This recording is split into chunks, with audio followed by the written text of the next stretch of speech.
Wake up. Today's gonna be a good day. Hey, everybody. Happy Saturday. I hope your Saturday is going well. Hope your Saturday is going well. I'm super excited. Thank you for the Wii Shop music there, Mr. Berber. I appreciate it. I am here to celebrate 5 years of streaming on the Peanut Butter Bucket channel, and I'm very excited to be making your very creative and very disturbing peanut butter cursed sandwiches. That's what our plan is for today. It is indeed Sammy time, Todd. It is indeed Sammy time. And 5 years is a lot of years. I agree. I agree. We've got all of the ingredients. Cane Man fist bump. As you can see, Cane Man, thank you for the fist bump. Appreciate it. Appreciate it. Here's the thumbs up for you. I gotta still figure out the physicality where I gotta put my hands to see stuff. But all right. So there's a thumbs up for you. Thanks for the fist bump. I appreciate it. Admiral Love, thank you for the happy anniversary. So we've got all of our wonderful stuff here. We've got the biggest bag of kale that anyone in the universe has ever had. This thing, besides, this is bigger than my head. This is all they had. I wanted to get just a little bit of kale because it's only for one sandwich for the Shotgun Farmer, but they gave me a bag of kale the size of my head. But that's okay. I will eat a salad later. It's fine. It's fine. I'm not going to waste the kale. I will eat it. I'm not a big fan of kale. I find it a little bitter, but I'm less of a fan of wasting food. So most of the stuff I will be consuming the leftovers of, with probably the exception of the sardines. But I'm going to put all the sardines on the sandwich. I'm going to put all the sardines on the sandwich. But everything else, waste not, want not, all that stuff. Oh, fly away, kill. But yeah, we got everything that we need. I like putting kale in a bit of soup. Okay, that would be good. That would be good. I do enjoy, and this is weird. All right, this is weird, but I do enjoy putting a little bit of iceberg lettuce in chicken noodle soup. It's weird, I know. I know it's weird, but it is good. So I bet kale and soup would be good. It would probably make it less bitter too, I bet, by boiling it and it being mixed with other flavors. But just eating kale by itself, it's a little bitter. And I like bitter things, but it is what it is. But I'm gonna eat a big ass salad after this stream, that's for sure. Maybe tomorrow too. We'll do it in 2 days. I'll probably OD if I eat that much kale at once. It's probably not safe, or doctor recommended. I mean, kale's good for you, but that much kale will probably kill a man. I'm just saying, it probably would, and that's where we're at. I'm gonna try not to OD on kale. But we've got all of our wonderful things, and of course, I love strawberries, so I don't mind buying. I'll eat these tonight. But we needed one for the garnish for the Shotgun Farmer sandwich, so we got that. I went with Wonder Bread for the bread, just the classic white Wonder Bread. That's what we're gonna do. I figured it was a generic enough bread. It doesn't overpower flavors and stuff like that, because this party is all about the ingredients, the cursed ingredients that you guys have come up with. That's what this is about. And yeah, I figured Wonder Bread. Let's not get fancy with the bread. Just something everyone's had a peanut butter sandwich on Wonder Bread, I bet, at least in North America. Maybe, I don't know if it's international, or well, it is international because it's Canada and the US, but I don't know if it's on other continents. You'll have to let me know. But Wonder Bread, if you're in North America, you've probably had a peanut butter sandwich on Wonder Bread. There's good odds. But it's a basic white bread. So that's the one I went with. I've got some bubbly there, and that's just because I like bubbly. It's just an extra thing in case I get thirsty. I got one going already. This is blackberry. It's really freaking good. I love blackberries. It's my favorite fruit. Might be my favorite food, actually, to be honest. Hey, what's up, Cane Man? Also love the plate. Oh, thank God. Yeah, I was looking at the paper plates. There's 8 of them, actually, one for each sandwich. I was looking at the paper plates, and I was like, oh, we gotta go with the Hello Kitty plates. I mean, come on now. They're the same price as the plain plates. The plain plates are the same price. Why would you get the plain plates when you can get Hello Kitty plates? I mean, come on. What else? Oh, yeah, so we got our onion over over here, right here, onion and tomato. We got onion and tomato because we'll need that. Rose's dipper sandwich calls for Kool-Aid, calls specifically for red Kool-Aid. I didn't get the packet where you have to like mix the sugar in. This has already got sugar in it. I just didn't want to buy a big thing of sugar because I don't use sugar for much of anything. So it would just go to waste, and I didn't want to throw out a thing of sugar because I think the smallest thing I could get is like a kilogram of sugar, or maybe half a kilogram. I don't know. But either way, I didn't need that much sugar, so I just bought the one that's already mixed in. It's the same thing. It's just I don't have to add the sugar. It's there. So when we get to that sandwich, we will have to make Kool-Aid. Now, there is the spicy sandwich. I believe that was Cane Man's suggestion. I believe. Actually, I should check. I think that's what it was. I think it was Cane Man. But let me look here. So we got the habanero sauce. I haven't tried it yet. It is supposedly very, very spicy. That's what the label says. I'm gonna go with that, and we're gonna say it probably is. Cane Man fist bump. Cane Man fist bump. All right, so let me just pull the sandwiches up here. It's the Oh That's Hot PB Sammy. And yes, that is Cane Man's submission. So Cane Man, thank you for that. I got a brand new hot sauce that I've never had before. It's a habanero one. And it does say it is super hot, extra spicy. I will probably try it before I put it on to like gauge how much I'm gonna pour on it. But yeah, this is a new hot sauce for me. It was actually from the dollar store. It was cheap. It was like $2. I was very impressed because like nowadays, most times you get hot sauce, they want like $20 for a bottle of hot sauce. It's like, guys, calm down. But yeah, it's not a big bottle, but I'm happy with that for $2. For $2, you know what? Take my money. Now I also got some bowls. These are supposed to be like ice cream bowls. They're supposed to be ice cream bowls, just for like I'm gonna like slice up ingredients like the tomatoes and onions. I want something to put them in, rather than just put them on the plate and get the plate all sloppy. Okay. All of that just for one sandwich. Yeah, I agree. It's a lot. But it's gonna be 8 sandwiches. So it's all of that for 8 sandwiches. There's probably stuff I'm forgetting. I've got I've got bacon, I got chicken, I've got let's pull the bacon. This is just like the Walmart brand stuff. It was the cheapest, it was like $5. So this is the bacon. And I'm just gonna cook it all. We're only using 4 slices for Rose's what was it called? A slutty peanut butter and jelly sandwich. That's what it was, right? Yeah. We only need 4 slices, but I'm just gonna cook it all, and then I can just, I might eat it, or just put it in the fridge and have it tomorrow for breakfast. But I just figured I'm cooking 4 slices. And I gotta clean the pan and all that. I might as well cook the whole thing. And I don't buy a lot of bacon usually. For breakfast I don't eat a lot usually. I do like breakfast, but yeah, I'm usually not in the mood to cook bacon in the morning. So this will be a nice treat for me. And I got chicken here too. This is Italian seasoned. I got it because it was on sale. I was gonna get regular grilled chicken, but this is the Italian one. Oh, it's upside down. So there'll be a little bit of Italian season on there, but I figure that's fine. And save a couple of dollars because it was on sale. This is pre-cooked. I didn't want to risk this being the salmonella stream, being my last stream, and just dying because I undercooked the chicken. And I do know how to cook a chicken breast. I have done it before many times, but I just wanted it to be simple where I'm just warming it up. I don't have to worry about getting the thermometer out and checking, and I would probably end up overcooking and it'll be dry and gross.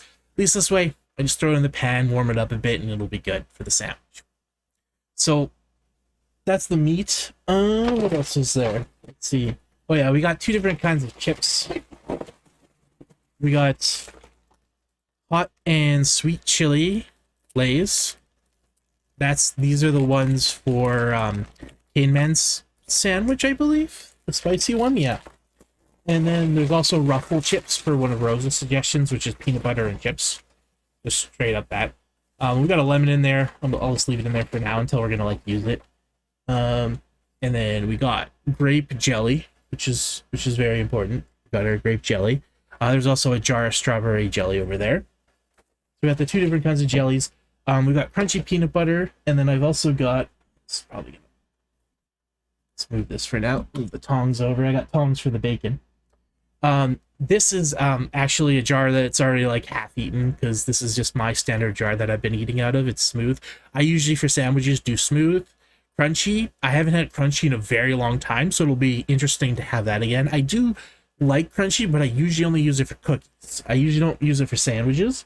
But one of the crunchy peanut butter sandwich called for crunchy, so we're gonna go with that. And what else? I got the toothpick. That's just for the garnish, for the strawberry, for the shotgun farmer, and very important, probably the most expensive thing on the menu. No, I'm just kidding. This was $1. This was literally, it's the sardines. This is the sardines for the sardine sandwich because someone thinks fish and peanut butter goes together. It's not me. I don't. We'll try it. I'm gonna have an open mind. I don't think I'm gonna like it, but I am gonna have an open mind. Maybe I'm wrong. Maybe I will like it. Maybe it'll be the most fantastic thing I've ever eaten. But here, it's in oil of some kind. Is it soya oil? No, sunflower oil. So it's in sunflower oil. There was two options. It was sunflower oil or tomato sauce, and I didn't want tomato sauce on my sandwich, so I didn't get the tomato sauce one. So I think we'll probably just like. I don't know how much oil is gonna be in here, but we'll take the fish out and we'll put it on the sandwich, and it'll be that. All right. So that's the sardines. Wait, let me look here. Since you're cooking all the bacon, you can add some to the shotgun farmer if you want, since it fits with the theme. Or oink oink. Sure. We'll definitely have extra bacon, so we can add a couple slices to the shotgun farmer. And I mean, a BLT like club chicken sandwich is pretty good, and that's kind of what that is. Like we had the bacon. I mean, don't usually put a slice of lemon on my club chicken sandwiches, but that's okay. We're trying new things today. That's what it's all about. The cursed peanut butter sandwiches. All right, so let me put the phone in my pouch. Is there anything else? Did I miss anything else? Oh yeah. So there's been two adjustments. I made two adjustments to the recipes, and I hope. Well, one of the sandwiches was my suggestion, so I don't mind that I'm changing the recipe, but just so you know.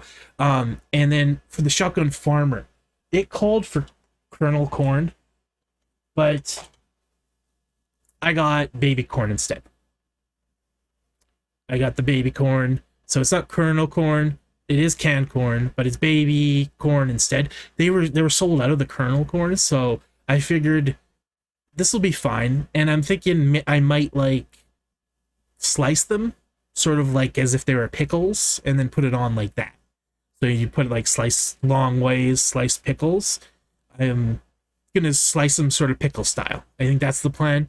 But yeah, so this is one of the recipe changes. Very slight. It is still corn in a can. It's the whole baby corn instead of being kernel corn.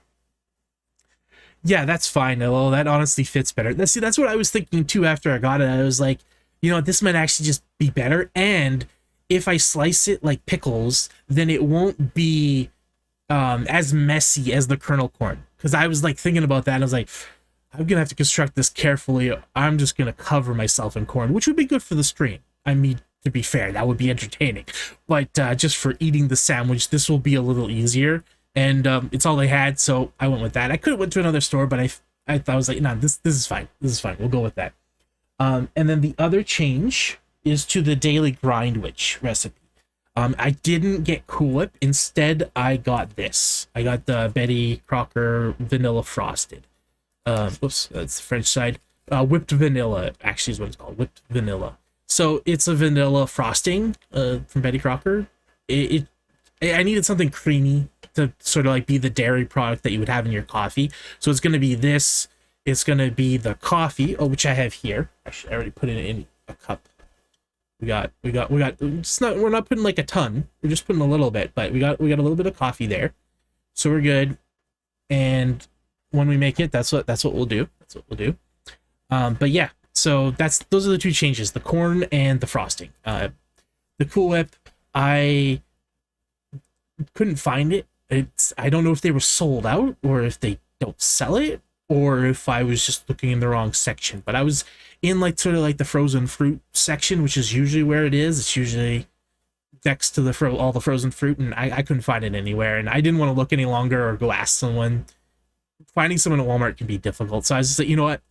We're gonna just substitute it. Plus, this was actually like $3 cheaper, and that helped too. I was like, oh, this is only like $2. All right, yeah, let's do that, because I'm not gonna eat all that Cool Whip. I like Cool Whip, but you know, I'm not gonna eat all that. And icing, maybe I can make cookies after or something that'll be good with it. I never buy icing. I don't usually use icing that often, but I'll find a use for it. Maybe make some like lemon poppy seed bread or something like that, or like cake, and put the icing on it. I'll figure out something to do with it anyways, the leftover icing. But yeah, so those are the changes that we made. And yeah, so that's everything for what we got there. The bowls I got came with these cute spoons. They're like ice cream spoons. It comes with it came with like 5 of them, one for each bowl, or 4. Yeah, it came with 4, one for each bowl. So hey, I got ice cream. I got an ice cream set for after, you know, that's cool. All right, so now the last thing is we're gonna get into cooking, making the peanut butter sandwiches and all of that fun stuff. And then I will be rating them as well on a 1 to 3 scale. And there's going to be 3 categories that they are rated on. Let's switch over to that. All right, so this is what it is. For each sandwich, I'm going to rate the taste, the cursed level, and the feel or texture for when I'm eating it. 3 is the best, 1 is the worst. Now, for taste, that's obvious. Does it taste good? How much do I like it? Is it a 3? Is it a 2 or a 1? Cursed. This is how cursed is the recipe. How cursed is the idea. So, if the sandwich is something that I would eat regularly and enjoy and not think it's weird, then it's going to get a 1. If it's some combination that just does not work, that is just part of my nightmares, then it'll get a 3. And if it's somewhere in the middle, it'll get a 2. And then the texture, that'll just be the whole experience. What is the texture? Do I enjoy it? Is it pleasant? If it is, then it gets a 3. If not, then it goes down for there, a 2 or a 1, depending on what it's like. So that's going to be how the scoring is working for the different sandwiches. And then whoever gets the highest score, whatever sandwich gets the highest score, is going to be crowned the champion of the cursed peanut butter sandwiches. And that's the plan. So hopefully one of you guys' sandwich wins. I don't think mine is going to win. I don't think it's going to win because I don't think it's going to taste that great. But I also don't think it's going to be that cursed, because the combination is like, oh, whatever. The coffee does make it a little eh. And I do not think the texture is going to be good. I think the ground coffee with the icing, and I think the texture is going to be messed up. But we'll find out. I'm going to be honest about the ratings. If I like my sandwich, I'll rate it good. If I don't, you know, then I won't. But it's only a third of the points is about how it tastes. The other third is from how cursed it is and how does it feel when you chew on it.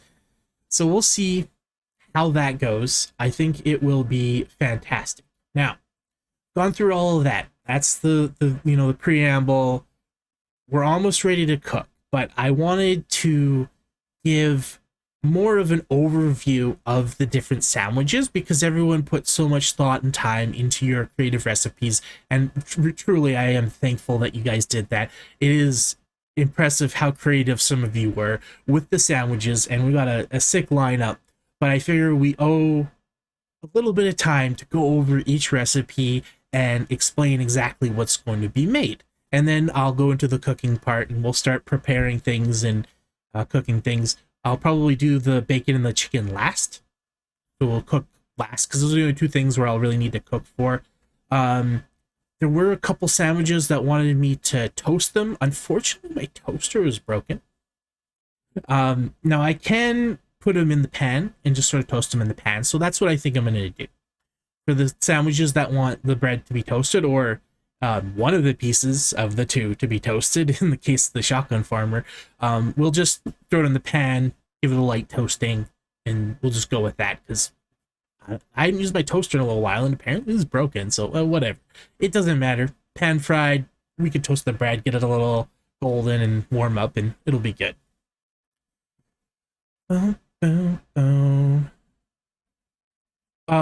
The coffee is instant coffee. It's actually instant coffee. I know I said ground coffee in the recipe, and I do have coffee, but I just didn't feel like grinding the coffee, and I had the instant coffee nearby. So we're actually using instant coffee instead. Another Walmart specialty. So this one here. Shout out Walmart for your great value stuff. It is cheap. Not sponsored, but you know, Walmart, if you want to throw me some money, I'll take it. Yes, I agree. I think the instant coffee will probably, with, once it's applied to like the peanut butter or the icing, it'll probably sort of mix together a little bit, and the texture won't be nearly as bad as like the ground beans. So that was also a consideration for going with the instant coffee rather than, and since it's my recipe, I submitted it, I felt like I could have the carte blanche of changing it a little bit. It is still coffee. I just adjusted it a little bit. If it was someone else's suggestion and they called for the ground coffee, I would just stick with what they said, but it's my sandwich. I get to change it up if I want to, so I will. Everyone else's, though, I'll make it as close to as how you guys suggested as I can. But yeah, that said, I want to go over the different recipes, and you know what? I got some help with this. I got some help for going over the recipes, all right? So I called in a favor, and I actually was able, amazingly, his schedule wasn't totally full. I was able to get Sir Plopsalot to do an intro for the stream and to go over the various recipes for the sandwiches that we're going to be making. So I'm going to turn it over to Sir Plops so that he can explain that all to you. So I'll be back after he's done explaining it, but he's going to come on and you guys enjoy, and I'll be back in a couple of minutes once the explanation is done of the various recipes and stuff. So here you go, guys. I'll see you in a minute. Nailed it. Step on up, get ya Sammys here! Welcome to the cursed crust of Sir Plopsalot the Ocelot, a food shack and plop house where every peanut butter sandwich comes with a side of mild existential dread, and just a sprinkle of cat hair. Plop Pass and Plop Pass Plus members get double plop points on every order. Be sure to pick up the pass before your next plop for extra savings. Today we prepared a special do-it-yourself cursed sandwich menu for PB's 5-year streaming anniversary. Almost all recipes are ready to be made. I just need to find the lamb sauce. Where's the lamb sauce? Alright, fine. We'll 86 a lamb dish for today. I mean, PB would probably just undercook it anyways.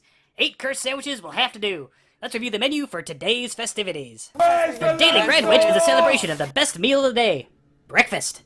If you've ever been in a rush in the morning, this is the sandwich for you. Don't skip breakfast. Put it between 2 pieces of bread instead. With premium peanut butter, creamy Cool Whip, and ground coffee for that extra kick. Get ready for the daily grind like a professional. Highly recommended by myself and someone who looked like a doctor I once met at a party. Have your plop pass ready for this one. You'll need it once the coffee kicks in. Your face is not ready for the sour sweet sandwich. With pickles, peanut butter, yellow mustard, and tangy Sour Patch Kids candy, this sandwich packs a punch. Can your taste buds take the sporadic attack of sweet and sour? There's only one way to find out. Eat it! It's good for you!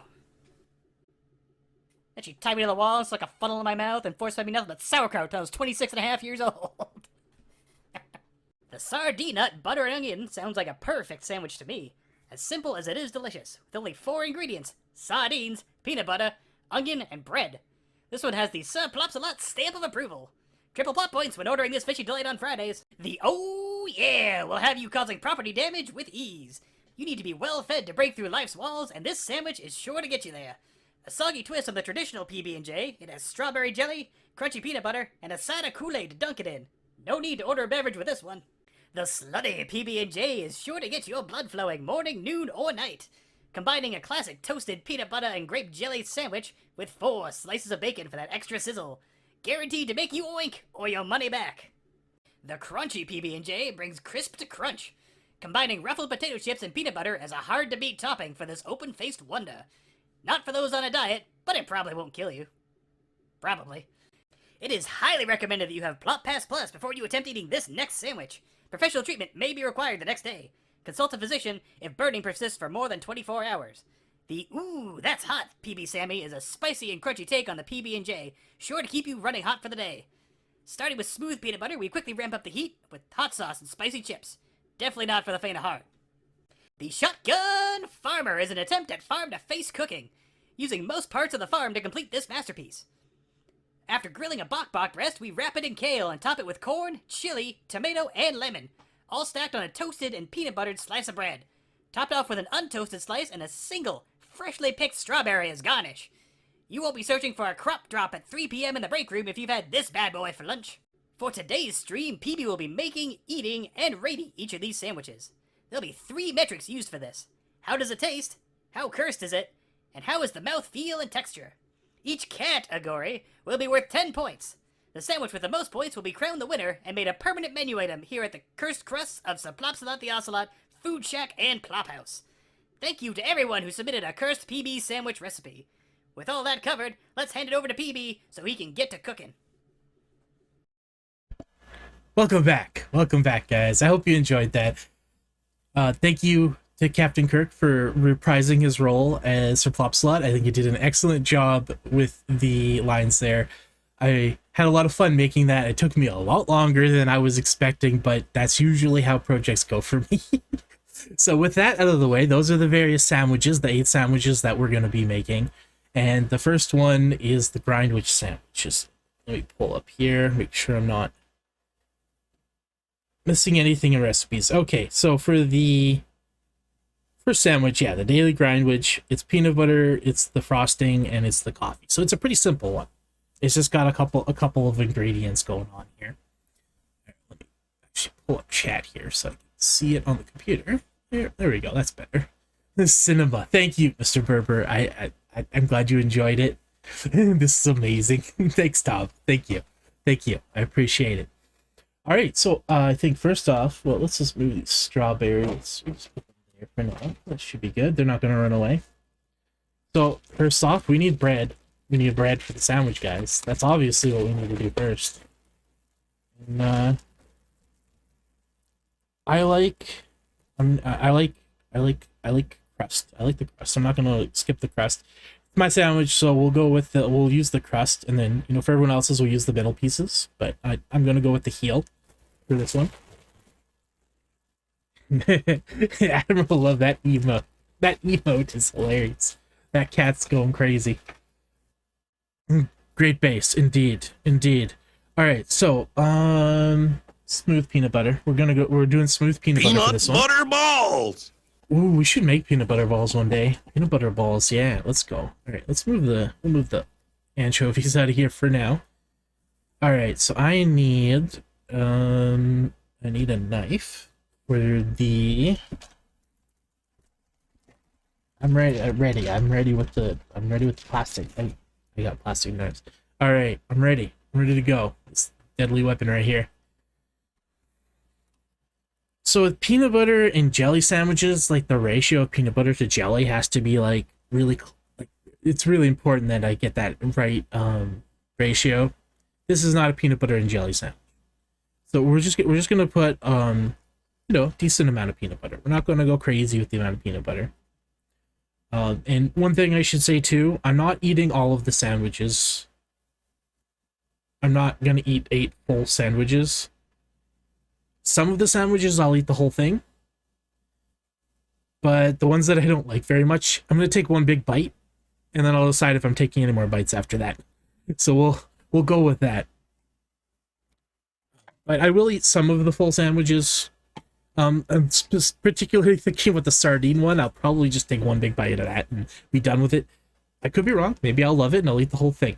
But I'm gonna leave that sort of like up to me how much of it I'm gonna eat. Each sandwich is guaranteed one big bite, like a quarter of the sandwich kind of thing. And then beyond that, I'll decide if I want to eat more or not. Okay, so yeah, no. Move the Kool-Aid over for now, so we get one more room here. Bam. The hot sauce. Okay, so I got the peanut butter, and then I'm gonna probably want another knife for the frosting, so we don't get peanut butter in the frosting.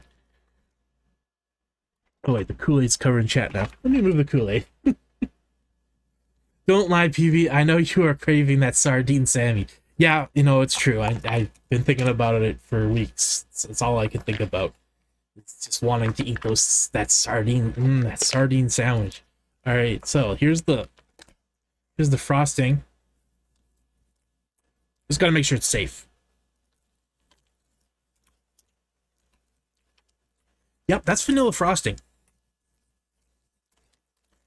That's definitely vanilla frosting.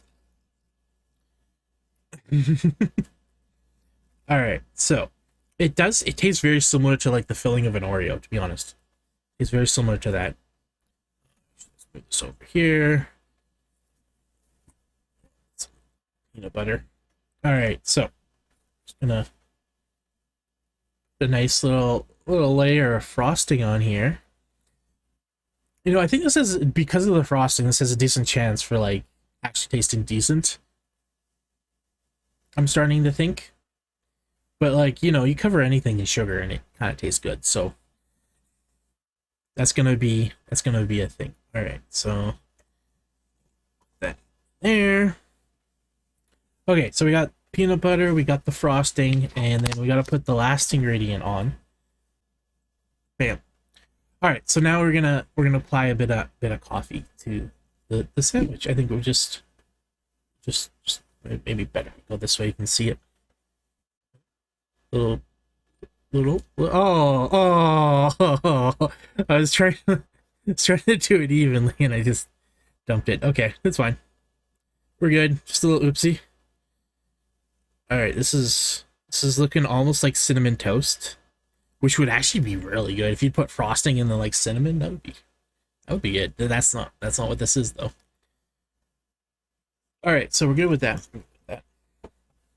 There, done with frosting. That out of the way.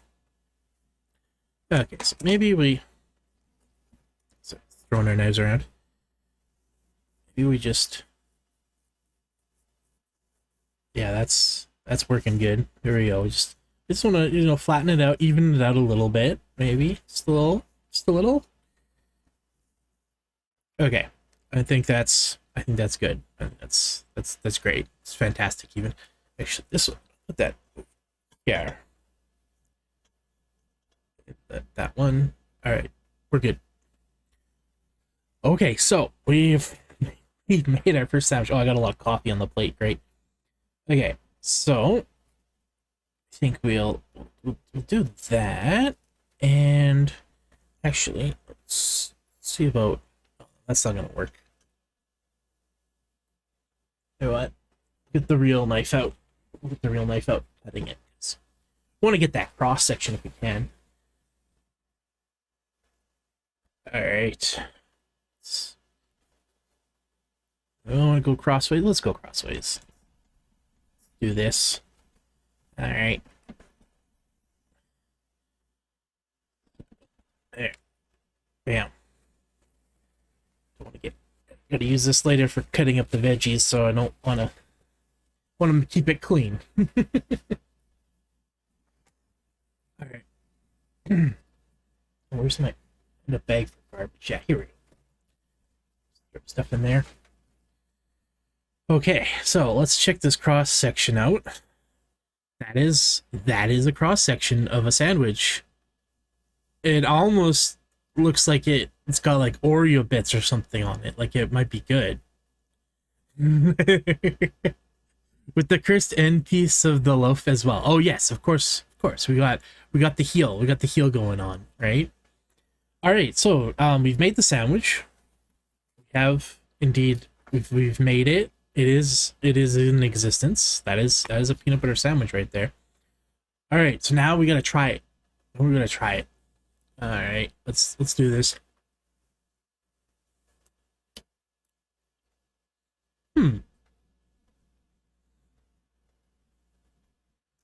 Straight coffee granules is crazy. Yeah.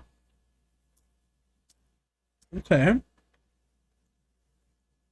Okay. I don't think I've ever tasted anything that tastes like this in my life. Is that a good thing? But oh, there we go.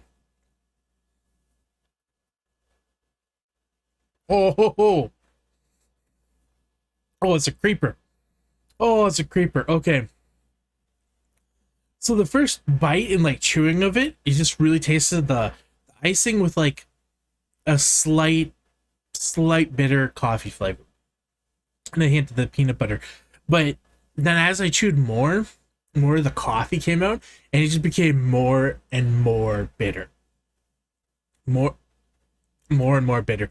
Surprisingly, doesn't have a gritty texture. Texture is fine. It's like you don't even like you taste it, but like I'm not feeling the granules of the coffee. It tastes awful though. It's not. It is not good.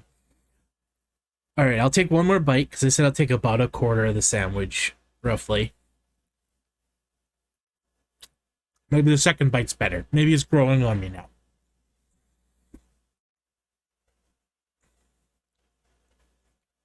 It's not growing on me. It's so gross. It's really not good, but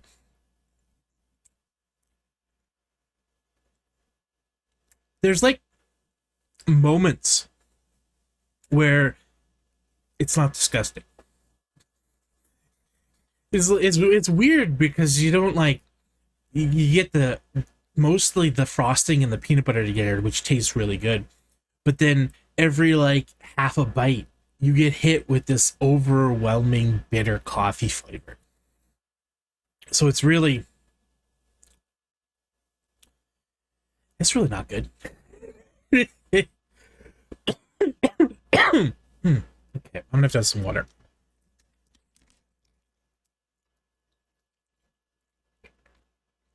I have to clean my palate in between sandwiches. I don't want a previous sandwich ruining the next sandwich flavor, obviously.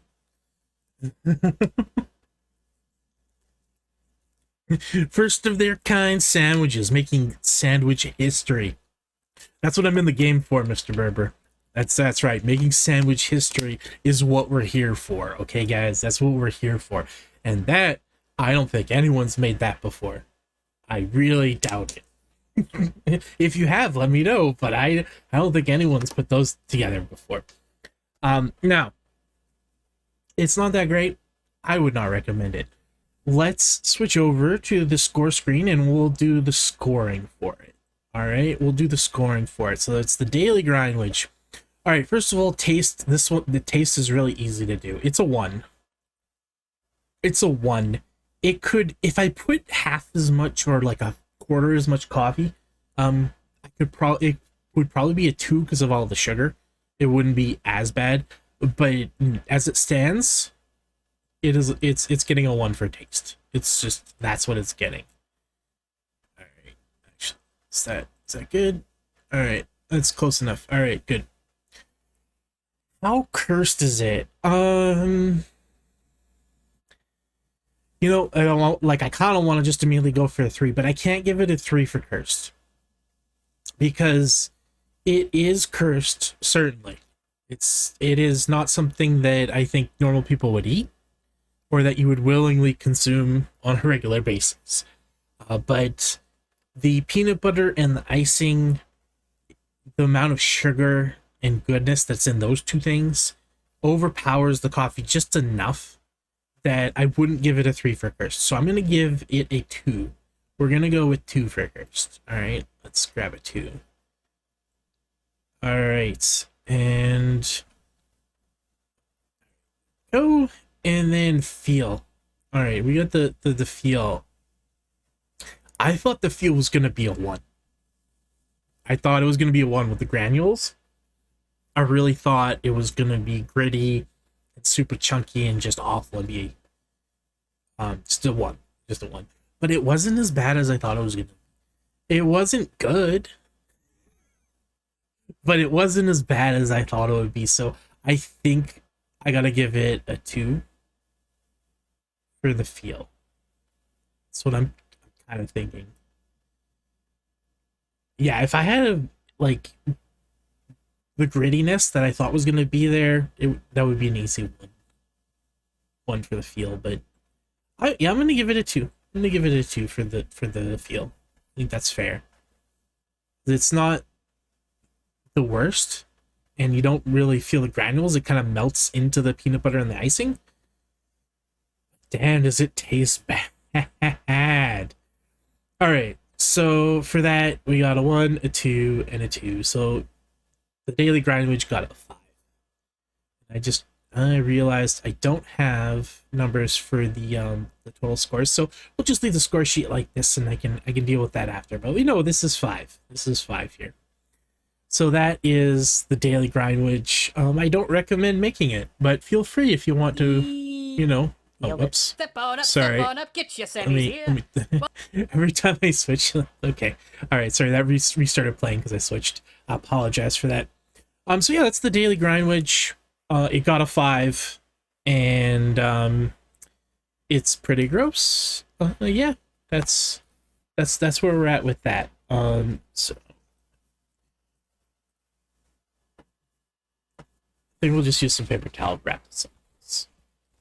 This is one I will finish later. I'm not going to finish it right now, but I will finish it later. Because, you know, waste not, want not. Waste not. I did, you know what, actually, I grabbed some... Why am I using the paper towel when I've got saran wrap? This is also Betty Crocker brand. Go Betty Crocker. I don't know if it's any good. Never used it before, but we're going to find out. Forgot I got the plastic wrap, so we might as well wrap it up with plastic. Why not? Because, you know, I'm gonna want a snack later when we're chocolate farming. Maybe the coffee will give me an edge. I'm just decimating this box. I'm not opening this properly at all, but I just want the roll.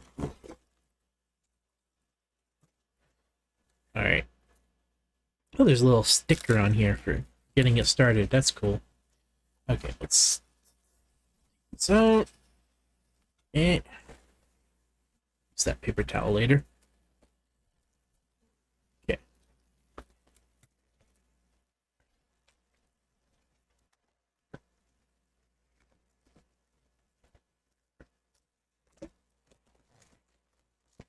There, that's how you do it.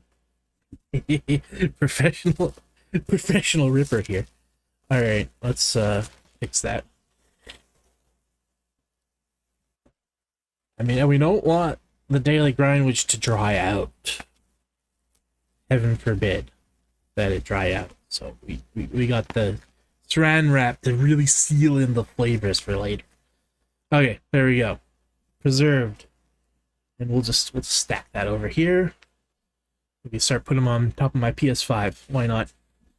Alright, so that is the Daily Grindwich. Like I said, I don't recommend it, but have fun if you want to.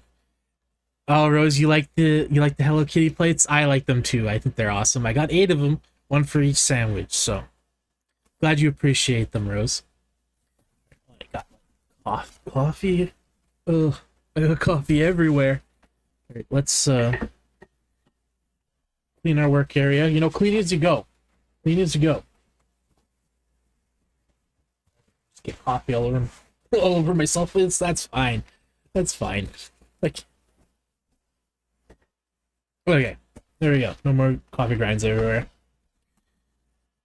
The Hello Kitty plates. All right, so we gotta go to our next sandwich. So we got Daily Grind done. It's a 5. Almost done. The next one is the sour sweet sandwich, which was submitted by SwiftyGhost, and he described it as a very diabolical sandwich, which is correct. It is a very diabolical sandwich. It's pickles. Oh no. Okay. Swifty, I apologize. I am going to be missing one of the ingredients that was in your list. I forgot that I was out of mustard and I didn't get any mustard. Unfortunately. I apologize, Swifty, for missing out on that. So it's gonna be no mustard on it, unfortunately. But there's plenty of other nastiness on it, so don't you worry, it's still gonna be great. So it's pickles and peanut butter and Sour Patch Kids in the middle. That's what it is. And it was supposed to have mustard too, but unfortunately I messed up on that. So I apologize on that, Swifty Ghost. I hope you will understand. But I think pickles, peanut butter, and Sour Patch Kids will be good enough. That's the way we want to put it. I don't know about good, but I'm not prejudging it. We're going to try it, and then we're going to go with it. We need the pickles, which are here somewhere, I'm sure. Bring it down for a second. Pickle should be in here. Where the Sour Patch Kids are. There's the Sour Patch Kids.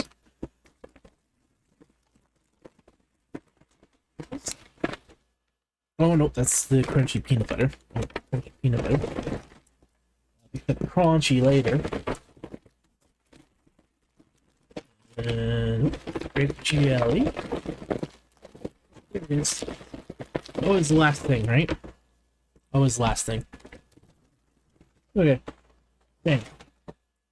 Okay, so we got ourselves some sandwich pickles, dill and garlic. These are great value. This is Walmart brand stuff. It was like $3 for the jar or something like that. Not too bad. And then just classic Sour Patch Kids. And of course, it's got the warning on it. Warning! This is only sugar. You will die. I think that's what it says. Something along those lines. Thank you, Health Canada, for letting me know. I appreciate that. But yeah, so we got that. So it's going to be peanut butter, pickles, Sour Patch Kids, and a whole lot of love. That's what we're going to go with. Alright, so let's get the bread going. We'll get the pickles and the Sour Patch Kids going. We'll give this sandwich a try. Bam. Alright, there we go. I'm thinking that this is going to be really good. I think I'm going to like this, and you can, you know, I am weird. You can... Oh, whoa. You know, you might say there's something wrong with my taste buds, but I think I'm going to actually really enjoy this. We'll see if that holds up or not, but I think I will. Okay, let's move the pickles out of the way so it's not blocking. Alright, so first off, let's apply peanut butter. We're just using the smooth one. That's what I usually use for sandwiches. I'll use a crunchy one for the ones that call for crunchy.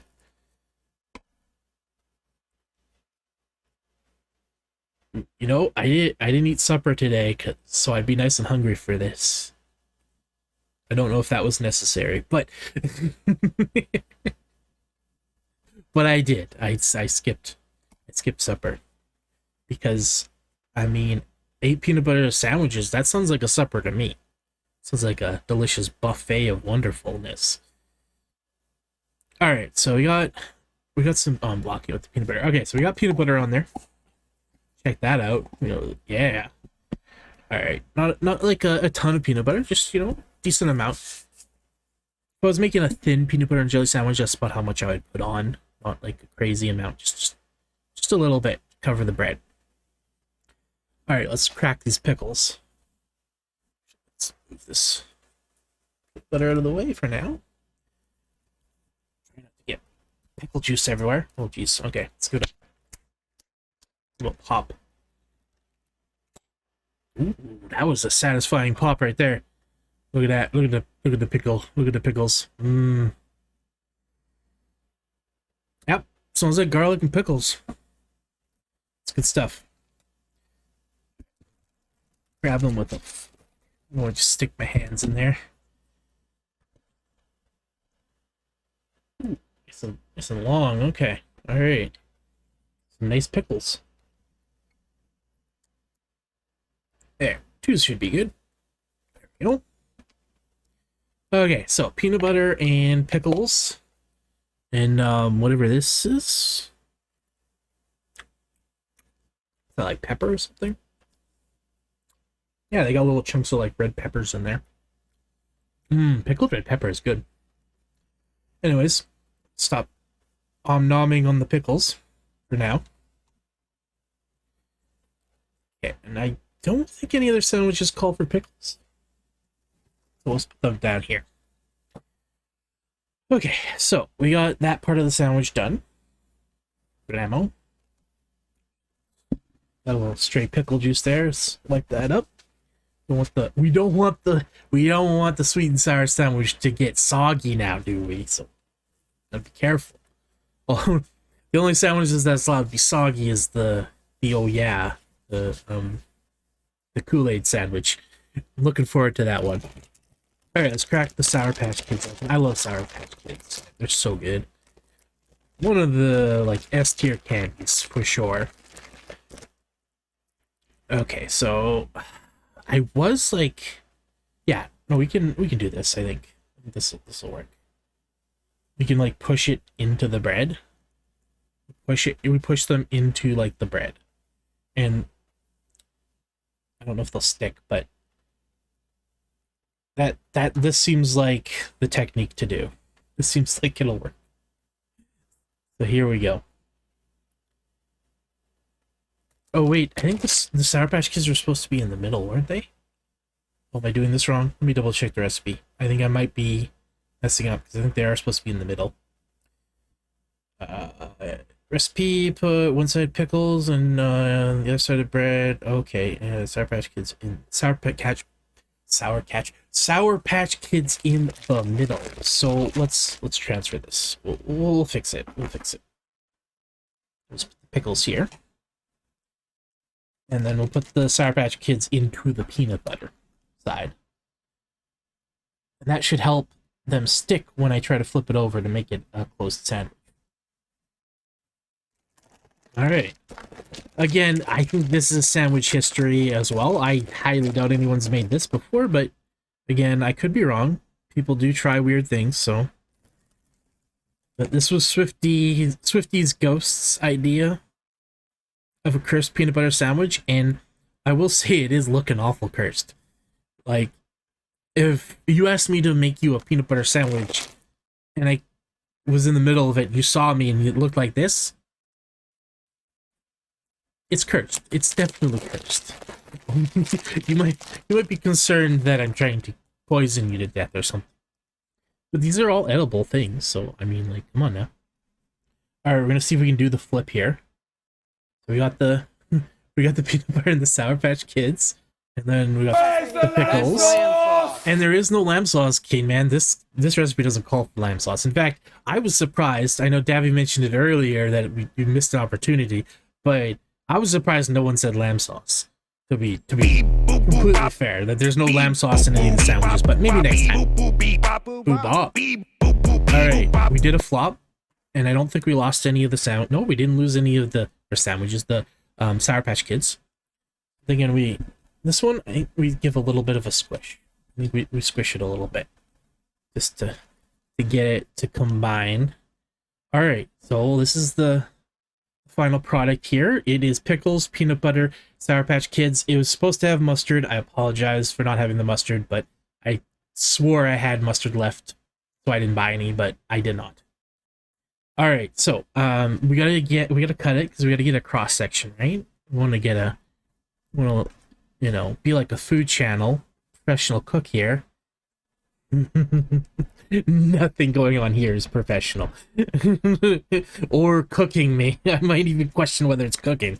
But we are putting things together in some sort of way. Whoa, okay, yeah, it's really sticking to the Sour Patch Kids. Having a hard time with that. Alright, let's really get through that.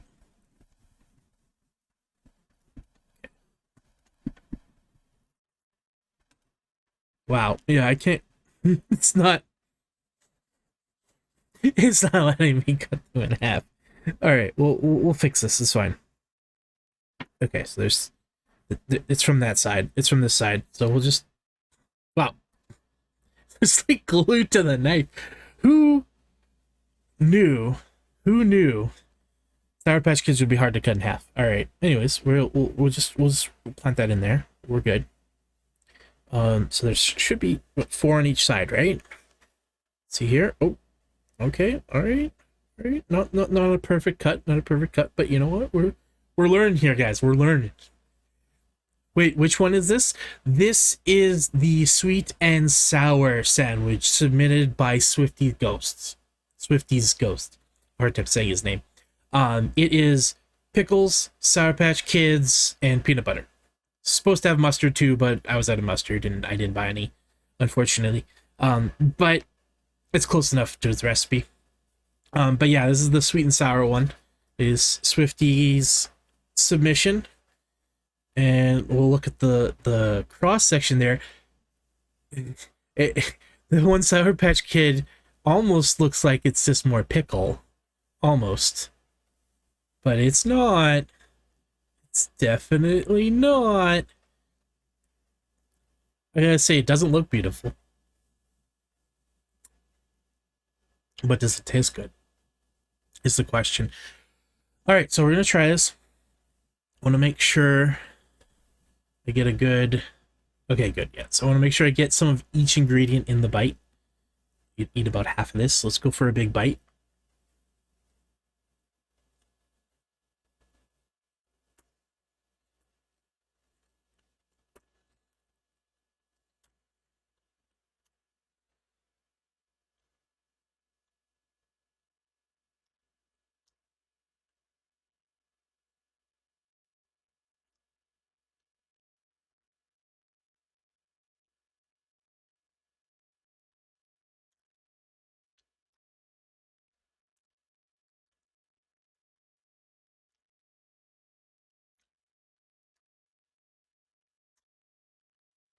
It's a chewy sandwich.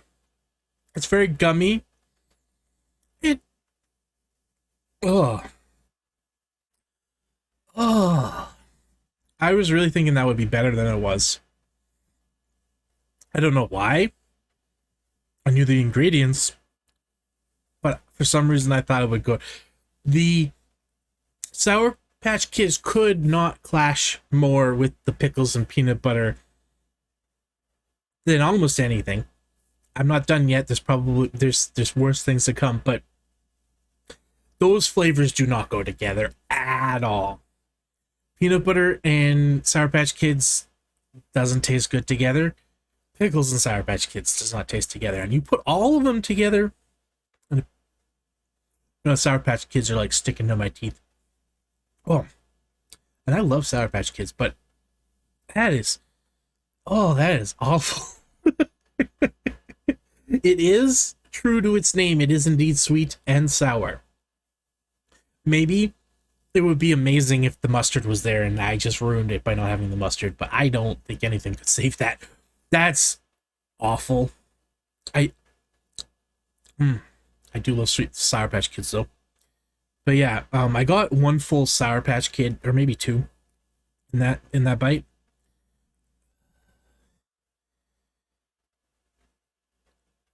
I'm just debating right now. Do I go for another bite? Do I go for another bite on this thing? Yeah, I'll take another little bite. Maybe the first one was just a bad bite. The rest is good. Who knows? Maybe it's way better on the second bite. Just taking a small one. Okay. Oh. No, no.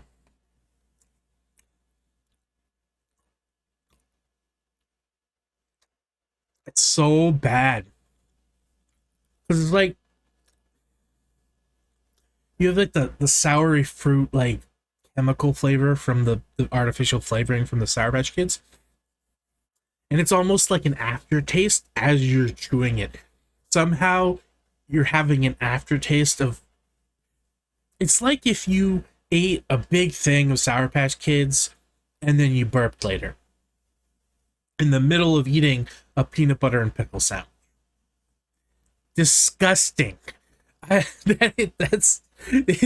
It's disgusting, and I love all three of these ingredients.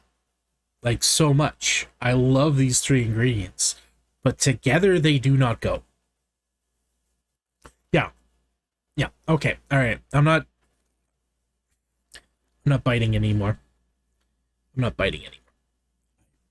I don't know if I'll eat anymore, but oh yeah, if you guys want me to like hurt myself, you can donate donate some bits or a gifted sub, and I'll eat this whole thing. But I don't know if I'm gonna eat it for free, the whole thing. But I tried it, and it was disgusting. I don't recommend you try it. I don't. Nope. I will never make that again unless I'm forced to. But you know what? I might end up eating it later because I don't like wasting food. At least, take the pickles off and eat those, because they'll probably be fine by themselves. We'll see. Anyways, that's it. We've got it saved for later. We can make a decision whether I want to eat it or not. Okay, let's clean up our work area. Gonna have to sweep after this. That's okay. Clean as you go, guys. Clean as you go. Alright, start. I guess I could just sweep it into the bag I've got for garbage here. Next one, I'll do that. Let's clean the pickle red. Oh, like that's Sour Patch Kid is what that is. Look at that. Look at the Sour Patch Kid, like, it's this is all gel here. It's really just neon green. Okay. Anyways, let's clean that off. Oh, that's gonna be a bit of a. Alright. The Sour Patch Kid does not want to come off, so we're gonna work on this one. Try not to cut ourselves. Okay. Wow. Like, it is so sticky. Oh my god. Alright, don't cut Sour Patch Kids with a knife. It completely coats it in gelatin, sugary stuff. Okay, good enough. That'll be good enough for cutting anyways, it's fine. Okay, so let's move on to scoring for the sweet and sour sandwich, the one we just did. So let's see what we want to do for score. All right, Sammy score. All right, onto the sour sweet sandwich. I was saying it wrong. It's sour sweet sandwich. Close enough. Taste is immediately getting a 1. There's no question about that. It was awful. Very, very awful. All right, there we go. 1. Cursed. Yeah, it's a 3. It's definitely a 3 for cursed. Is very incredibly cursed. Bit. All right, good enough. And then, all right. So yeah, taste, easy 1. It's an easy 1 for taste. I'd give it, if I could, I'd give it less than that. But we're just doing 1, 2, or 3, so it's getting a 1. It's nasty. Cursed, it gets a 3, and feel, it gets a 1. The feel was just awful. You were like crunching through pickles and the peanut butter, and then you were like, and then it was getting, and then the Sour Patch Kids were just like fusing with my teeth. Like they were just, it was yeah. The texture and feel of that sandwich was not fun. So we're gonna give that a 1.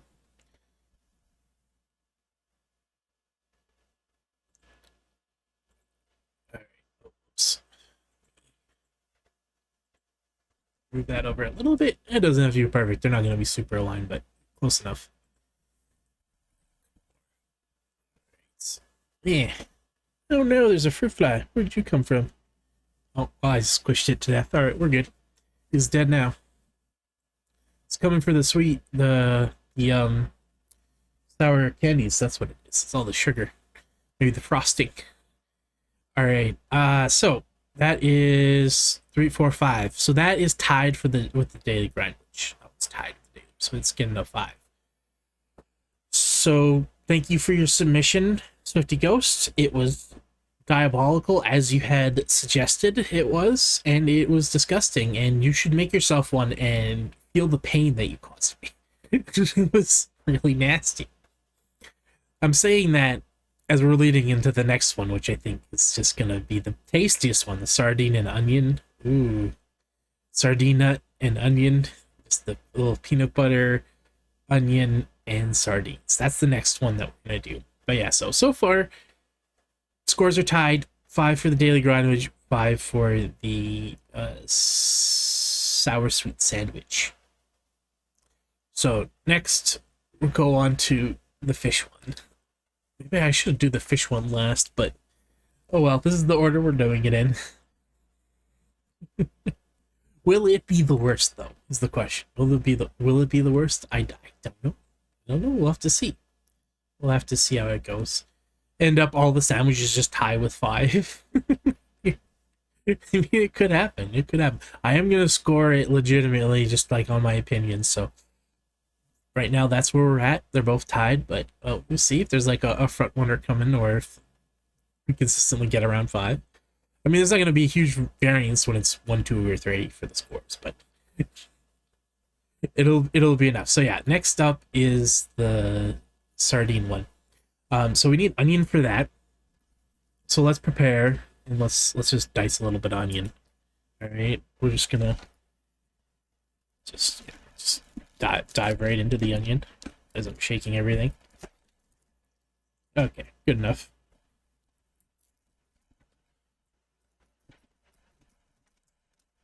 Well, I should have got a bigger knife for this onion, but that's okay. We don't need a lot of it. Yep, that's strong onion. Okay, let's take the peel off here. Get it off of here. We'll just take this whole ring off. Okay. Ooh. It's in the garbage bag.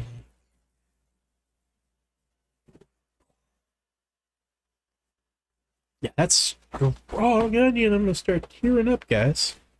I haven't even like sliced all of it. I just sliced a piece. Okay. All right. I'm thinking we just do some thin slices.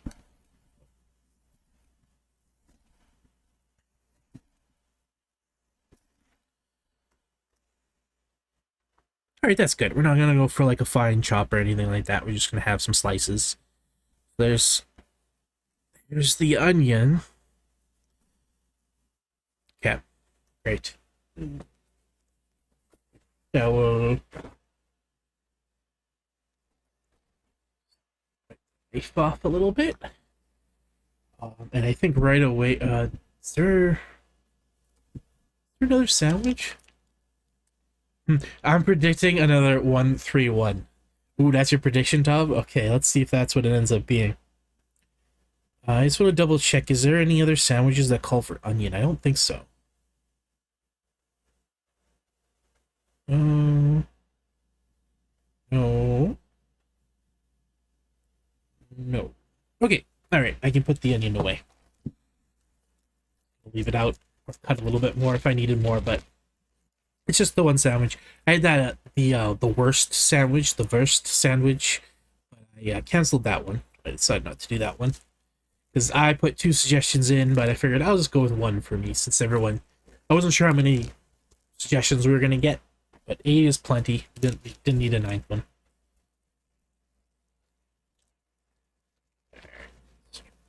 Wrap that onion. I guess I can slice this onion up and have it with the kill salad. That'll be good. Okay, onion. Here, let's see what that food.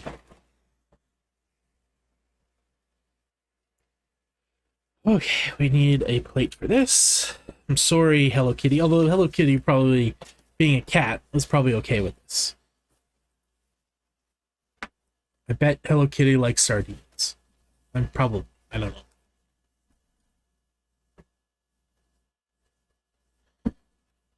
Alright. So, sardines. Let's get the bread ready first, before we open the sardines.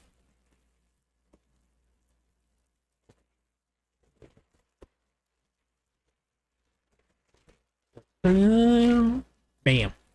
Okay. Some more Wonder Bread.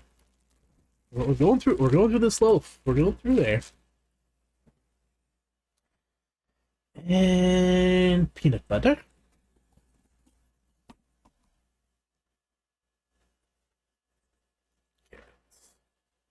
Grab ourselves. We want a decent amount. We're not gonna go crazy, but it's probably a good amount.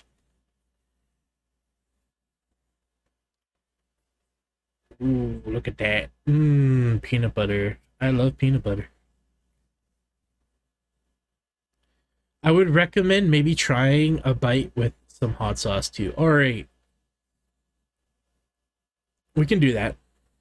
I haven't tried this hot sauce yet. I don't know how hot it is. We'll see. I'll take a small bite without, and then I will take a small bite with. And we'll compare.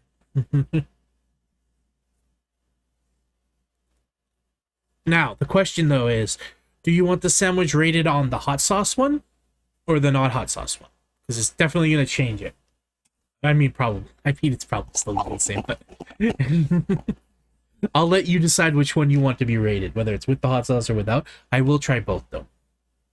So I suppose we should crack the hot sauce then. I'll take a shot. No, I'm not taking a shot of hot sauce, but I'm going to try the hot sauce. Just a little bit. Just hit 100k nuts. Truly getting nutty. Let's go. Congrats. That's huge. That's a lot of nuts. Cue the redemption. That's a lot of nuts. Well, thank you for the support, Tob. I appreciate you watching that all the time like that. That's a lot of nuts! There we go. Thank you, Mr. Berber.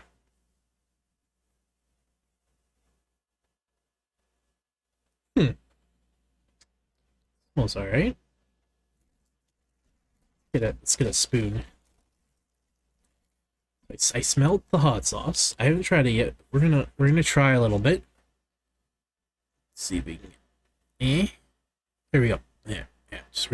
I just want to gauge how hot it is before I start putting it on stuff. So we got just a little like pea-sized little blob there.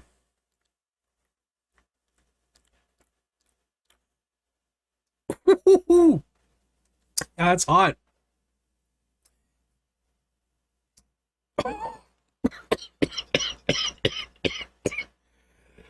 Yeah, it's very spicy.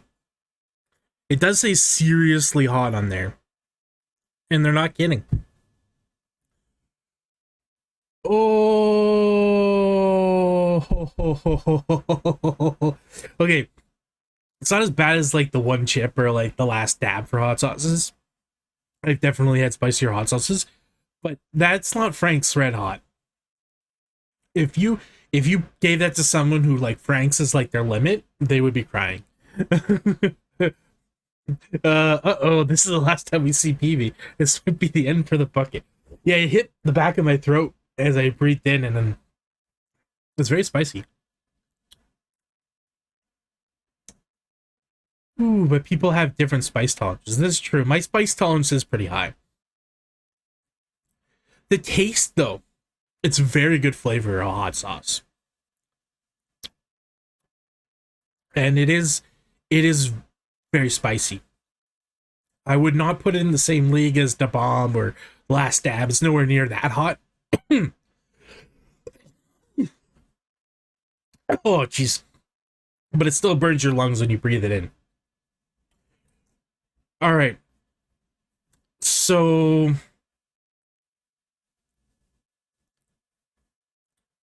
I will. Oh, jeez. I'll leave it up to you, Admiral. Do you want me to score it with the hot sauce or without the hot sauce? I will try it with the hot sauce either way, but the hot sauce might make it better, might make it worse. I don't know. It might cover up some of the flavor. Okay, so let's make this sandwich. Let's stop. Let's not keep stalling. I'm stalling here. So we're gonna apply the onions to the peanut butter, which is not a sentence I thought I'd ever say.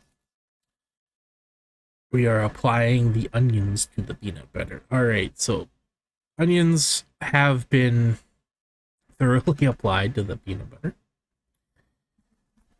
And then our next step is opening the fish can. Oh, fishy, fishy, fishy. Fish heads. Roly-poly fish heads. Eat them up, yum. Alright, so we got peanut butter and onion. And now we need to open the can. Ooh, that was loud. Prime. Okay. How do it?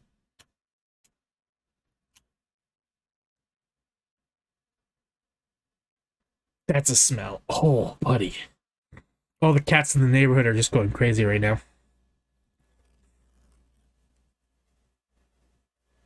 Why? Why is this something someone's done?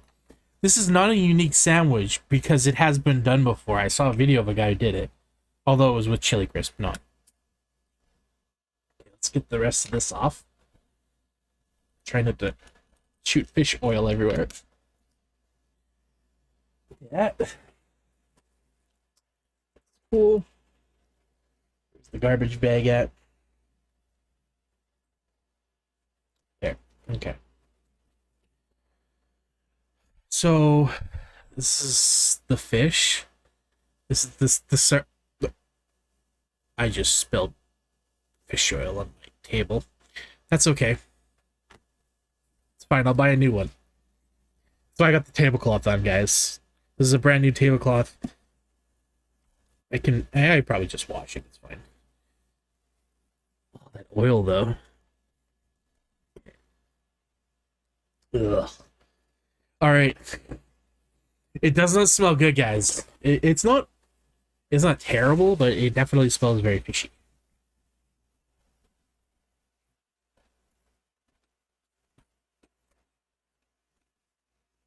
Okay. Well,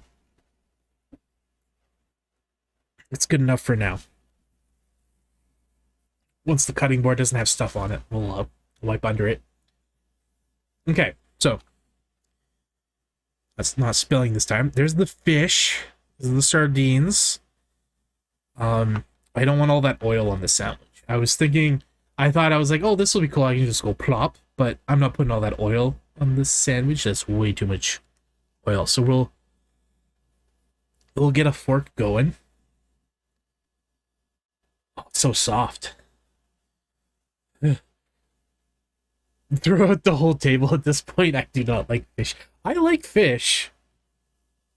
I've never been like a big sardine guy, but oh, this is oily. Alright. So thankfully this was only $1. This was nice and cheap. It is cheap protein, I'll say that. I think this might be a one and done bite thing. It might just be one bite. Well, I said I'd do the hot sauce, so I guess 2 bites, but you know, it's fine. Yeah, definitely without the oil. Yeah, that's a smart move. I mean, there'll be a little bit of oil left on it, but you know, we don't want to.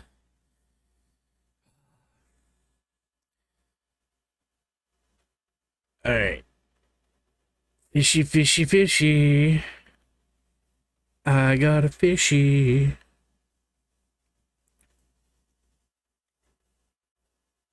Okay. Bam. But yeah, this will probably be a 2-biter. We'll do one without hot sauce, and then one we'll put a little hot sauce on.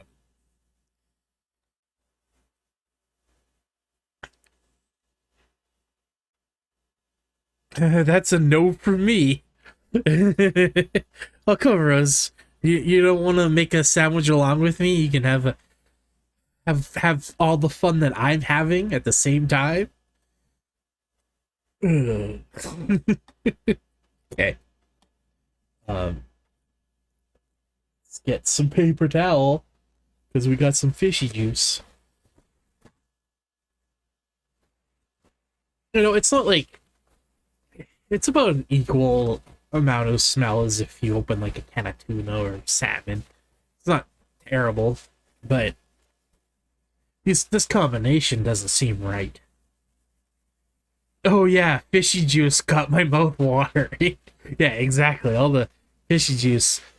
It's taking all of my discipline to not just drink it. Oh no. Okay.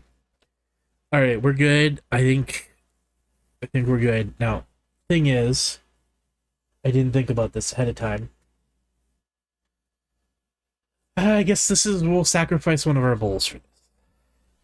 Because I can't put this in the garbage bag, it'll just leak all over the floor. But empty the... Nom nom nom nom nom. Nom nom nom nom. Oh, we got a side beverage for later.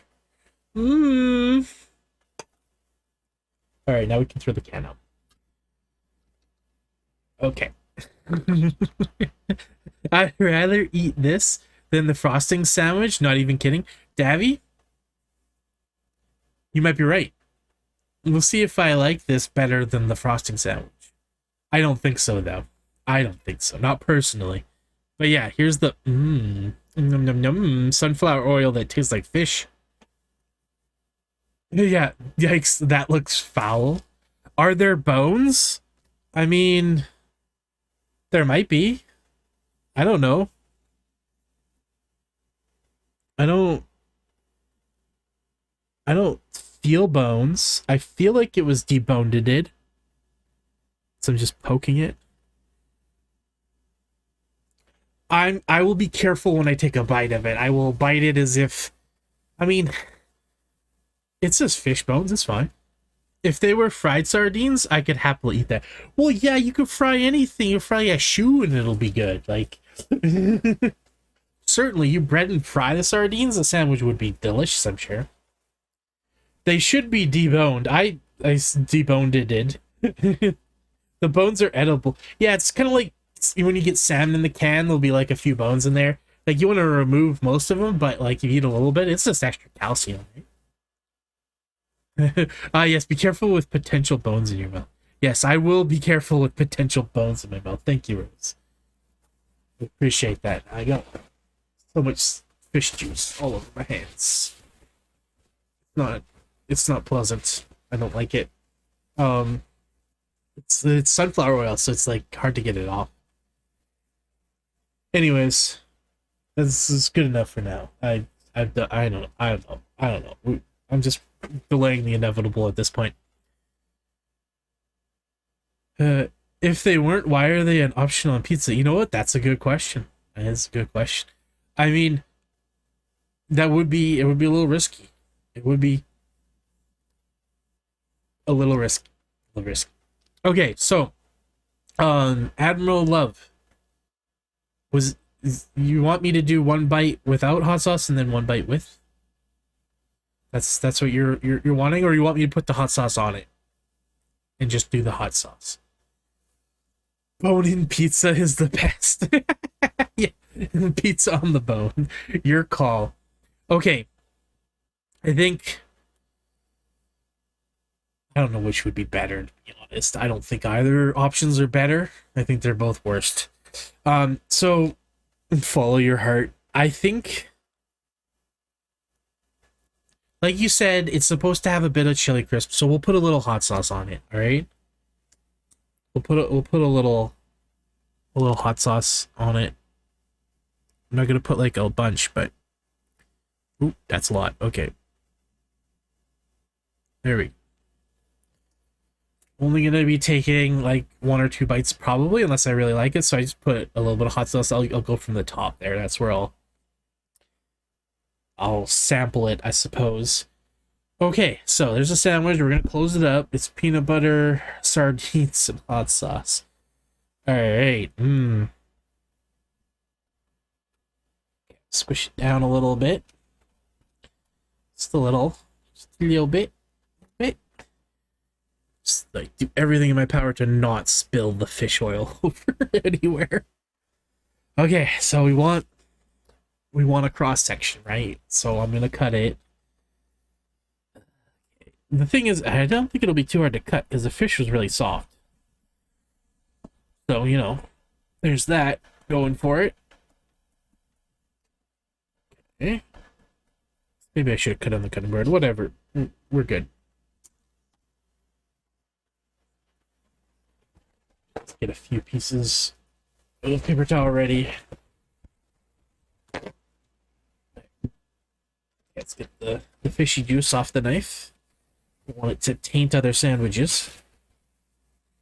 Be mindful to wipe it on the dull side so I don't cut myself. That would be preferable. Okay, alright. Now we get to see our creation. Our beautiful cross section of the sandwich. Okay, yeah. Here's the reveal. I mean, that's dinner right there. That's dinner, guys. So this is the sardine nut, butter, whatever, butter and onion. There's peanut butter, onion, sardines, hot sauce. Brace yourself. The creation, more like the monstrosity. Hey, I'm not prejudging people's sandwiches, all right? Until I taste it, I don't know. But yes, I'm bracing myself. Satan wouldn't feed this to me. Hey, you know what? You might be right about that. Okay, so we got the sardines, the onions, and the hot sauce, and the peanut butter on the bread. And now I just need to try it though, right? I'm keeping an open mind. That smell is getting to me. Okay. All right, so this is where I like put the hot sauce. You can kind of see the red there. This is like where the hot sauce is. So we're gonna get this a spicy bite. And I don't know if I'm gonna be able to go for a second bite, so I'm gonna try and take a decent sized bite to start. But we'll see. We'll see how this goes. Maybe I'll love it. Maybe I'll love it and eat the whole thing. Who knows? I don't think so though. I don't. All right, I'm gonna bring the plate to me though, just in case any like juice falls. All right, here we go, guys. Bottoms up. Doesn't smell that bad. Now that it's like together as a sandwich. All right. Here's to Satan not catering. I don't know.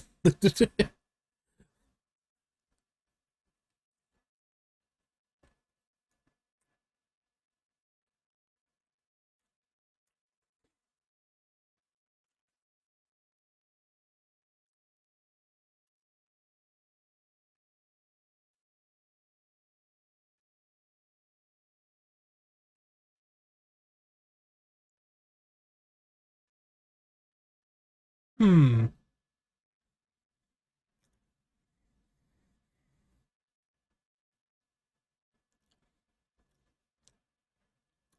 There's like a lot of flavors going on in my mouth right now. It's weird. It's not as bad as I thought it was going to be. I'm going to say something here. You guys might think I'm out of pocket for saying this, but this is better than the sweet and sour sandwich for taste. Maybe my taste buds are all destroyed, but this combination isn't great. I don't know that this is something I would seek out. I think I'd eat that over a whole Sour Patch Kids pickles and peanut butter sandwich. That was... The flavor in this is better than that. That's crazy. We're on the sardine, onion, and peanut butter sandwich. And hot sauce. There's habanero hot sauce on it too. This hot sauce. The hot sauce goes good with it, actually. I can see why chili crisp is an ingredient. Sure, the sardine one is better. Hey, I'm just being honest here. I'm just being honest, like dead honest. The Daily Grind was better. I would eat the Daily Grindwich, even though it's super bitter. I would probably eat the Daily Grindwich over the sweet and sour sandwich as well. But I think out of those three, I'd pick this. I'm gonna be honest. I wouldn't... The sweet and sour, the Daily Grindwich, or the sardine nut and onion. I'd probably pick this one. It's not good. It's not good. But it's not as bad as I thought it was gonna be. Like, to the point where I'm gonna actually take another bite. I'm gonna actually take a second bite. I think this deserves another bite. There's a small one. Got more onion in that one. A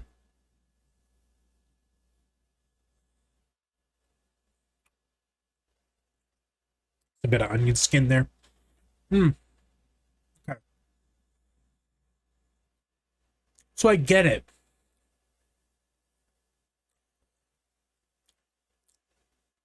I do get it. With the peanut butter, the peanut butter and the fish go together way better than I thought they would.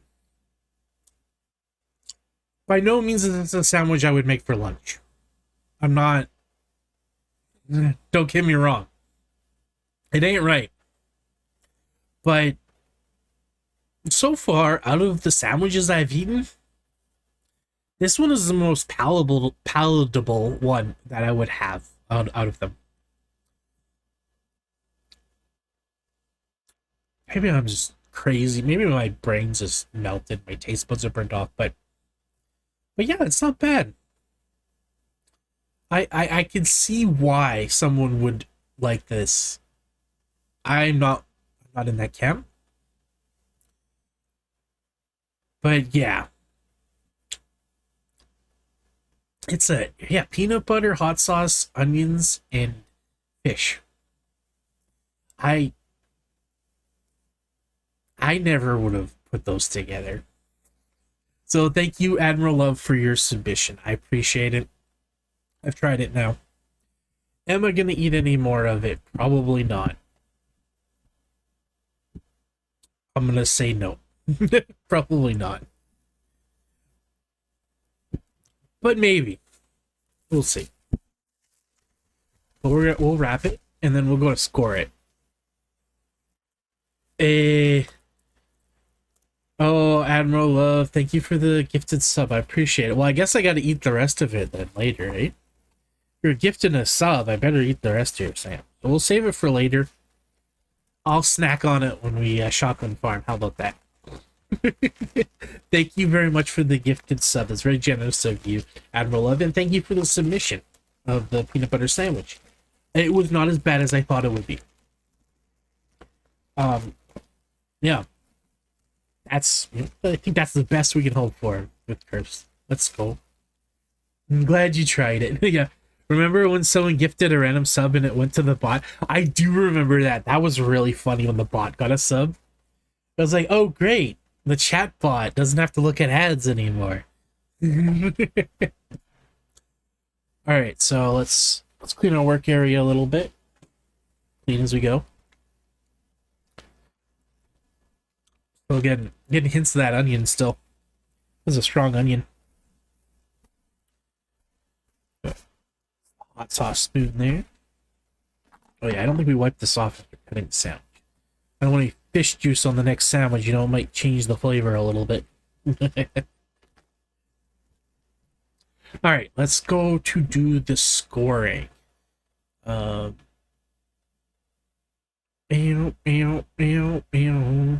Yes. Oh hey, it started a hype train.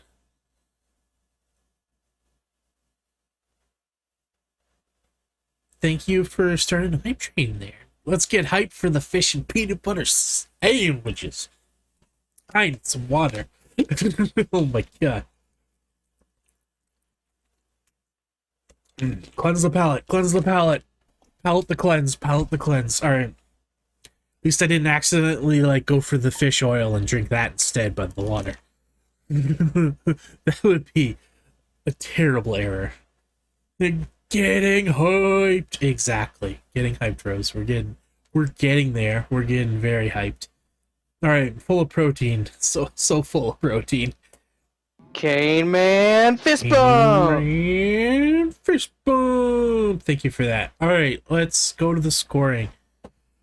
Alright, so I thought for sure that this was gonna be a 1 for flavor, but I gotta give it a 2. I gotta give it a 2 because it's better than these two for flavor as a combination. You maybe to you it's different, but like the sour sweet was disgusting, absolutely disgusting, and the Daily Grind was pretty gross and very bitter. I would almost score the Daily Grind like a 0.01 flavor better than the sweet sour if we were doing points, like 0.1s or whatever, doing decimals, but only slightly. It was pretty gross, but the sour sweet was really nasty, which I figured this would be one of the more palatable sandwiches, but no. So I'm gonna give it a 2. It's definitely not a 3. I didn't love it. I wouldn't make that for lunch on like a regular basis if I didn't have any other food and I was really hungry. You know, I would put that together and eat it.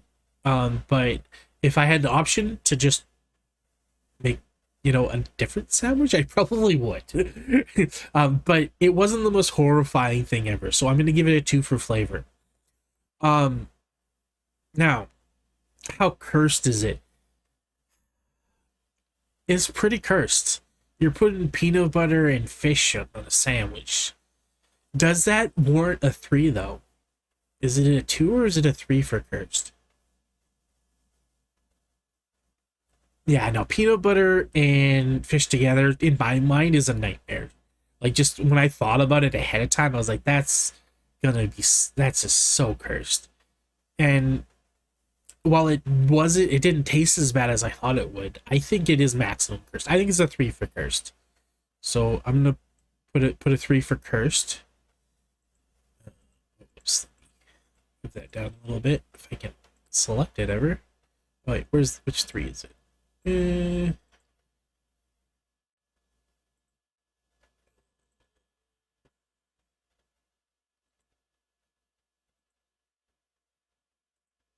there. No, that's not that one. Oh, there we go. There we go. Okay. Oh, dang it. Okay. Sorry, having trouble selecting the right one. There's so many 3s in the thing. Okay. Whatever. That's good enough. There we go. 3 for cursed. Now, how did it feel? What was the texture like? It was pretty bad. Not a great texture. Lisa says the most cursed part is that it doesn't taste as bad as it should. Yeah, that actually increased the cursed value of it, because I was expecting it to be horrific when I bit into it, and it wasn't. It was just mildly not good. I just, you know, I could eat a whole one of those sandwiches if I had. I don't particularly want to, but I could if I had to without like making a scene. I could just eat it and be like, well, there's cheap protein, I guess, you know? So yeah, taste was a 2. Curse is definitely a 3. Feel is going to be a 1. It was mushy. And, yeah, it was not a great texture. Not much texture to it at all. the fish just sort of like melts. If I can, it was similar texture to like canned tuna. Maybe a little more liquidy, I don't know. But yeah, I think we'll go with a 1 for it. So I believe right now that is our leader, because that's 6, right? The other 2 are 5.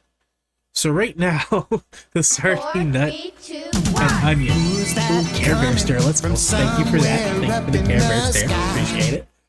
But yeah, so congrats, Admiral Love, for getting a nice solid 6. That's a pretty high score. I did not think that this was going to get a 2 for taste. I kind of figured it was going to get a 3 for cursed. And feel I had no idea. I mean, I figured 1 or 2 probably, but we got you a 6. That's pretty good. Thank you for your submission. I appreciate it. Let's go on to the next sandwich. let's move on to the next sandwich. We've had our fun with that one.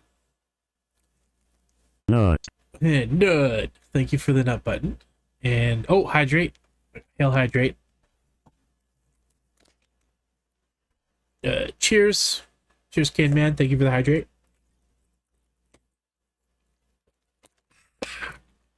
Alright, sardine sandwich done. Let's go on to the next one, guys. Alright, I need to pull this up. What's the next one after that? What's the next one in the list? It is the... the next one is the Oh Yeah. This one is the one with Kool-Aid. It was submitted by Rose. Thank you. Rose submitted a couple. Next couple are from her. And yeah, so... Nut. Nut. So we'll do the Oh Yeah, and then I'm gonna move the order around, I think. Oh wait, maybe not. Or yeah. I'm gonna move the order around a little bit because I want to do the Shotgun Farmer and the Slutty Peanut Butter and Jay sandwich last, since we're gonna be cooking them on here. Then we're gonna cook the bacon and stuff, so I'm gonna do those 2 last. So we'll just switch up the order. So we're gonna do the Oh Yeah, and then we're gonna go to do the Kidman's submission, the Oh That's Hot. Wait, did I skip one?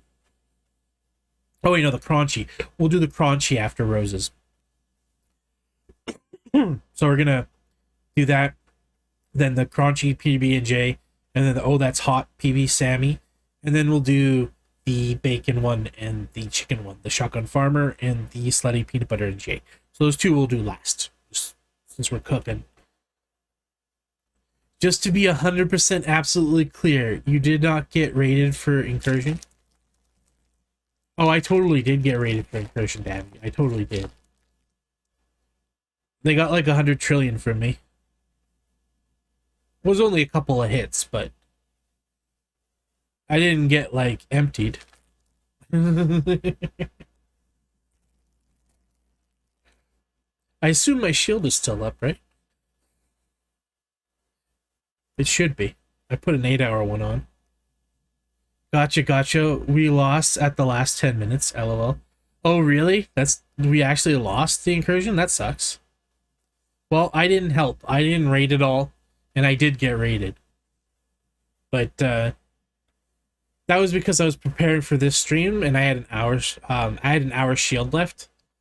And then I kind of got distracted, and then I went back to go shield, but it was, I guess, after my 10-minute was up. So they got a few hits in there. I think they got like 100,000 from me, something like that. Like not 100,000. I mean 100 trillion.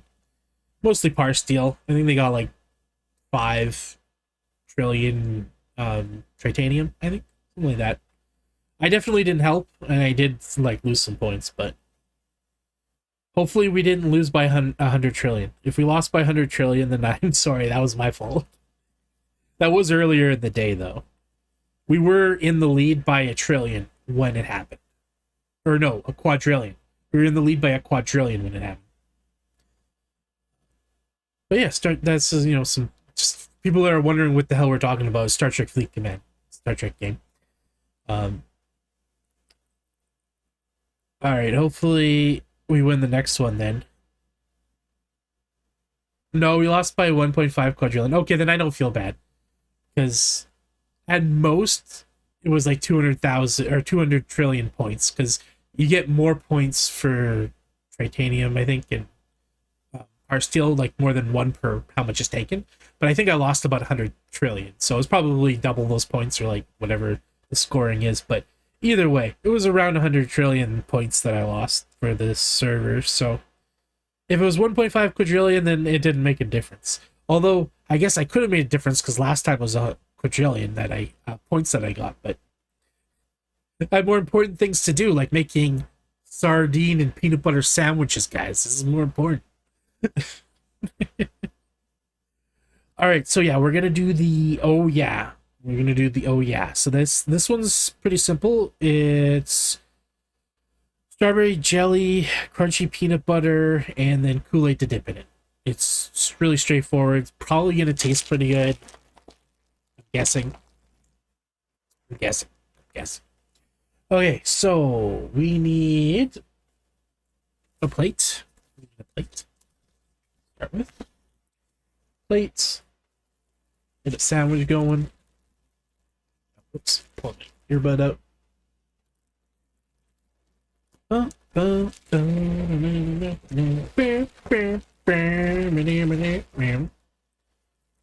right, so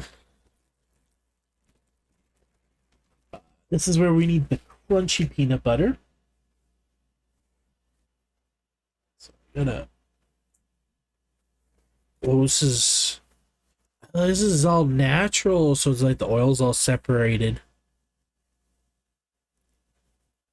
Atoms, 100% natural. I haven't tried this kind of peanut butter before. I don't think I've had this before. But they didn't have this was like wasn't many choices for crunchy peanut butter. I do like the all natural peanut butter because it's just peanuts, right? Yeah, it's peanuts and salt. That's literally the two ingredients, peanuts and salt. I don't know if you can see that there, but peanuts and salt. And there's a warning on it, contains peanuts. I don't know if that's necessary. It's peanut butter. Like but it's good to it's good to be safe. You never know, someone might have an allergy. All right, so we're going with strawberry jam. We got the strawberry jam here. So strawberry jam and peanut butter. Okay. It's gonna be a bit messy. I'm gonna have to mix this up. With the all natural is the oil separate, but it does taste a lot better than the standard peanut butter. So there's that. Got a spoon. All right, this. So yeah, like real oily. You see the chunks in there. But that's just what natural peanut butter is like. It's just nuts and salt and ground up. So every time you're going to use it, you have to stir it. So that's the annoying thing about the all natural peanut butter. But again, it tastes way different. It doesn't have the added sugar that regular peanut butter has, so it's not as sweet. But it does have a very good peanut butter flavor. Great for making the crunchy one is great for making cookies. We don't gotta mix the whole thing, but we just gotta mix the top a bit. But yeah, the all natural peanut butter is way more labor intensive, but you get a really good flavor with them. So you get what you pay for, you get out what you put in, all that stuff. Okay. Alright, it's good enough. That is really chunky. We want one more scoop and then that should be... Oh, whoops. Run away, net. Oh, that's good. Oh, damn, that's good. Okay. PV, do you think the sardines would be better with natural peanut butter? It might. Because it's less sweet. The sweetness didn't go well with the fish, but you do some experimenting and you let me know if that's the case. I ain't doing it. Only one way to find out. Yes, that's right, Kirk. There's only one way to find out, and that's if Admiral Love reports back to us after he makes himself one. That's the only way we'll ever know.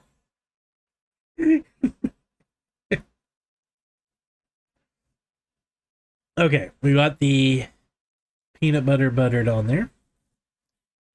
All right, I'm doing this. That is so good.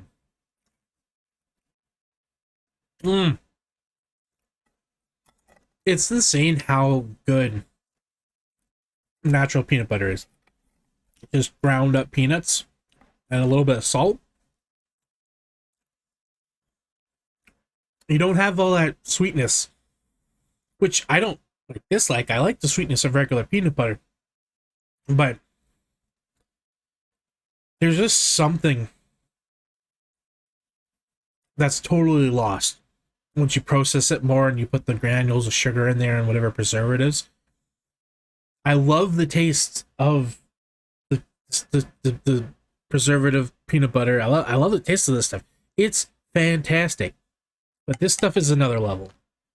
Like, it just, so good.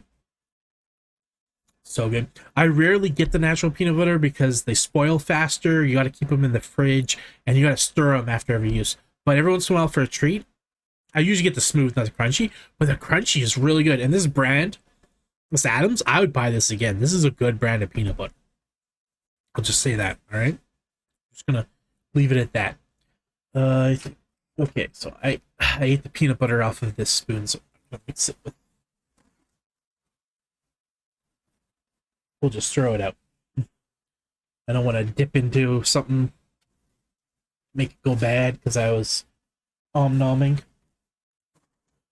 That peanut butter is good though. Whew. All right, so we got that done.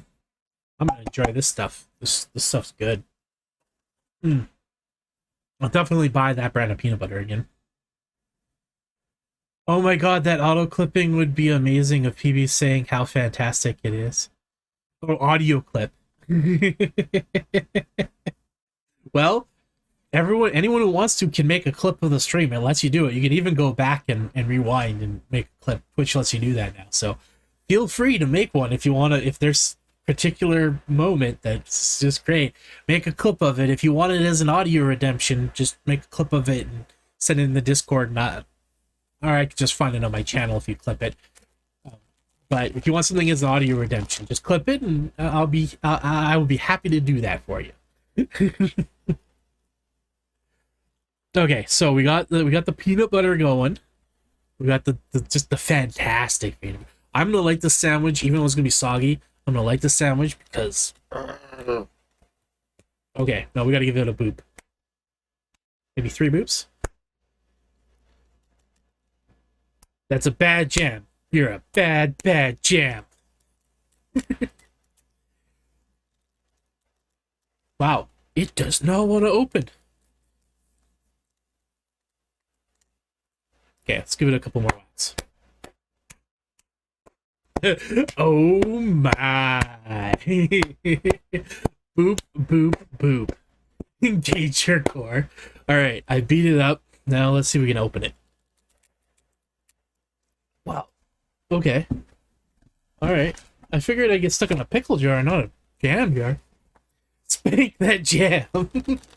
That's right. Okay, no, the paper towel doesn't help. Oh, here we go. I'm gonna get it. Oh, what a pop! Alright. They really went ham on making sure this was sealed. This was way harder to open than the pickles. But you know what? You beat it up, eventually it'll open. You just gotta give it some jam spanks. That's all you gotta do. And it did eventually come out. And this is strawberry. Delicious strawberry. Let's... Alright, maybe let's grab a spoon. I'm so proud of you, buddy. You showed that jam jar who was the boss. That's right. I sure did. Don't argue with me. Jam. It was fighting with me, but it lost the fight. All right, so we're just gonna get a nice spoon. Ooh, this has got a lot of pectin in it. It's very jelly-like. That's plenty, I think. Should be good.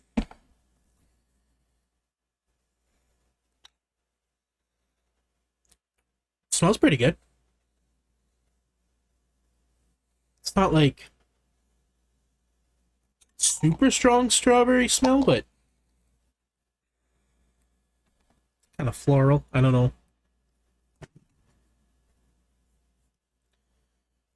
Gave it a good time for sure. Yeah, that's right. We treat our jams well around here, guys. We treat our jams well. Finally, something with some dang jam. Yeah, this is true. This is true. This jam, it was a pretty cheap jam. I actually got it at the dollar store. I've never had it before, this brand, but it's got a decent amount of pectin in it, which I like for sandwiches. It gives a bit more of a texture and like it is a little more of a chew. But then again, I like jams without pectin too, like without the gelatin, it's fine. But this is good for this sandwich. We're getting a lot of texture because we're gonna have a nice chew from the jam with the pectin in it, and the crunch from the peanut butter. So that's good. So that's it, right? It was just peanut butter and jam, and then we got to make the Kool-Aid for it, right? Let me just double check the recipe here. Ingredients, yeah, bread, strawberry jelly, and crunchy peanut butter. Oh yeah, and then we got to make Kool-Aid. All right, so I'm prepared to make the Kool-Aid. Grab a water bottle here. And I got one open already, but that one's my water. Now we gotta make Kool-Aid. Okay, well, actually, before we make the Kool-Aid, let's finish the sandwich, actually. It's a standard sandwich, so there you go. Peanut butter and jelly, it is the GOAT. It is the classic. Strawberry is my favorite. Although grape jelly, and there's grape coming up. But grape jelly is awesome, too.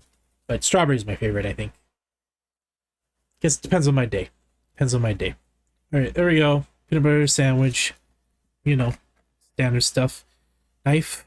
It's clean. I wiped it off. Doesn't have fish juice on it. We're good. So we actually use the cutting board for a second. Cut on the cutting board.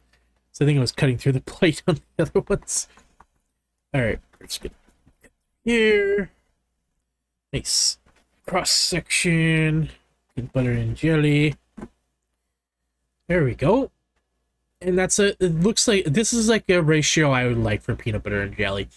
You don't want too much jelly because you don't want it to overpower everything, but you don't want to have too little jelly where you're just tasting peanut butter. You want to get a good amount of each in each bite. This is decent job with this one. And it's the all natural crunchy peanut butter.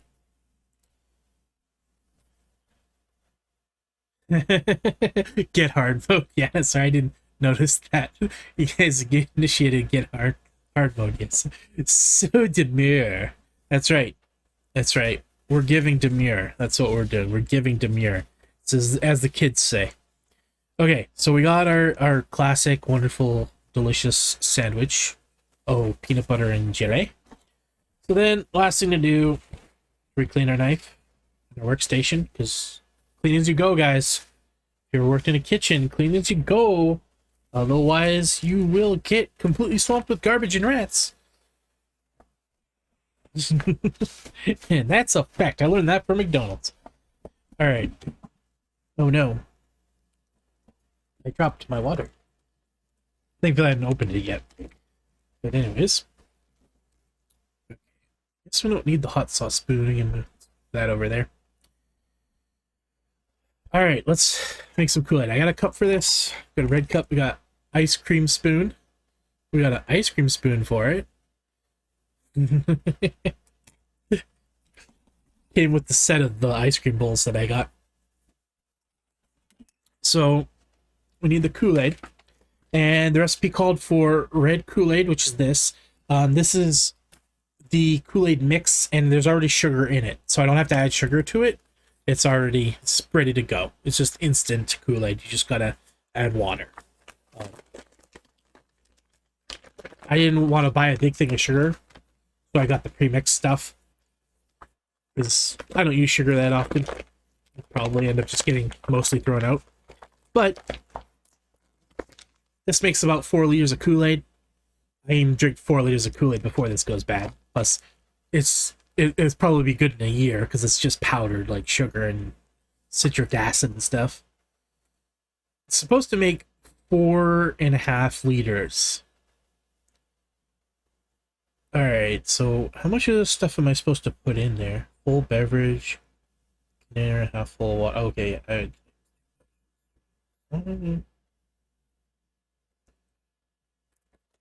say add content of 2 pouches? What? Oh, that's a slushy recipe.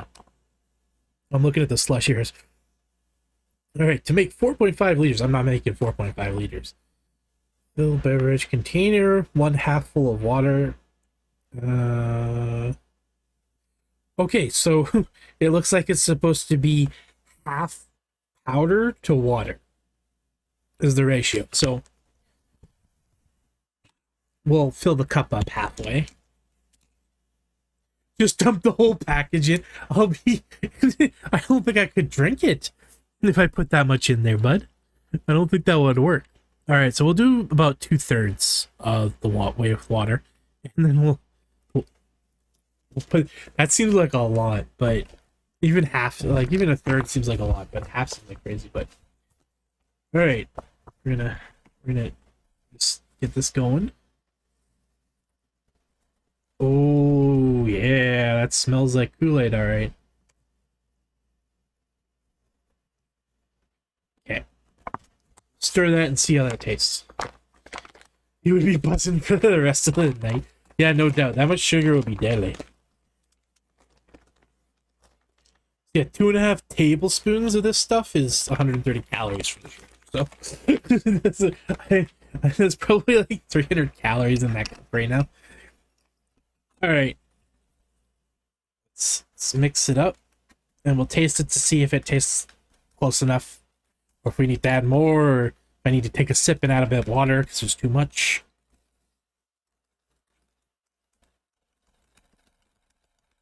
Yeah, oh no. I spilled. We're good. It's fine. Everything is fine. Impromptu extra life marathon. Let's go. Next thing we know, it'll be a 24-hour stream. Yeah, exactly. Yeah, if I drank 4.5 liters of Kool-Aid, if I didn't die, I probably would be up for 24 hours. It's a big if, but all right, let's see what it tastes like.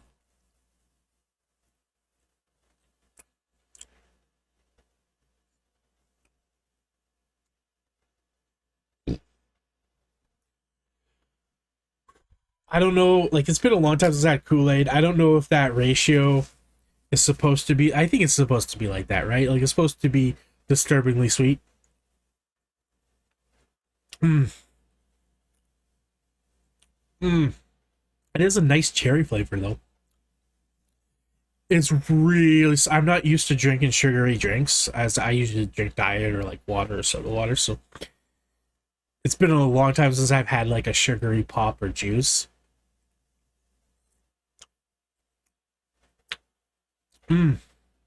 That is good. Okay, I think we'll leave it at that.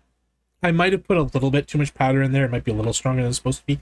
But it's been a while since I've had Kool-Aid, so when I was a kid, I remember we would always get the powder and then you'd have to add the sugar, so we'd always add more sugar than you're supposed to. And it already calls for a ridiculous amount of sugar, so real healthy as a kid, but man, you get that Kool-Aid going, you're good for running around like crazy. Okay, so we got our cherry Kool-Aid, which is very delicious. I'm gonna actually enjoy drinking the rest of that stuff. I'll just have to have small glasses like this so I don't have tons of sugar, but the cherry flavor is extremely artificial. but I like artificial cherry flavor. So it's good to me. I'm just taking small sips, you know, don't worry, there's still lots left. All right, so now let's try the sandwich. So we've got our strawberry jelly and peanut butter here. We've got our lovingly made cherry Kool-Aid. And the instructions are to dip and enjoy. So I think that's what we're going to do. We'll dip in and enjoy. I think I'm going to take this off here. So I can use this as like a little thing. So when it's dripping, it doesn't drip all over the place. It's drip on the plate. All right. I almost was like, oh, let's take a bite without it to see. But it's a peanut butter and jelly sandwich. I know what this tastes like. I know what a peanut butter and jelly sandwich is. So I don't need to try it without the Kool-Aid. We got to try it with the Kool-Aid. So Rose, thank you for your suggestion, your submission here. I appreciate it. Let's give it a go. Oh, it just sopped up. It just sopped it up. It was the capillary reaction right there. Like when you put a paper towel in the liquid and it just like climbs. It was like instant red. Look at that red though. That is so red. That's crazy how red that is. All right. That looks good. It does look good. It does look good. It's like when you get the red velvet cake or whatever. It's a red velvet peanut butter and jelly sandwich. All right, let's see how it tastes. Let's see how it tastes, guys. All right. Oh, it like slops out when you bite into it.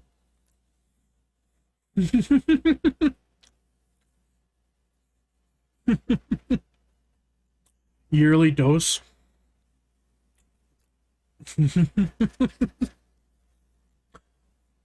Of delicious red 20. Doctor recommended amounts of red 20, of course.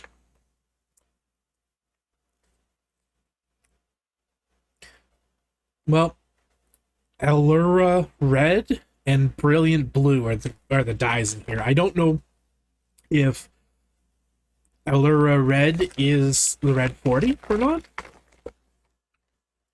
But just in case you're wondering, that's what's in it. It might be different because we're in Canada. Some of the dyes are banned in Canada. Like our Fruit Loops look totally different. They're way duller than American Fruit Loops. First time I tried American Fruit Loops, I was like, what did you guys put like actual paint on these things? Because Canadian Fruit Loops are real dull color-wise. No. Put stuff over.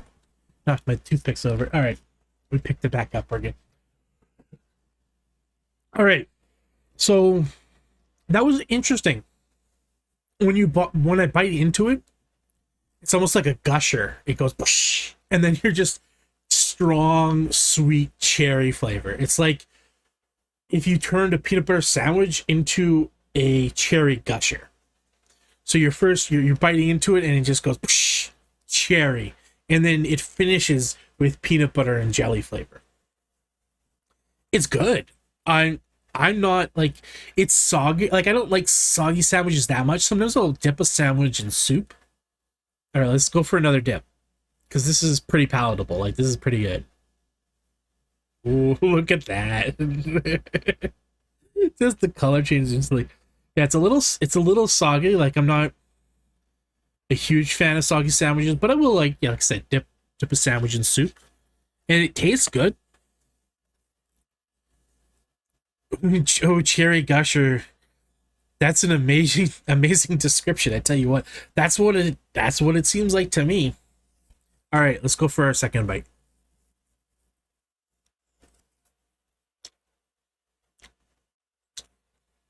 The amount, excuse me, chewing while I talk, but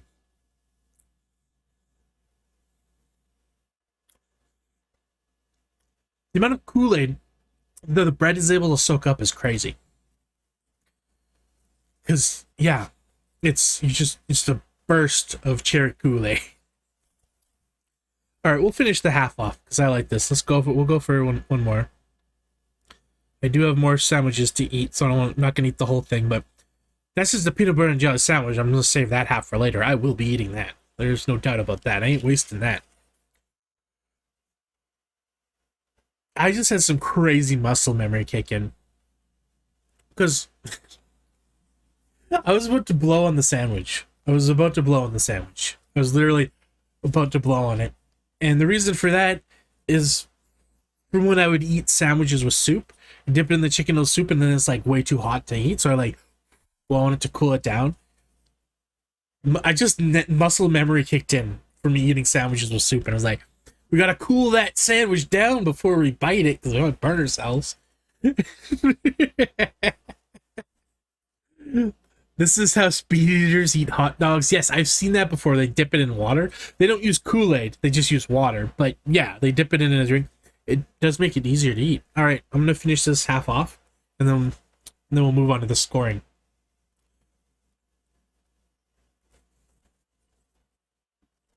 Mm-hmm.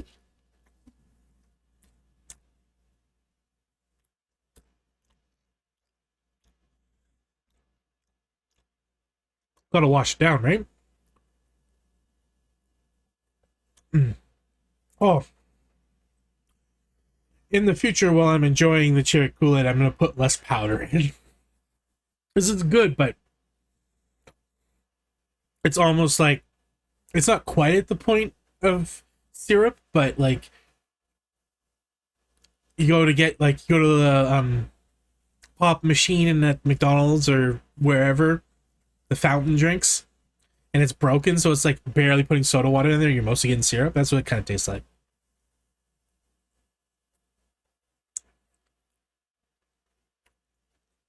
Oh yeah, it's like coalescing. The sugar's coalescing at the bottom, so the more I go down, the sweeter it gets. There's a way to fix this. Let's make a whole new Kool-Aid. There's enough sugar in there to make a whole new Kool-Aid. All on the bottom there. Gotta mix it a bit. If you can still feel your teeth, that's not real Kool-Aid. Yeah, that's a good point. That's a good point. I do really like the fake cherry flavor, though. It is good. I'm glad Rose went with cherry Kool-Aid for the choice, because it's very good. That's better. That's how I would make it. Oh, I'm spitting, sorry. Pardon me, I'm a pig. I was spitting all over the place, but yeah, this is like, I would say, like a couple of spoonfuls of the mix in this amount of water. Yeah, that's much better that way. I made it way too strong, and I even put less powder than it said to. Kool-Aid wants their drink to be very sweet, but that's a good point. If you can feel your teeth, then it ain't real Kool-Aid, so that's why it's so much. Okay, so let's clean this off. We're done with the spoon for now, so we can just throw the spoon there. It's fine. Paper towel, please. Paper towel. Got some Kool-Aid on here. The Hello Kitty plate. But I don't want to pre-sog the bread.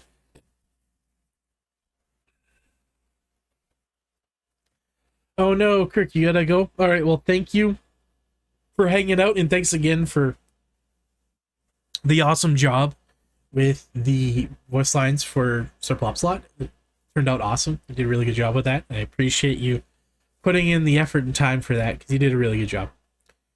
And thank you for wishing me a happy 5-year streaming anniversary. You have yourself a great night. And yeah, check out the rest of the VOD later when you can. I am going to post the video on YouTube as well. So if people want to watch it after my VOD has expired, you can go into my YouTube channel and the video will be here too. And if you missed like earlier in the stream and you want to go back and check it too, that'll be a great thing to do. Check it out on the YouTube channel, Peanut Butter Bucket. But yeah, that's my plan. I'm going to post it there after. But yeah, Rose, good sandwich. I like it. Let's wrap it up. Let's wrap the sandwich up. I am going to save that for later.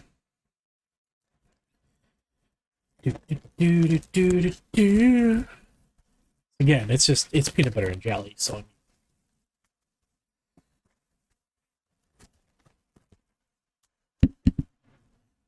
it'll be a nice snack for later. I am starting to get a little full. I was really hungry when we started. Not as hungry now. Alright. Got this right here.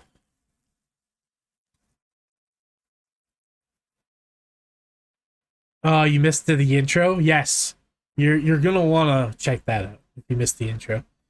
Lisa says good night and happy sandwiching, PB. Alright. Thank you very much. Appreciate Lisa and all that she does, and the fact that she keeps trying to convert you into eating cheese.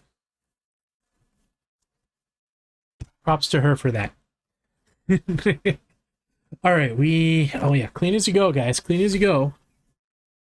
The cutting board is getting a little stained from the Kool-Aid, but that's okay.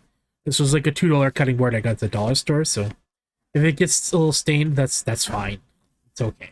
It'll still be a good cutting. It'll just be a little red. No big deal.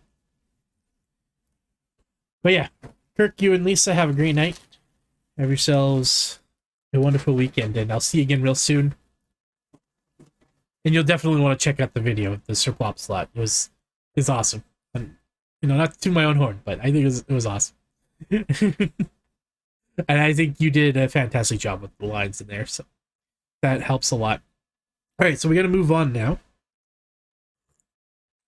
to the next section where we score the sandwich that we just had. So let's switch over to the score screen. Bam, 7 score screen. So this is Rose's the oh yeah.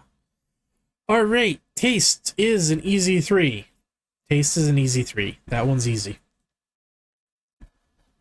Very easy. It was good. I'd eat it again. No problems. Yeah. Flavor-wise, great. It's super sugary Kool-Aid with peanut butter and jelly sandwich. I would say the taste would only be bad if you don't like those things, like you don't like the artificial cherry or you don't like peanut butter and jelly. Like if you don't like one of those individual flavors, then that might affect the flavor for you. But I like all of them, and for me, I'm going with the 3. Cursed. How cursed is it? It's not that cursed. I don't think it's that cursed, to be honest. It's really not that cursed. It is a little soggy. Like it's weird. Like when you bite into it, it's like a gusher. So it's not. I think a lot of people who have texture issues or just the consistency of stuff issues might find the soggy bread really cursed. They probably wouldn't like it. I didn't mind it, but I don't mind a little bit of soggy bread. It doesn't bother me that much. As long as it tastes good, which it did. So I think we give it a 2 for the cursed. Because it's definitely not a 3. It's not nightmares, but it is a little soggy. I'm debating between a 1 and a 3. I'm gonna go with a 2 for it. No, not a 1 and a 3. I'm between 1 and 2. I think we'll go with 2 for the cursed. We'll do 2 for the cursed, yeah. Alright. So there we go. That one is there. So yeah, the taste was really good. I like that. And we're going with my personal feeling on it. I think a lot of people would probably give it a 1 for the feel because of the soggy bread. Like I said many times before, dip my ham sandwich or whatever into my chicken noodle soup. It doesn't bother me. I like that. I like it a lot. So it kind of bumps it up. I can't give it a 3 because it is a little soggy. 3 would be too much, but I'm gonna go with a 2. Oh, what did I just do there? Okay, no. Control Z. I grabbed the wrong thing. Okay, so I think yeah, we'll do with it a 2 for the feel, because it's not an amazing experience because it is a little soggy, but it's also not a nightmare. It's not worth a 3. It's not worth a 3 for the feel. So yeah, that's what we'll go. We'll go 3, 2, 2. So that's 5. So that's 7. So that's 7, right? 5, 6, 7. Ooh, so do we have a new highest score so far? Yeah, you're beating the. I will say I enjoyed this a lot more than the sardine sandwich. That's just I did. All right, I did. So I think that's appropriate. I think that's appropriate for the scoring. So yeah, Rose, your oh yeah is in first right now with 7 points. It is in first for 7 points. Yeah, I think that's fair scoring. 3 for taste. Tastes are great. It is a little cursed, but not like crazy cursed. And I could almost give it a 3 for feel, for how good it feels, like texture and whatnot. Like personally, because I'm not grossed out by soggy bread, but like it is soggy, and it is noticeably soggy, so I had to deduct a point there. So it's not a 3 for the feel, but we'll go with the 2. So there we go. 3, 2, 2. Thank you for the submission there, Rose. I appreciate it. And you're in the lead right now. All right, so the next one, we're moving it around, so we're not doing the Slutty PB&J yet. Next one we'll do is the Crunchy. We'll do the Crunchy next. We'll do number 6. So we're going to do the Crunchy, the Oh That's Hot, and then we'll do the Slutty PB&J and the Shotgun Farmer. And I think we'll do the Shotgun Farmer last, because then when we warm the chicken up, there'll be a little bit of bacon grease in there to give it a little more flavor. Because, hey, bacon-infused chicken sounds good to me. All right, so let's switch back here. And let me pull up the recipe, and I should chat back up. So see that in. For the red 40, it's definitely cursed. Yeah, exactly. I agree, Rose. Yeah, the red 40 adds a bit. Oh, I got more points than you. Not that it's a competition, but still. Well, I mean, it is the sandwiches are competing, because whoever is like the most points gets is the champion of the cursed sandwiches. But that might not be something you want your sandwich to be. The champion of the cursed sandwiches doesn't necessarily mean it's a great sandwich, because part of the scoring is how cursed it absolutely is. It's not really my sandwich. No, you own it, Admiral Love. You submitted it. That's your sandwich. You stole the recipe. That's fine. We don't need we don't need to count that. It's your sandwich. We're good. Okay. All right. So I need to pull up the Crunchy recipe so we can get that done. All right. Let's pull that up. Close. Okay. Where's the Crunchy? Okay, so yeah, this one's just the chips, the peanut butter, and the jelly. Okay. So we'll use the strawberry. We got that there already. And give me a bowl. Oh, it's just the light. I was like, is there still some like water in there? But no, it's just the. Oh no, it is. Yeah, there's a little bit. It's from me rinsing the bowls out.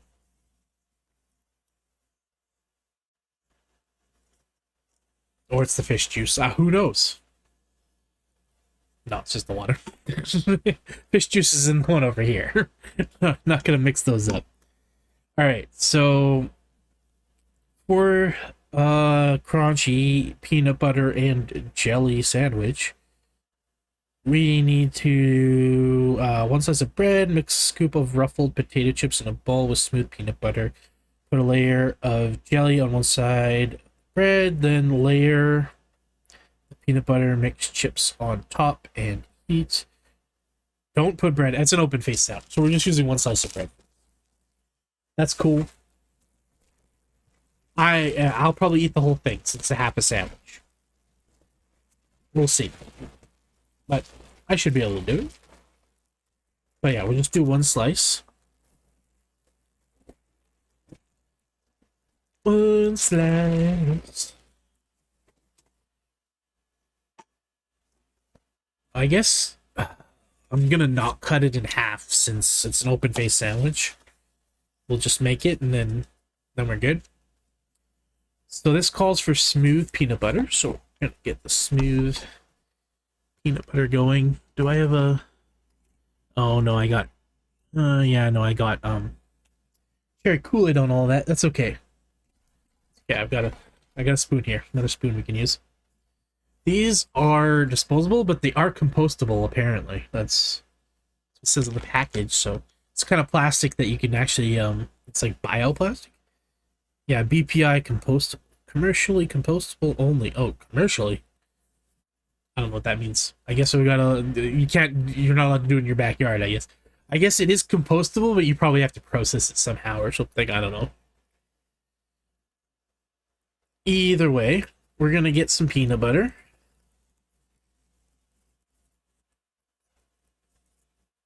Good scoop here. That should be good. Yeah, so we're gonna put that in the bowl. There. I don't need like a crazy amount. I don't want to waste any.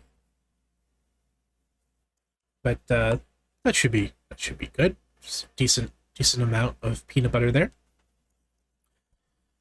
Okay. And now we need chips. Nope. Those are for canine sellers, spicy ones. Alright, so these aren't Ruffles, but they're rippled original potatoes. Okay. So they will do the trick. Not gonna need a ton. Chips. Potato chips smell good. Who knew? Need a couple.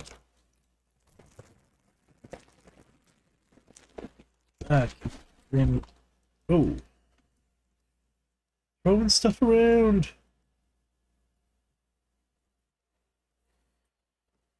Oh, the chip sandwich, excellent. There's actually 2 chip sandwiches. This one's the crunchy one. It's peanut butter and chips. We gotta mix together. Kind of crush the chips, I guess.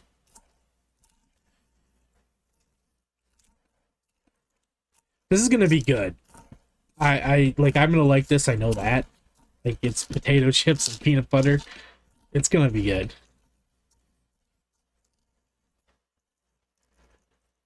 Okay. So I'm not making like a lot, it's kind of hard, but crush the chips up a little bit more. I don't have like tons of peanut butter in here, but it'll be enough. It's fine. Crush that up a little bit more. I need like a mortar and pestle for this. Alright, this is working. This is working. Okay, we got our crunchy peanut butter. This is like turning smooth peanut butter into crunchy peanut butter is what this is doing. Okay, so the potato chips are incorporated into the peanut butter, as you can see. We need to apply jam to the bread, and then we put the peanut butter on top of the bread, right? Let me double check the recipe. Let's make sure I'm doing this right. Yeah, mix a scoop of ruffled potato chips into a bowl of smooth peanut butter, put a layer of jelly on one side of the bread, then layer peanut butter, mixture, chips on top. Yeah, okay. Easy. Alright.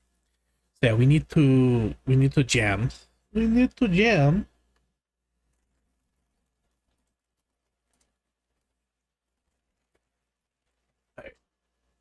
Just getting a fresh spoon. I know I'm going through a lot of disposable spoons and stuff, but I just don't want to use the same spoon and like the jam or peanut butter and then have the jam go moldy. Normally I would just like wash the spoon or knife, but you know, for speed's sake,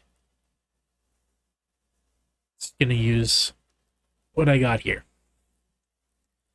Alright, is this enough jam? This might be not enough. I think we need a little bit more. A little, well, maybe. No, I think this is good. This is a good amount of jam.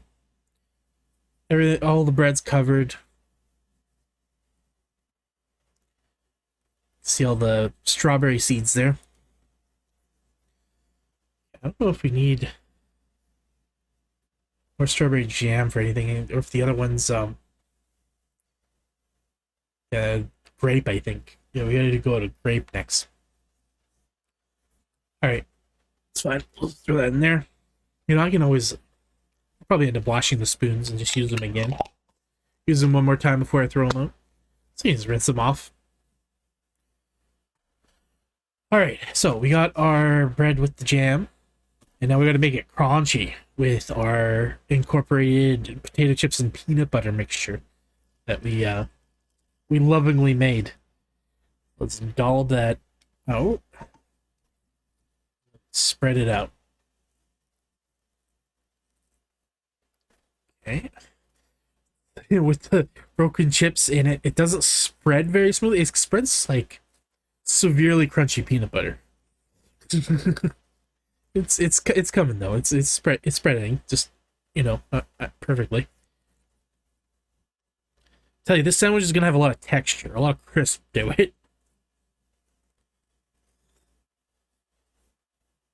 All right, and all right, so we're gonna be using that again for Cane Man sandwich, I think. All right, so there we go. Open face, crunchy peanut butter and jelly sandwiches. Peanut butter, strawberry jelly, and in the peanut butter is crushed up ruffled potato chips. Well, ridged potato chips. It's not Ruffle brand, but whatever, same thing. Great, let's give it a try. I think this is gonna be good.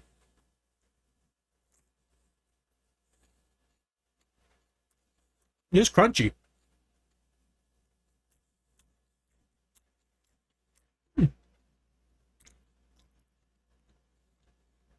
Tastes good.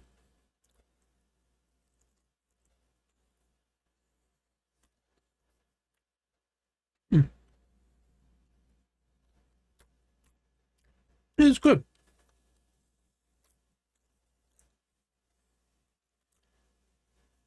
It's slightly on the salty side, but I mean, it's salted potato chips with peanut butter, so that's to be expected. It does taste good though. Chips add a nice crunch to it. The chips don't taste the flavor a whole lot. Like, the chips aren't like overpowering. Like, I don't really taste the flavor of the potato chips that much. It's more the crisp, the crunch when you bite into it and go. That's more what it's providing for the sandwich, but it is good. I like it.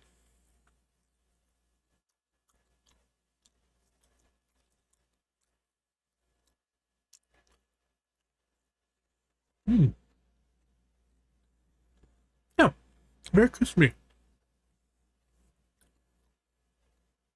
Cheers to the crunchy peanut butter and jam. All right.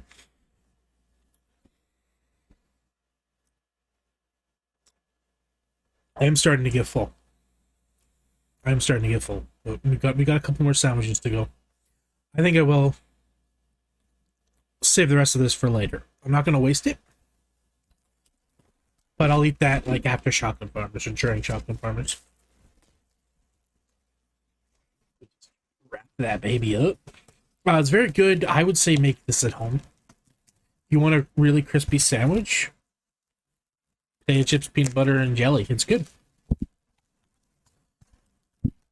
I don't know if I'd recommend it for like your healthy eating. If you're trying to eat healthy, I mean, it's a lot of fat. When potato chips is an ingredient, you know what you're making is healthy, right? It's like poutine. It's like the healthiest thing you can have, right? Fried potatoes, cheese, and gravy? Yeah, there's something healthier than that. I probably could have finished this, but I am starting to get full, and I still got a few sandwiches left to go. So there we go. We got a couple of bites there left. We'll save that as a snack for later. Yeah, at this point, the Daily Grindwich and the sardine sandwich, I don't think I'll be finishing those. But the just peanut butter jelly sandwich, one from the Oh Yeah, I'll be finishing that. And the crunchy, I'll finish that. So far, we'll, you know, only waste as little food as possible. We'll see. You gotta save room for the Shotgun Farmer. LOL. That's true. You do. You do gotta save room. And you said the magic word. You said the magic word, and Bucket Pot is on duty. Is on duty. We're not shotgun farming yet, Bucket Pot. Calm down. Calm down. We're not there yet. We're getting there, but we're not there yet. Okay, so we gotta score the crunchy, so let's get to that, get that done. Bam. All right, so crunchy. Yeah, we're skipping the slutty PB and J so far. So crunchy. Taste is getting a 3.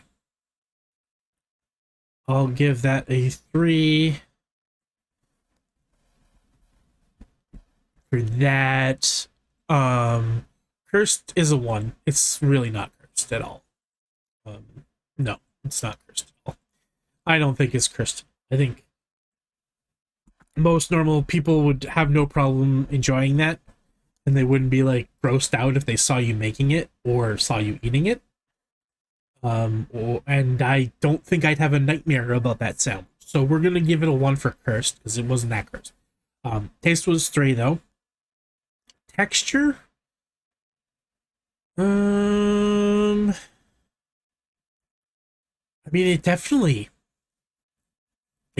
had a crunch. It definitely had a nice crunch to it.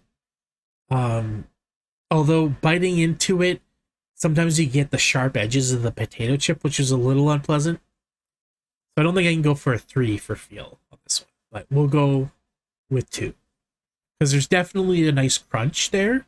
It is satisfying when you bite into it, but you got to be careful because it's a little painful. Like there's a couple times where the top of my mouth got like poked by a sharp piece of chip.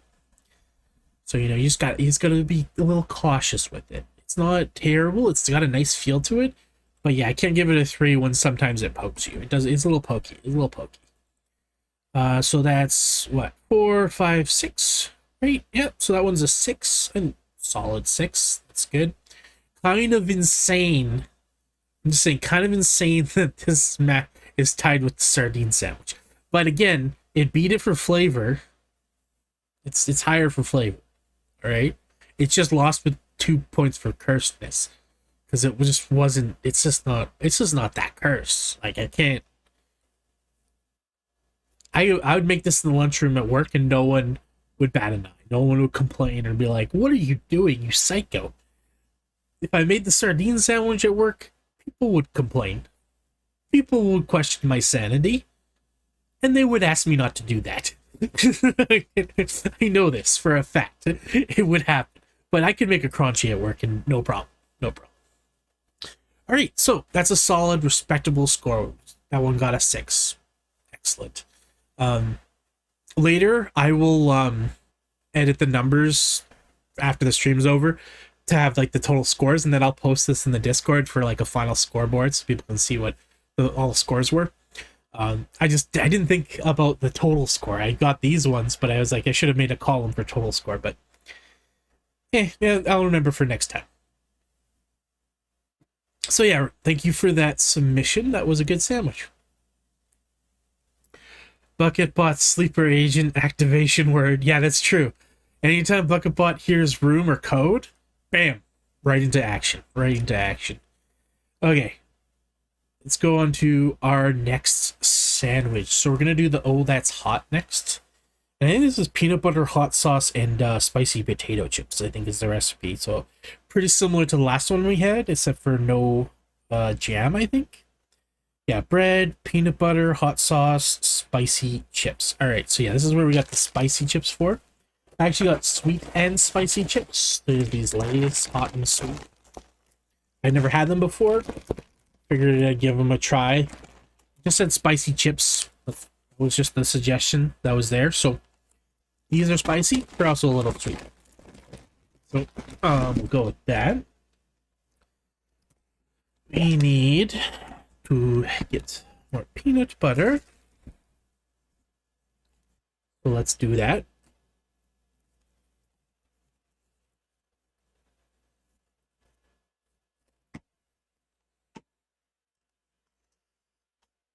Yeah, all right, that should be enough peanut butter for this particular endeavor. So let's get that little extra in there out. It's about there. There's a lot of peanut butter in there, so yeah, let's wash all those after. All right, let's actually just try one of these chips.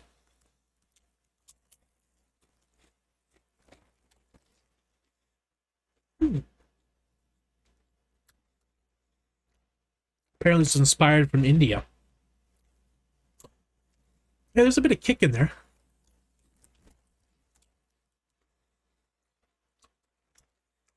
A little sweet. Those are good. Eat those. Okay. So we're not just here to eat a bunch of potato chips. I mean, we are, but we got sandwiches.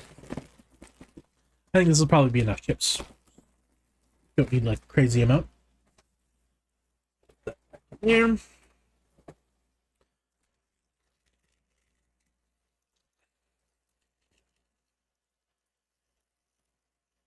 Okay. The chips up. The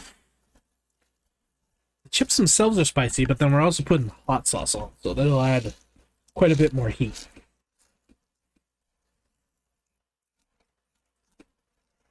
This one might be a little more chip forward. That's okay. Yep. As crunchy as we can.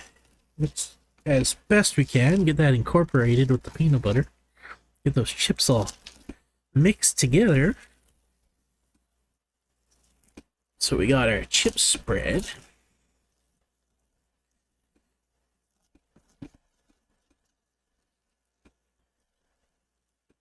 Alright, there we go. I think that's probably good. I keep hitting the mic, sorry. Apologize for that. Okay, that's ready. So this one I'm definitely gonna eat the whole thing of, but I'm just gonna take one bite of it right now.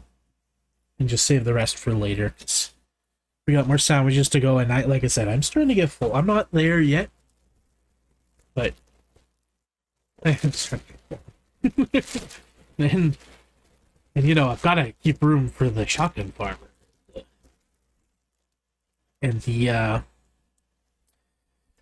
slutty peanut butter and jelly. Bacon peanut butter sandwiches. That sounds like something Elvis would do. Okay, so let's just double check the recipe. Make sure I'm doing this right. Oh, I said a burp and I tasted sardines. That's not good, guys. Oh. Alright. With all the other flavors, that's not right. Okay. So yeah, it's bread, peanut butter, hot sauce, spicy chips. Okay, so yeah, real easy. Alright, so apply the peanut butter. There's no jelly on this one. It's just a savory, spicy sandwich.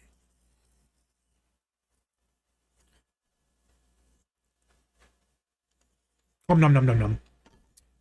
Okay. Let's try and spread this out. It's a lot of chips, so it's kind of hard to spread, but we'll get her done.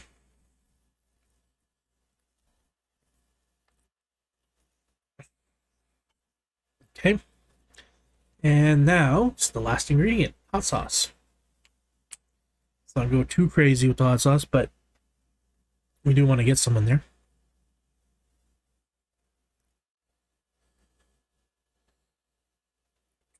Okay, that's probably lots. This stuff is really hot.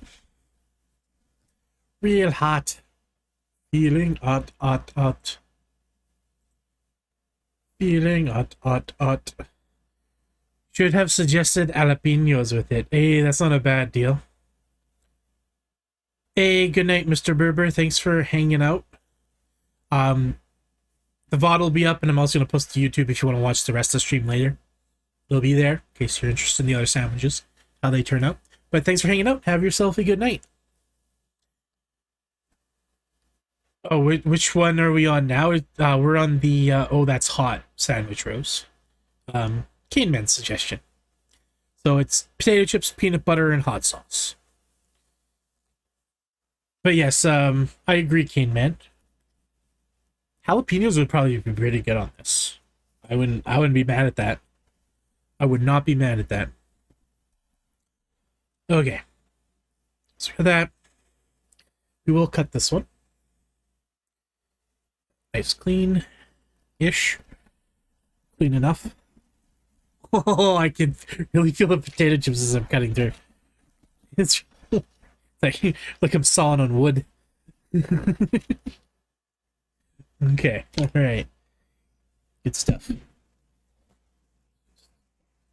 A little bit of this. Wipe off the knife on the sharp side. There we go. Our knife cleanish.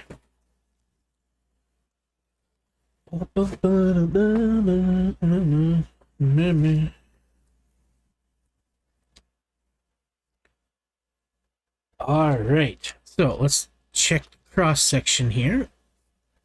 Oh, we're gonna cut all the. There we go. Oh, we got a nice cheese pull. There's no cheese. All right, look at that. I mean, you mostly see peanut butter. There's chips and there's hot sauce, and I kind of mangled it when I pulled it apart. I didn't cut it all the way through, but that's okay. It's good enough. Look at that. Look at that. This cross section any better? Yeah, so you can see the puzzle pieces. They fit. They fit. This was not. This part didn't cut, so it just like ripped when I pulled it apart. Close enough. All right, it's fine. It doesn't have to be fancy. It's what it tastes like, right? Okay, so I think this is the one we'll take a bite out of. All right, cheers, Cane Man. Thank you for the submission. This is the that's hot potato chips, spicy potato chips, spicy Lay's potato chips, and peanut butter and habanero hot sauce. Pretty spicy hot sauce. So let's see how it is. I think this will be decent. I think it will be okay. Cane Man fist bump. Cane Man fist bump. You can really taste the hot sauce. That stuff cuts through everything. It's not bad.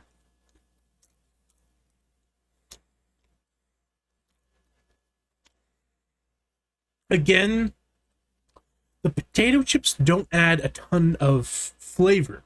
It's mostly peanut butter and then the hot sauce that I'm tasting.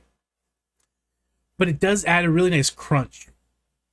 It's almost like eating just like crunchy peanut butter, but like even more crunchy almost. It is good though. I will finish that. I'll definitely finish that later. So yeah. The that's hot will be a sandwich that I will snack on later.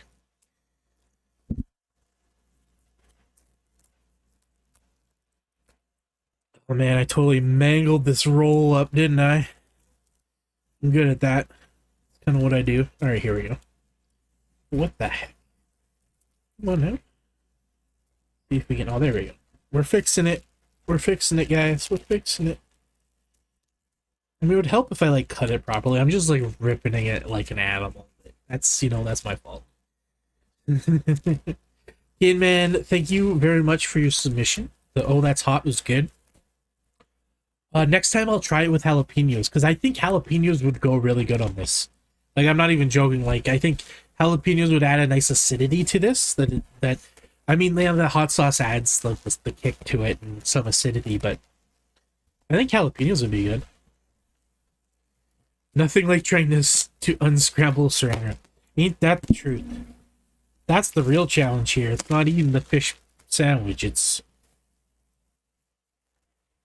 Can we unscramble saran wrap?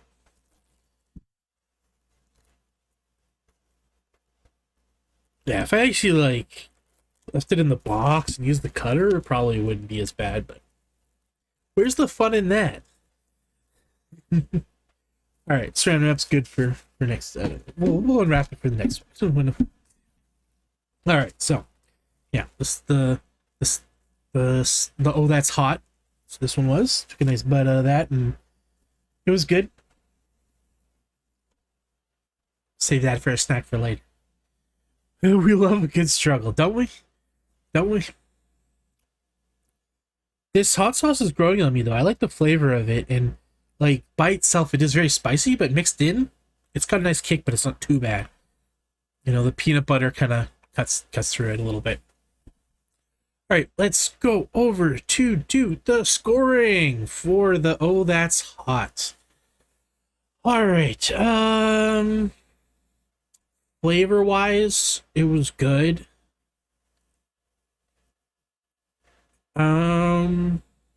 Is it 3 good though? I'm gonna say it's probably a 2 for flavor, I think. Because it's not bad. I like the flavor of it, but it's not like that next level. It's not like amazing. It's a little like, just like, is this peanut buttery mostly, which is good.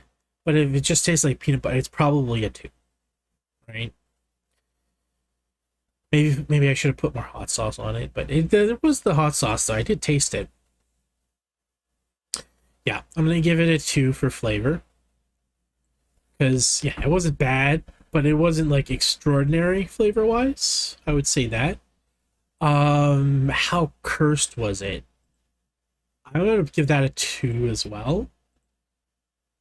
Because you're mixing hot sauce and peanut butter, which is kind of weird, but not crazy. Now, how about the feel? We're out of 2s. I have to duplicate some 2s here. I've been using too many 2s. All right, let's copy and let's paste another here. Duplicate. So I think we're going 2, 2, and 2. Because the texture was decent, there was a nice crunch to it, but it had the same problem the other chip sandwich had, which was that a little spike. Every once in a while, you get a little spike in the top of your gums, and it's like, or the roof of your mouth. And so, I don't think I can give it a 3 for texture, but it's definitely not a 1 because it's got a real nice crunch to it. So I think for the all hot across the board, 2, 2, and 2. So it's gonna be 6.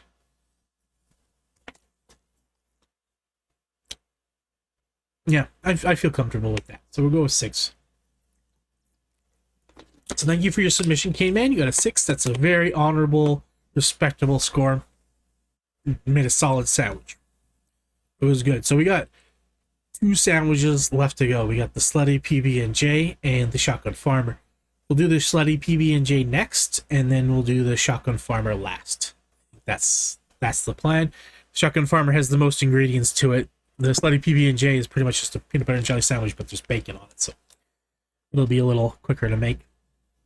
Yeah, look at that. I love tomatoes. Oh, I love tomatoes.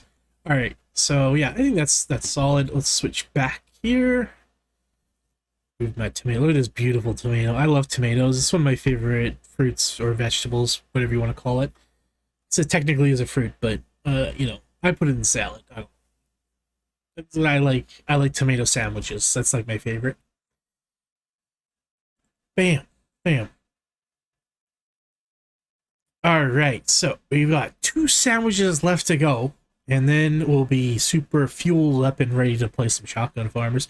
I'm not gonna like play Shotgun Farmers for like all night. Not gonna go till like 6 in the morning, but I want to get some rounds in, and it wouldn't be a PB anniversary stream if we didn't play a little bit of Shotgun Farmers. I mean, come on now.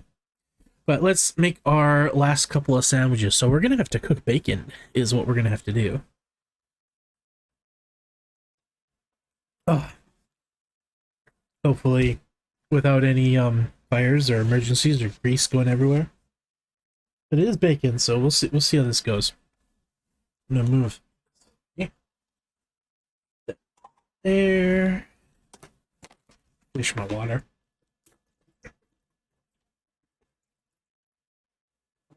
Stay hydrated, guys.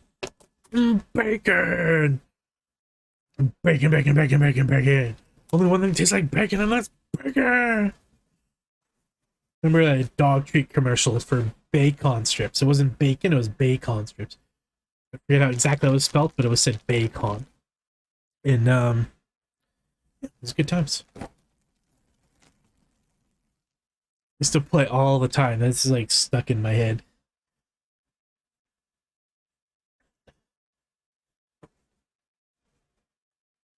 Okay, let's put this over here. There. I love that, buddy. I absolutely knew you would get my reference. Excellent. I'm glad I got it too. I'm glad I got it too. That's exactly how I was saying it when I was referring to it. It's bacon. Only one thing tastes like bacon is bacon. Yeah, that commercial's hilarious. You're from the point of view of the dog. People don't know, and like the dog's owner is like giving him treats, and like the dog's going crazy for this Bacon branded dog treat, and yeah, I think it's like the tagline in it or whatever is your dog won't know it's not bacon. To them, it will be bacon. Something along those lines, like that. Okay, that's chicken. We want the bacon. All right, so we got the bacon here. Do this over the little garbage bag I got going, I think. So that way, I don't know if I cut it this way, the juice should be fine. Okay, take the lid off. Step 1, delid the pan. Okay, I'm gonna get the bacon open.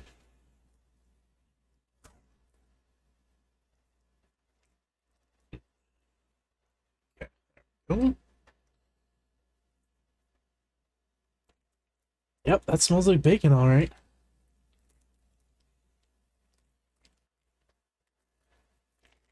I'm just gonna grab it. Oh, slippery. Don't run from me, bacon. Don't run from me. Okay. Gonna fan that out a bit more. Got all of it? Yeah, got all of it.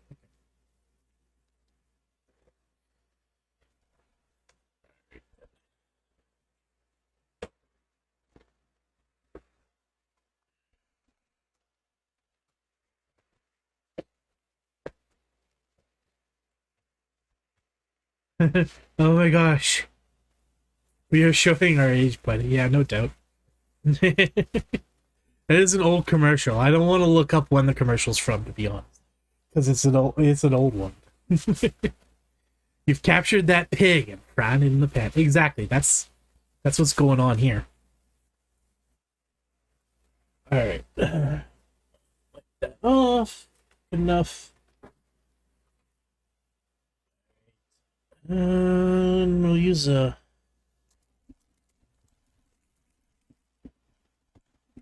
I got a wooden spoons, so I can move this bacon around a bit. It'll be easier to separate if I just use my hands. I'm just gonna use my hands. Set up the bacon before we turn the pan on. So we're gonna use 4 slices for the sandwich, and we'll put some on the shotgun farmer as well. Because why not?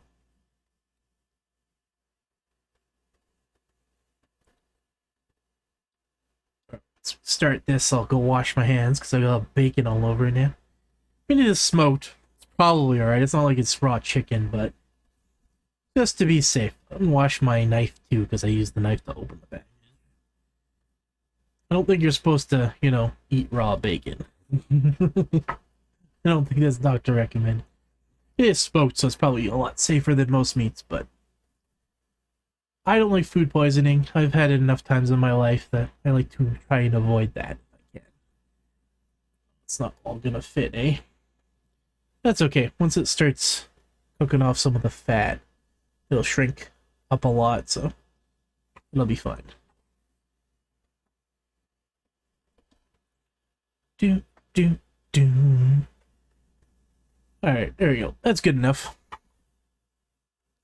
Bacon juice is greater than fish juice. You know what? It certainly would taste better. You're not wrong about that at all. Okay. Go in there. Okay, so while the bacon is cooking, we'll get stuff ready, first of all. And we'll get the peanut butter and jelly part of the sandwich ready. It smells so good. It smells so much better than when we opened the sardine. It smells good. It smells like bacon, guys. It smells like bacon. Ooh, yeah. Okay, jelly. This is Dora the Explorer bread. Dora the Explorer bread. Right there, see? Alright, let's see if this is easy to open. Oh, yeah, that was easy. Easy to open. It smells like grape. That really smells like grape. Alright.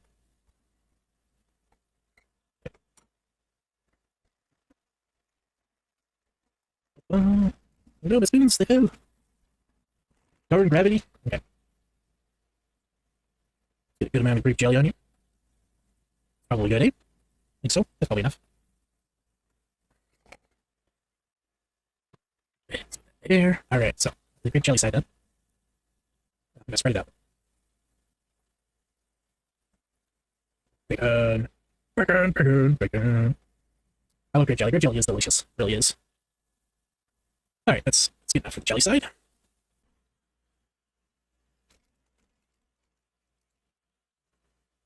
Alright. We'll do the other slice with your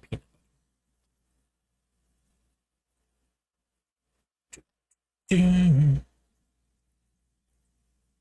Alright. Get a scoop of peanut butter. Just gonna do light peanut butter. I don't gotta go crazy because the bacon will add a decent amount of fat and like juiciness to the sandwich, so. There.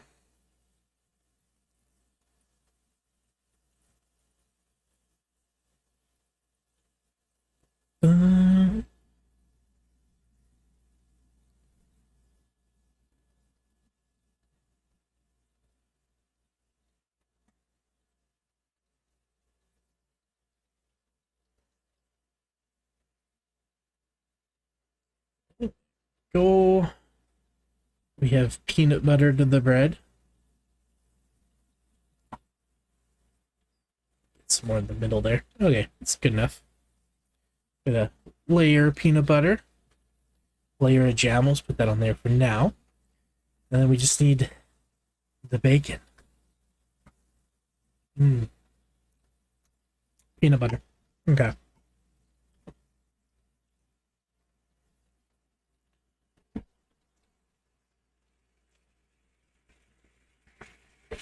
Ooh, listen to that sizzle. Listen to that sizzle. Yummy, yummy indeed.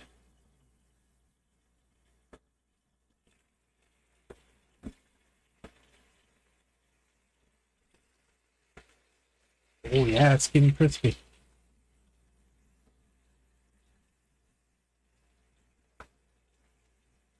Oh yeah.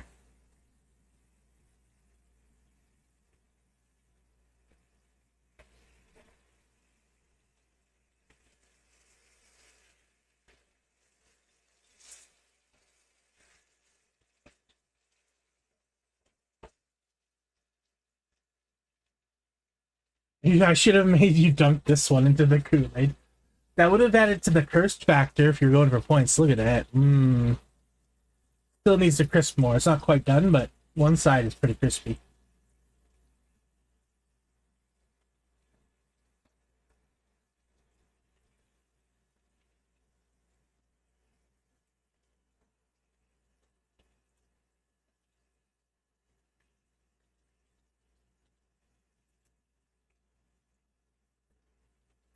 Trying to separate out. Some of them are sticking together a little bit.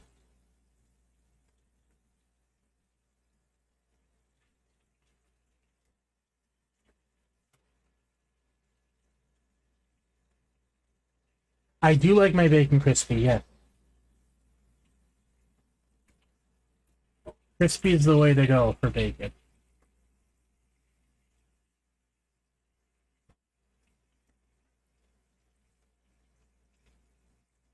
Ooh, yeah, it's hot.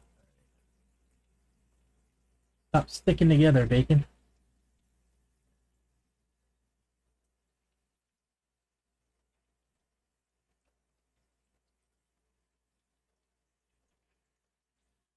Alright, it's getting there.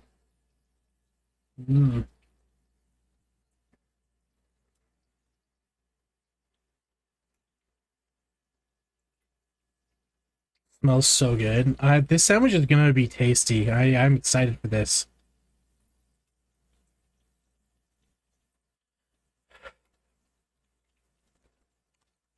I prefer sausage as a breakfast meat, but I don't like crispy bacon. Oh, you don't like crispy bacon? I don't like burnt bacon, but I like it crispy. I'm with you. I love bacon, but Sausage is good for breakfast. I love sausage. Sausage. Delicious sausage. Jimmy Dean's.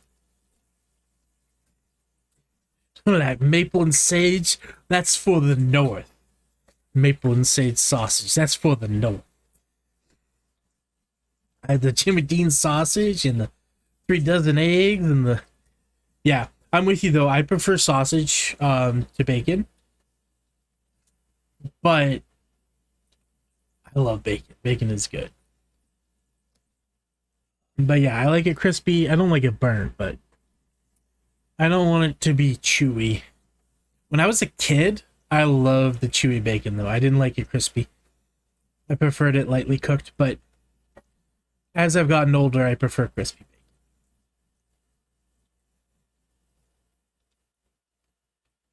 That said, if you made me some bacon that wasn't super crispy, I wouldn't complain. I'd still like it. It's bacon. I mean, come on.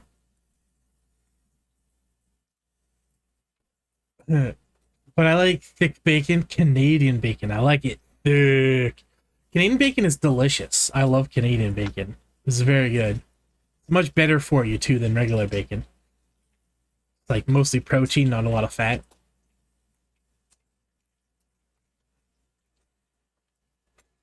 Oh, yeah, it's getting there.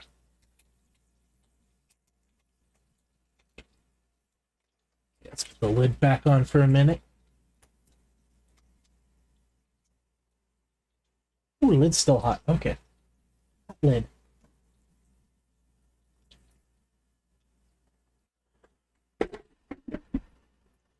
Probably like splashing bacon fat on my TV, but that's okay. Doesn't look like it's hit it at all. Playing with that folk haul video? Yeah, exactly. The Jimmy Dean sausage. How am I supposed to eat a family of 4? A wife who's a little plump on a god dang 8-ounce pack of Jimmy Dean sausage. You used to have it in the 16-ounce, but I'm not going to buy 2 8-ounce packages. And you've got the 16 ounces with the maple and the sage, but that's for the note. Yeah, it's one of my favorite videos on the internet. The Jimmy Dean's complaint line it's so funny. It's just entertaining as all heck.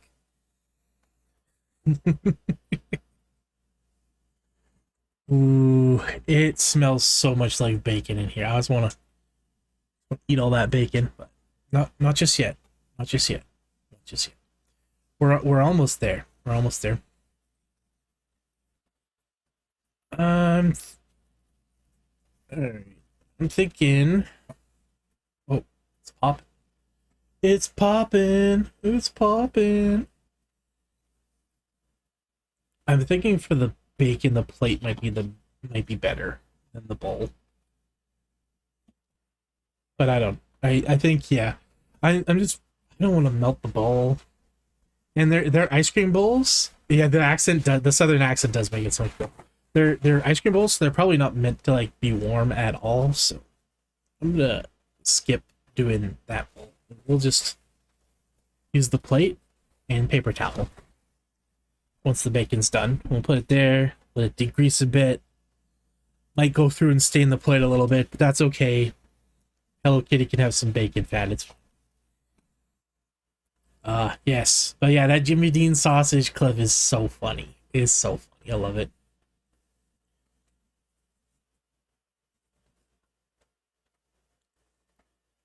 Oh, it scared me for a second. There's a little bit of the onion skin. I guess it slipped under the pan. I thought that it was melting the tablecloth, but it's the onion skin freaking me out. And when I first set it up, the tablecloth was a little bunched up, so it was actually touching the bottom, so I had to flatten it out. It's not like it like that big of an issue for it being on top there, but if it's actually touching the bottom, it'll melt it. Because the bottom, not where like the feet go, but the actual bottom, it gets hot. So if it's touching there, it'll melt a bit. I mean, it's a couple dollar tablecloth, so if it melts a little bit, not the end of the world, but I don't want melted tablecloth on the bottom of my pan. It'll be a pain to get off. Alright, let's mix up this bacon a little bit. Oh, it's real close. Oh. Yeah, it's a little though.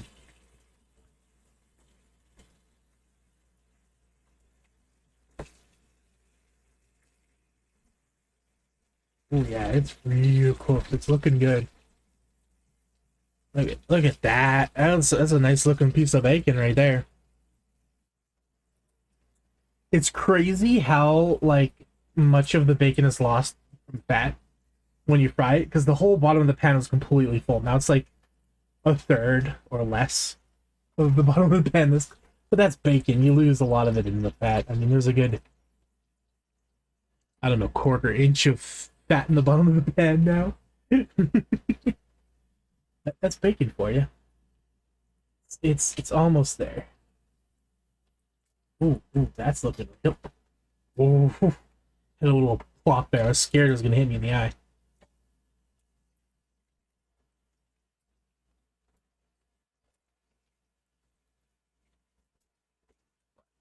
Oh. Okay, this slice is ready to come off. Oh yeah. It's a nice piece of bacon right there.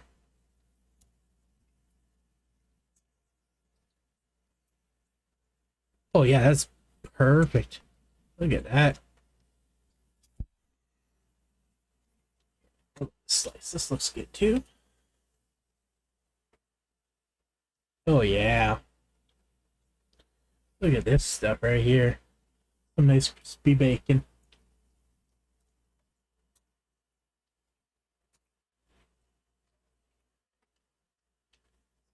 Need a little more. How about this piece? This one looks alright. Oh yeah, this looks pretty good.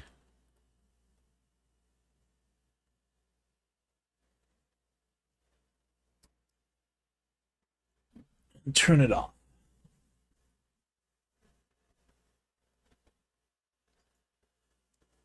The residual heat should finish the rest of that bacon off good. And I'll have a couple slices for the Shotgun Farmer sandwich and a few pieces just to eat.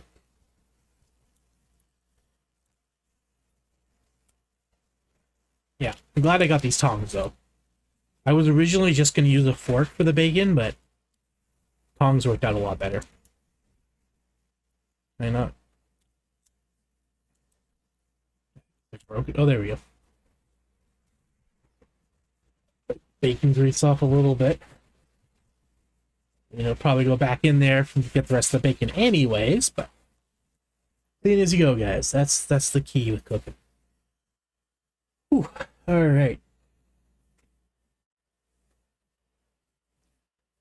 Garbage. There.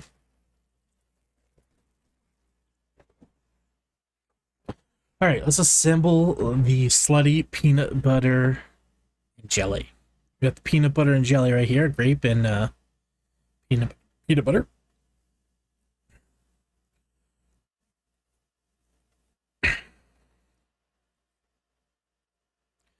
These are big pieces. All right. Oh, we not one nut.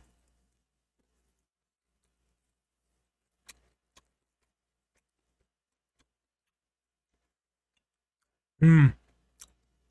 Oh yeah. The bacon's nice and crispy. Okay. Let's get our... There we go. That's about 4 pieces. Slightly less. I ate a little bit, but close enough. There's full coverage on the whole sandwich. As you can see. It's nice crispy bacon. So we got peanut butter. We got the bacon. Now we need to put the grape jelly slice on. Yeah. Alright. Then we're going to cut it in half so we can see a cross section. We want to see that. I'll be careful not to touch the bottom of the pan so I don't burn myself.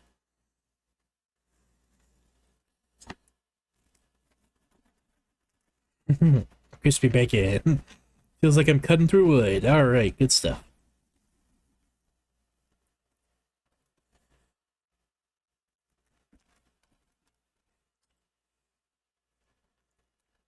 I am super excited for this, honestly. This was the one that I was the most excited to try on that was suggested. And I think I'm gonna love it. I mean, it's bacon, peanut butter, and jelly. It's hard to say that's not gonna taste good. Oh, we okay. I need to cut it a little bit more. Miss the bottom of the bread here. That should be good now. Nice cheese pull. There's no cheese. Okay. Oh no, we're losing bacon. Oh no. I better save that. So there's a nice cross section of it.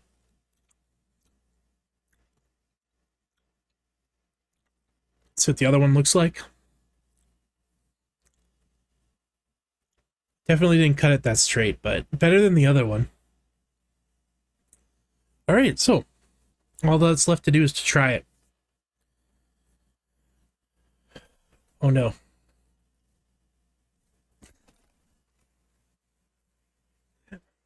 I don't know if it was bacon, fat, peanut butter, or jelly, but I had something on my face. Alright, let's try that again.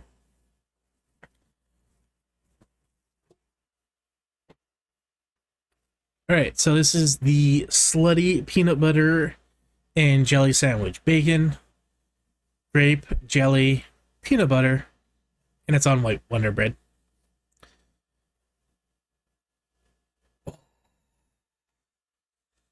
You know, looking at it from the side, you can almost like not tell that it's full of bacon and goodness. It almost looks like a peanut butter and jelly sandwich, but if you look close enough, you can see the chunks of the bacon there, but you gotta look real close, like right there. All right, let's give it a try, see if it's as good as I think it's gonna be. Cheers, thank you for the suggestion, Rose. Great recipe. See what it tastes like.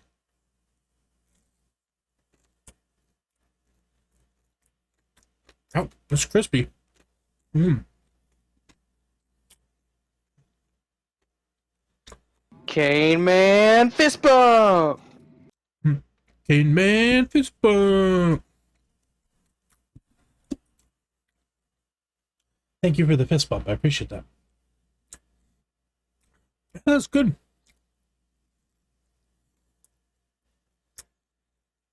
Slutty PB&J. You know what? Try this at home. It's good.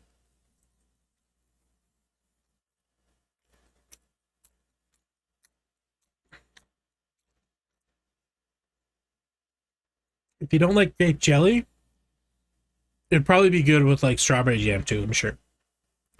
But I love grape jelly, so this is my jam. Or to be more correct, my jelly.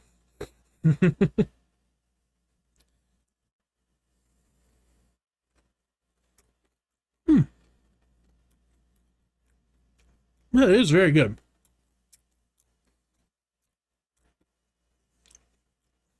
I like it.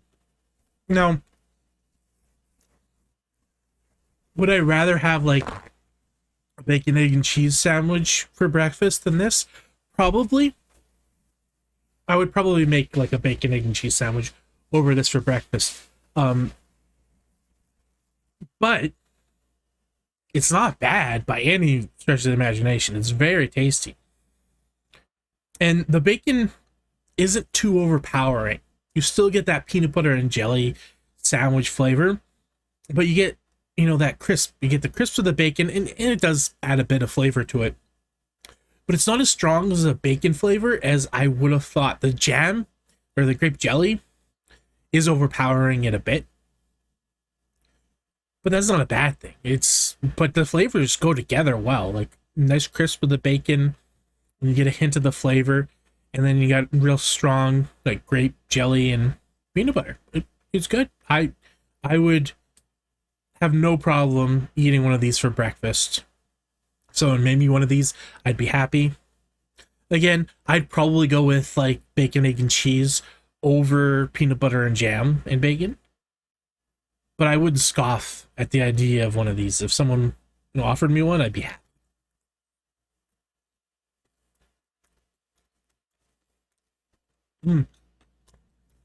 That is good.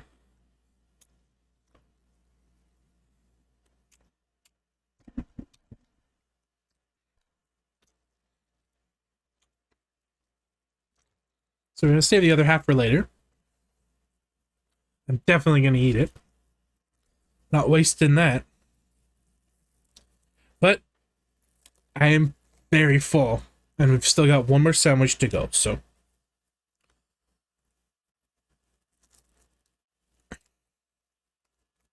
and again, the struggle with the saran wrap is real. But that's okay. There we go. I got it. She's good. She's golden.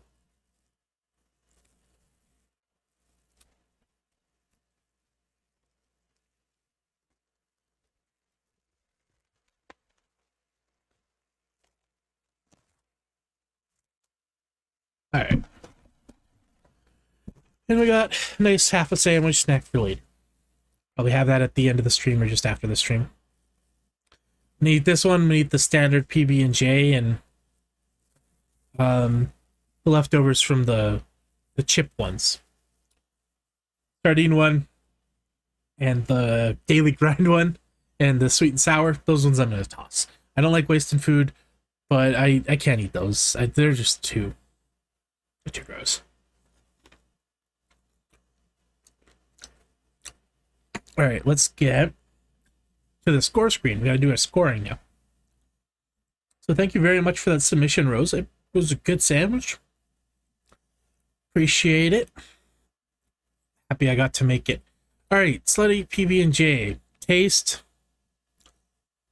I gotta give taste a 3, I think. I think 3 is probably the way to go. Let's see. There we go. Okay, so gonna go 3 for taste.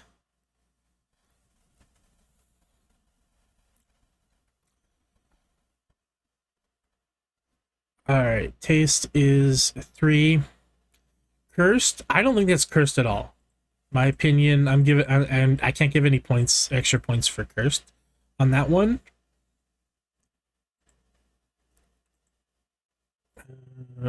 So we get this. There we go. So I'm gonna give it a 1 for cursed.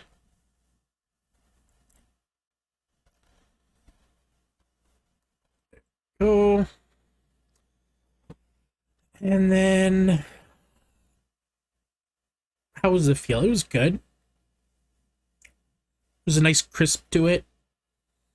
It wasn't like soggy or anything. But is it a 3?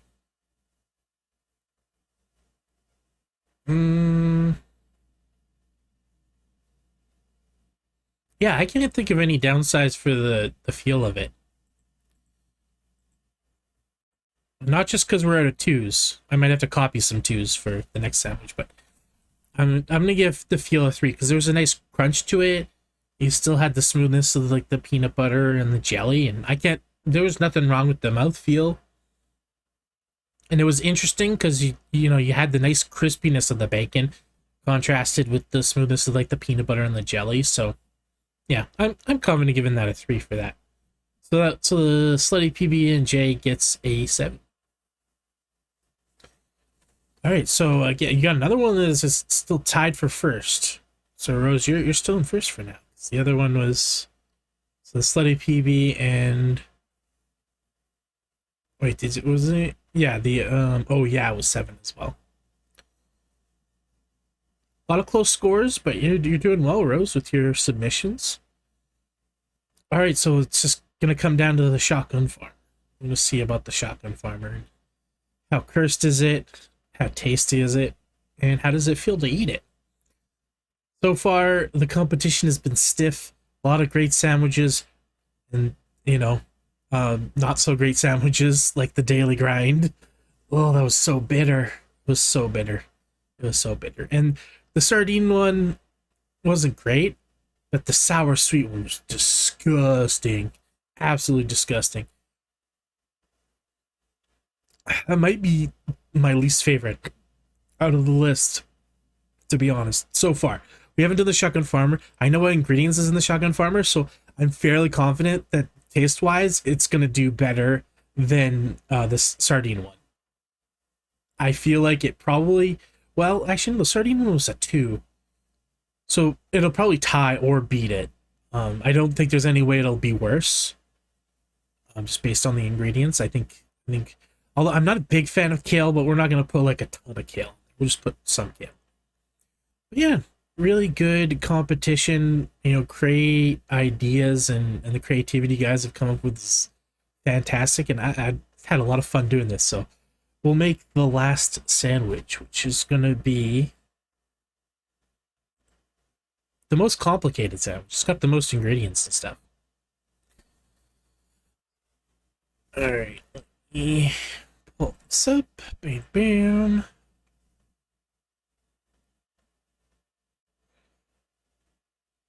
No, fair enough. Yeah, that's fair. I agree. I think the Shotgun Farmer is just a vegetable sandwich. LOL.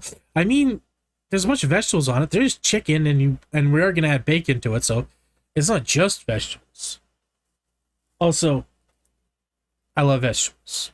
There's nothing wrong with vegetables. I think they're tasty. I love them. All right, let's see about our bacon though. Oh yeah. Okay. Take the rest of the bacon out. Degrease itself a little bit.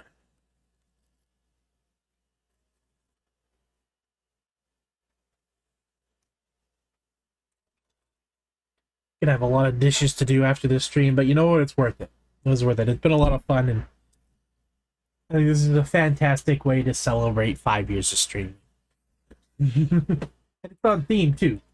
You know, crisp peanut butter sandwiches. Why not?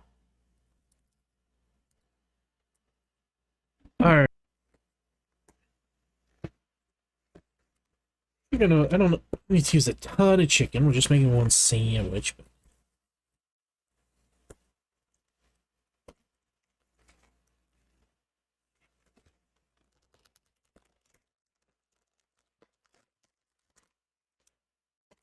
Ooh, yeah. Smell that Italian seasoning on there.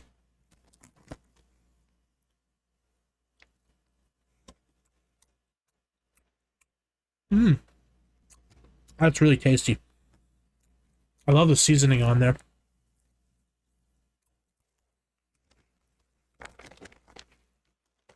You know what? I'm just gonna warm all the chicken up.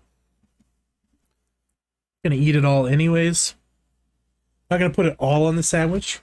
Probably only have to put like half of it on the sandwich, but I was planning on having the rest of this. I mean, it's a little late for supper, but I haven't had supper, so after the stream's over, I'll have the chicken and bacon left over and multiple peanut butter sandwiches for dessert.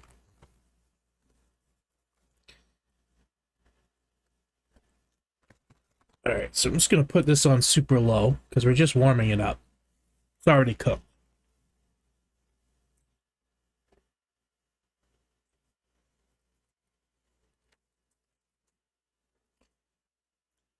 And the nice thing about doing it now, too, I definitely don't have to add any fat to the pan. It's going to infuse the chicken with bacony goodness, which can only help with the sandwich, I think. Can only help.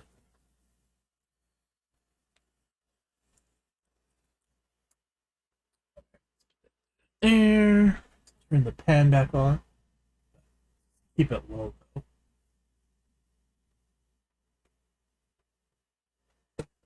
There we go. Should be good.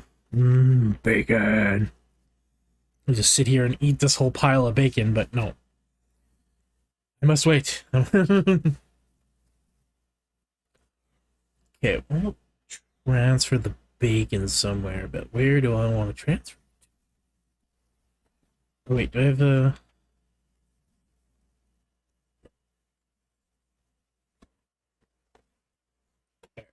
Move bacon over here. shelf here. There you go. It'll be safe there. Not safe for me, though. It isn't with arm's reach.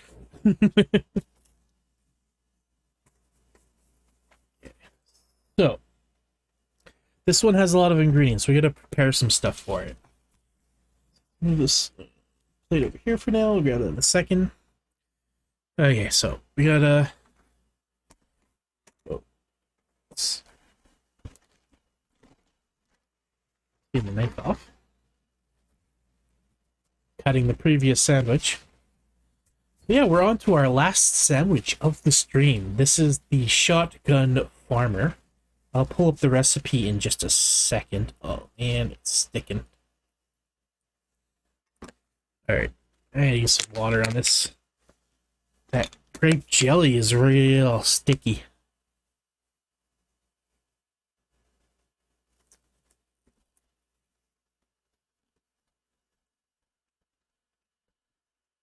Water, there we go. That's coming off a little better now. The paper towel is like ripping off and just like sticking to the stickiness of the jam. So, but a little bit of water does the trick.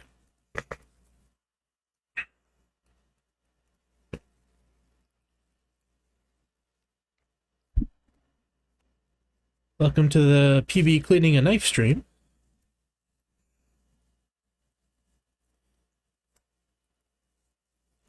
Alright, there we go.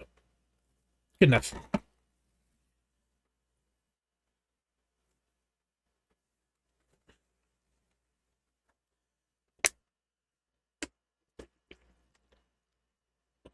Little water for the knife, little water for PB. Why not? Okay, so we don't need a lot of tomato. Just like slice the heel off a little bit. And what, probably like 2 slices is good. I'm very likely going to make a bacon, tomato, and kale sandwich later as well. The rest of this tomato. Since I'm going to have a bunch of kale to eat, I might as well make a sandwich with it. Definitely not eating all that kale tonight. But I'll eat some of it. Oh yeah, I've still got some Kool-Aid left. Let's finish the Kool-Aid. Yeah, all the sugar cells in the bottom, so the last step is like, whoo! Get you by the boo-boo. Okay, we got that. We need the lemon. Lemon, lemon, lemon. Here we go. Here's lemon. I don't know what I'm going to do with the lemon. I don't know. Make lemonade? I guess you can put it in the Kool-Aid. That's an option. I mean, I do love lemon. Lemon is great.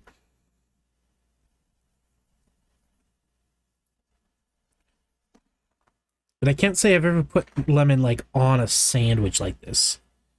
This is going to be new to me. Let's get the peel off.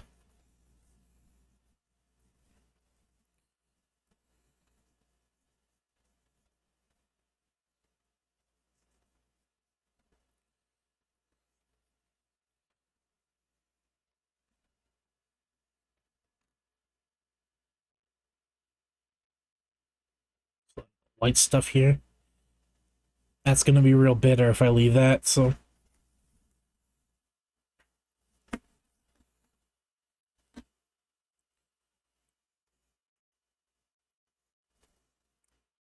Oh, I missed like a whole bunch of lemon here. Oh well. It's fine.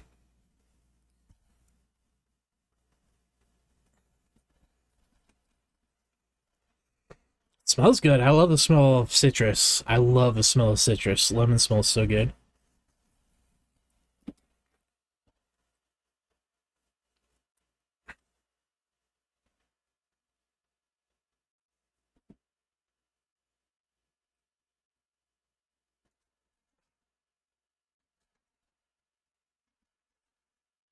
Yeah, this is a bit better. Oh, yeah, this is a better way to do this.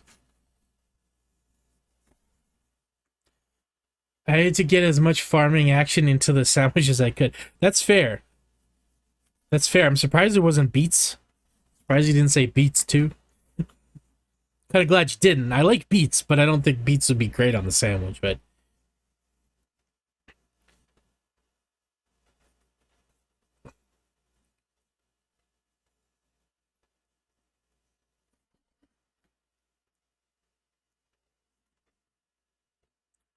Okay, there you go. There's a slice of lemon.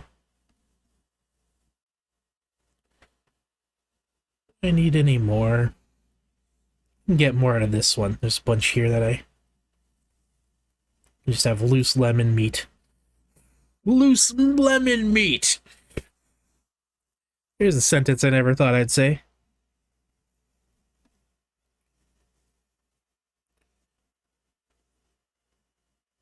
I can get this. Oh yeah, there's the lemon flesh. Come on. Separate from the peel, friend.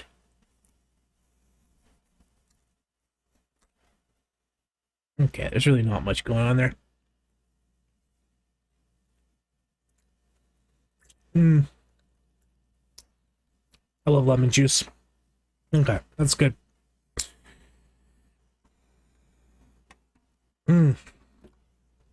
Fresh lemonade.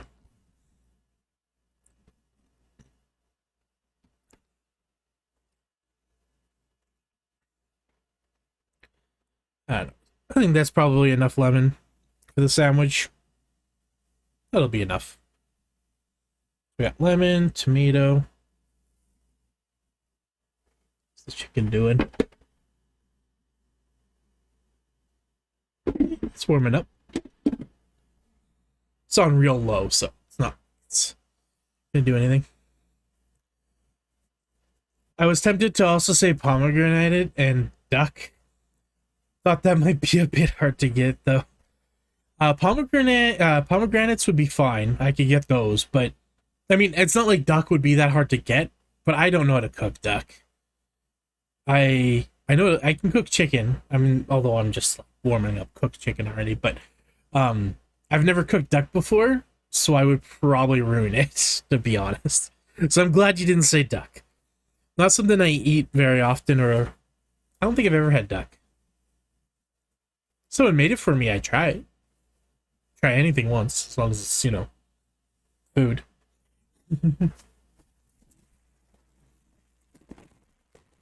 Alright, we got our big old bag of kale here.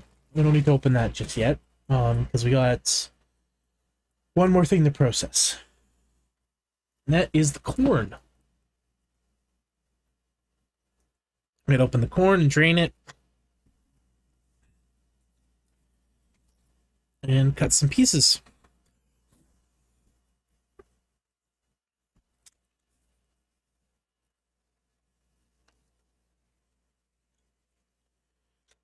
Alright, here we go.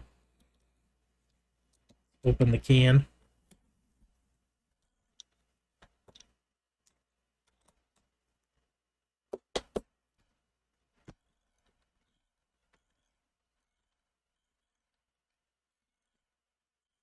Yeah, that's my plan. I'm gonna slice the corn kind of like pickles. Longwise. You can probably just grab a couple pieces of corn.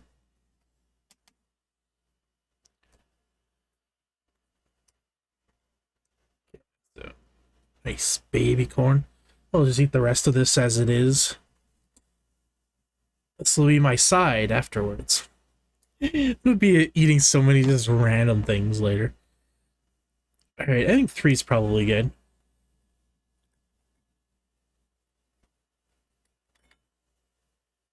Okay, let's move the jam. Move the grape jam down there. Put this over here. Boop. Alright, so I want to kind of cut them like pickles. Sort of like longwise, like this. That's probably the best bet for making the sandwich not completely fall apart. I think this one's gonna be messy regardless, but that's okay.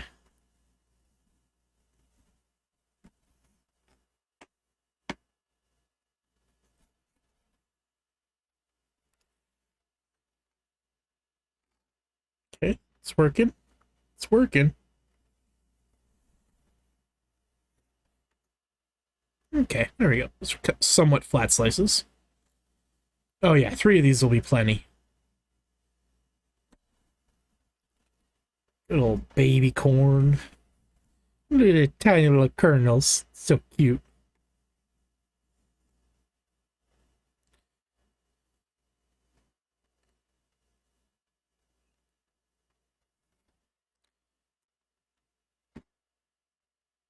Actually, honestly, just in half is probably good.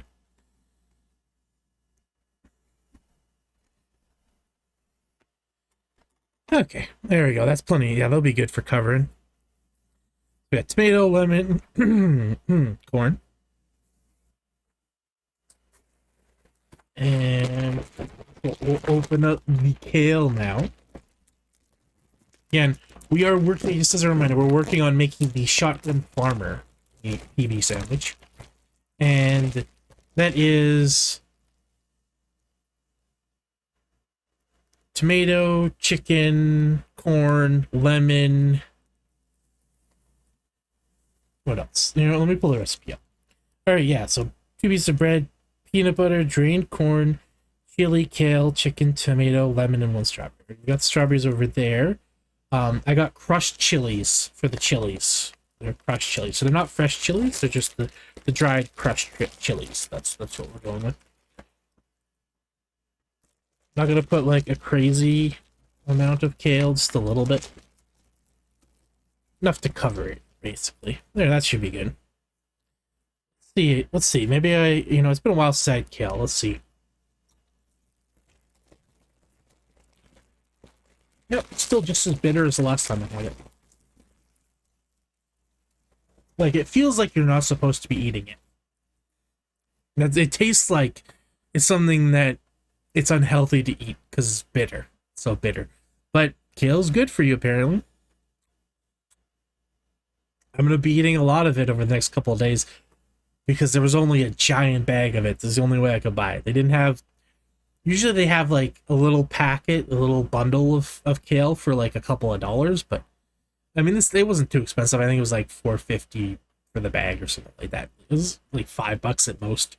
But I don't need that much kale, but I guess for the next couple of days, I'm gonna be all about kale. That's what my life's gonna be. Alright, now we just need the chili peppers, which I think you're still here. Yeah. There we go. So for the chilies, we got crushed chili peppers. Also great value. Walmart brand. It's got a thing that says tear here, but it doesn't have the perforations to make it easy. Okay, guess we'll use the knife.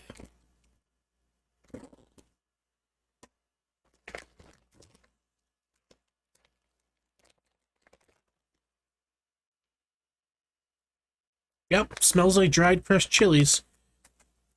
You usually get these at like pizza places. Put lots of this on pizza with like Parmesan. It's good. It's good mixed in with chili too, like if you're making a chili. This I didn't mind buying like a... I mean, I was able to get a pretty small bag of it. It's only 100 grams, but it's dry and it lasts a long time, and I use it in a lot of stuff, so...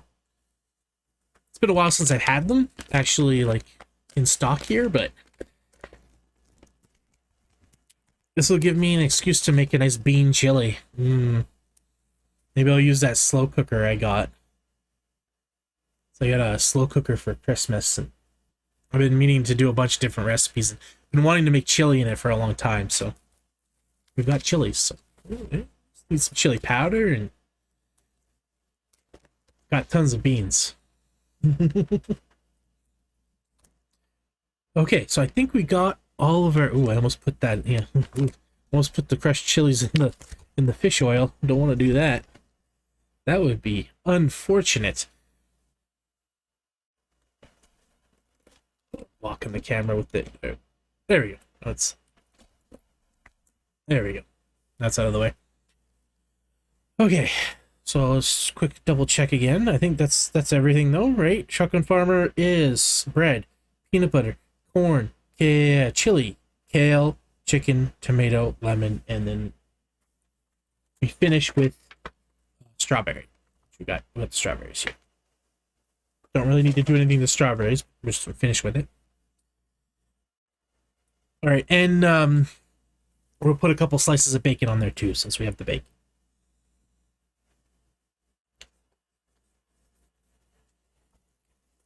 Cutting board's got like lemon juice all over it. End of the world, but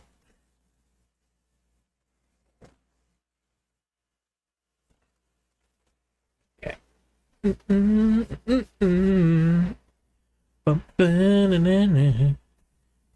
Clean as you go, guys. Clean as you go. You got time to lean. You got time to clean. I wasn't leaning, but still, I got time to clean. Okay. All right, and we're about ready to assemble the final sandwich of the night. The shotgun farmer. How appropriate that that would be the final sandwich, right? And after stream, I have a bunch of food to eat and a bunch of dishes to do, so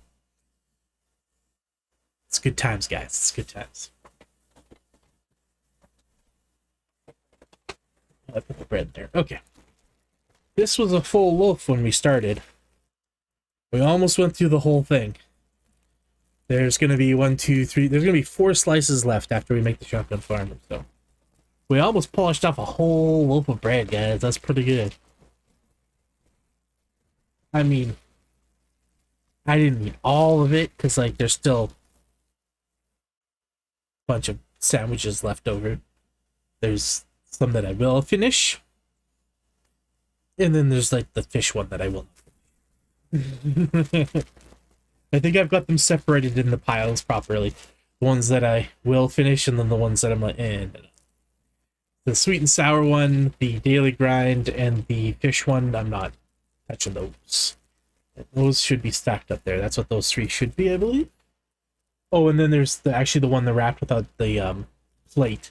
That one's the crunchy one, the one with the potatoes and the peanut butter. That one I will finish too. There's only like a bite of it anyways. It's a small sandwich.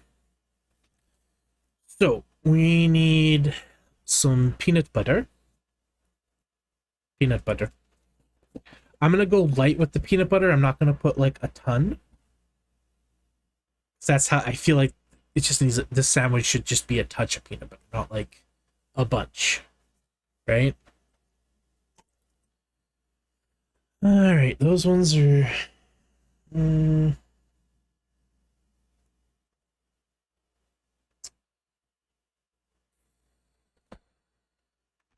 I lose my spoons? Oh, I put the chips on top of them. That's why. Here we go. The chips were hiding the spoon. I know you won't be throwing that sandwich out. Oh, no doubt. I just want to kiss my fish. I just want to kiss my fish. Fish heads, roly-poly fish heads, eat them up, yum, eat them up, yum. Roly-poly fish heads. The shotgun farmer is way too expensive of a sandwich for me to throw it out. I'm gonna eat the whole thing. Because it is by far the most expensive sandwich on the menu. Not that like any of the sandwiches are like crazy expensive, but the shotgun farmer is definitely the most expensive one to make. Especially now that there's bacon on it too. I mean, for everything I bought for the stream, for the 8 sandwiches, it was like 90 bucks, 92, something like that. Groceries are expensive. But also, like, that's not like how much it cost to make the 8 sandwiches. That's just how much I spent to get all the ingredients, because I have tons of leftovers. Like, I'm going to finish those 2 jars of jam, which are basically still full. So like, you know, I used like 10 cents worth of the jam in the jar. Corn, I used like 3 pieces. Not that the corn was very expensive. It was less than $1 for the can, but so it was probably like 5 cents of the corn. But it's just like, you can't buy these things like just 1 little piece or 2 little pieces. I can't buy just a slice of lemon. I'm not using the whole lemon, but I'll probably make lemonade with that. And the tomato, I'll eat in the salad with the kale and stuff. But yeah, the whole stream, it was about $92 for everything. That's including buying cutting board, plates, all the food, and the bowls that I bought, the ice cream bowl set, and paper towels, saran wrap, basically the chips and like everything for the stream. It was $92. So, and that was sponsored by you wonderful people, by the way. Thank you for that, because I used Twitch payout money to pay for everything. So this is all sponsored by you guys subscribing and watching the ads. So thank you for sponsoring this wonderful cursed peanut butter stream, 5-year anniversary stream. I appreciate it. I figured this would be a good way to spend the money. And it's on food. So you know what? I'm always happy to spend money on food. And it's a fun way to celebrate 5 years with you wonderful people. And all of it came from you guys subscribing or watching the ads and stuff. So, or sending bits. So thank you for funding my stupidity in making these sandwiches. And throughout all the years, funding my stupidity. That's what you guys have been doing. And you guys paid for my spicy chips and stuff with eventually with the ads and subs and stuff. So the various stupid things I've done on stream for you guys have been sponsored. You can kind of say it's your fault, guys. I blame you. It's your fault. Thank you for that. All right, I think the chicken's probably nice and warm. Oh yeah, it is. All right, we're gonna turn the pan off.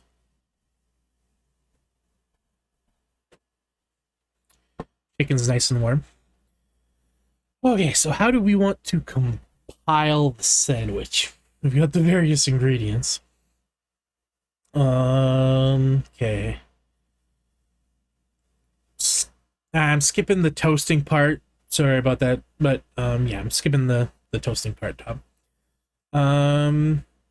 Because like right now, if I put it in the pan, it's just gonna liquefy. Like the bread's just gonna be soaked because of the oil that's in there. And I don't really feel like going to the trouble of draining it and all that, so we're just gonna go with not toast.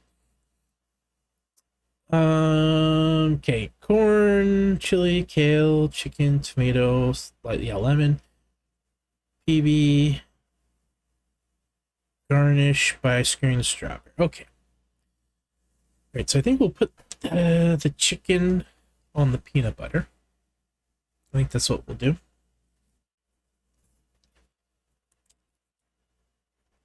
And again, we're just going to use a few pieces of this. I'm just going to eat the rest of it by itself later. Make a big chicken salad with the kale and stuff or something.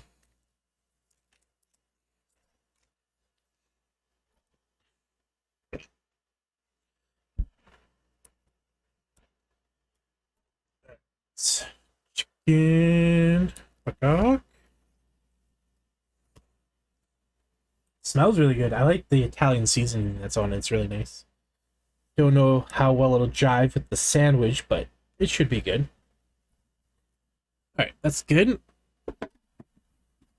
So we got our peanut butter, we got our chicken. Yeah, it's not too warm. I can put that on there. And then let's do our meat layer, I guess. So we'll add bacon.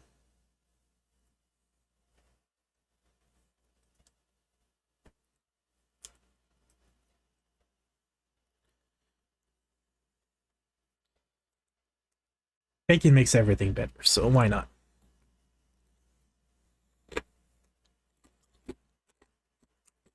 Okay. Guess we'll do the kale next.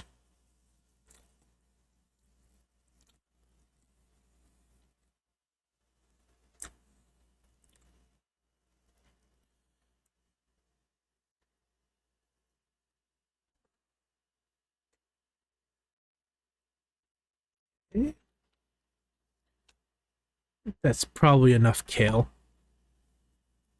I'm gonna be able to like put the sandwich together. Okay, next corn, I guess. Let's do the corn next. Why not? Yeah, I'm glad I sliced these. If they were unsliced, they would be rolling off. Still might do that, but they're staying in place a lot better than they would if I left them around. Okay, that was like the perfect amount of corn. Just enough to cover. Okay, so I think now we'll do the chili peppers. We'll put some of the chili peppers on this level here.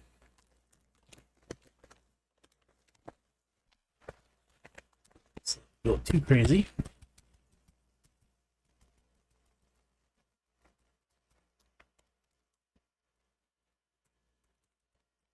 There we go. That's nice little sprinkle. Not too crazy. These aren't too spicy, but I don't want to like pour it on crazy. It'll overpower the flavor of everything else. Then don't want that. Okay, so we got that. I think we put the lemon on now. I guess. Why not? Why not? Little lemon for a friend. Okay. A couple slices of tomato. All right. I think that it's such a look at that on the camera. It's such a pile. That is a substantial sandwich. Like it's thick. Look at that. We got the bacon, the chicken, tomato, corn, chilies, kale, peanut butter, and of course the lemon. We can't forget the lemon. It's on there. Alright, I got everything right. Peanut butter, corn, chili, kale, chicken, tomato, lemon, and then we gotta garnish with a strawberry at the end. Okay. Have fun trying to take a bite. That is something I'm concerned about. I'm concerned about being able to get my mouth around this thing. This is definitely a unique sandwich. I've never made anything like this before. I mean, I made chicken clubs before with bacon and stuff, but... Alright, so let's put this down. And we'll do a bit of a squish. Try and flatten it a bit. Make it a little more manageable. Okay, we've got the squish. Now the question is, do we try and cut it in half? I mean, I do want to see that cross section, so I think we will. We'll try anyways. So before we cut it in half, though, we're supposed to garnish it with a strawberry, right? So we'll do that.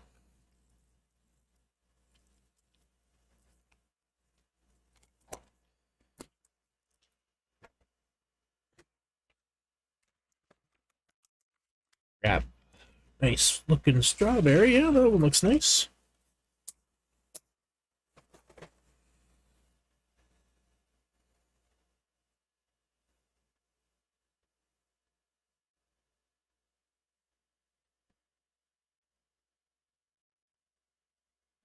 There we go.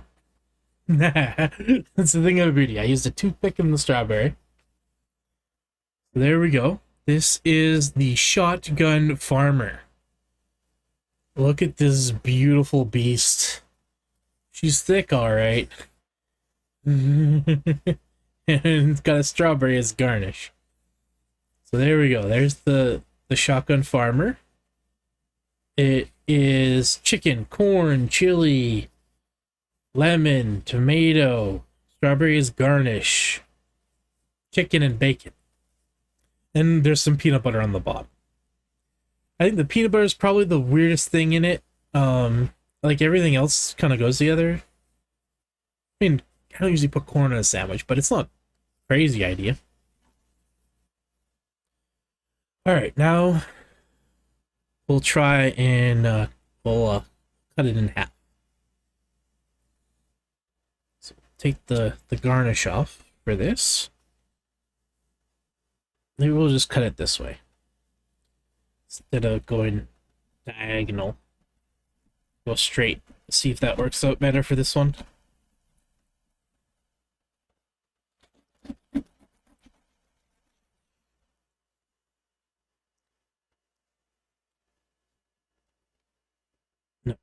cut more.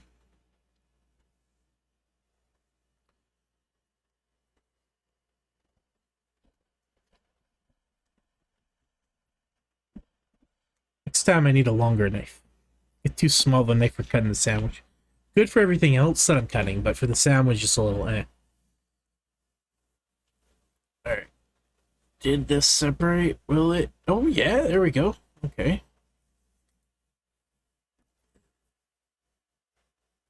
There. That half is garnished. Here's the cross section of this bad boy. It is a thick sandwich. Look at that. There's some interesting shapes in there that I don't usually see in a sandwich. Let me tell you what. All right. We're gonna eat. We're gonna chow down. Thank you, Todd, for the Shotgun Farmer recipe. Appreciate you. Like your creativity. I love that it's Shotgun Farmers themed. That's awesome. All right, let's give it a try and see how good it is. Or how cursed it is. Hmm.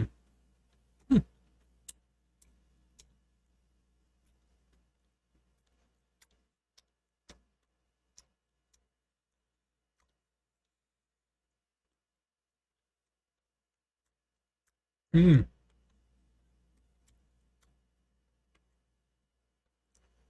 That's good.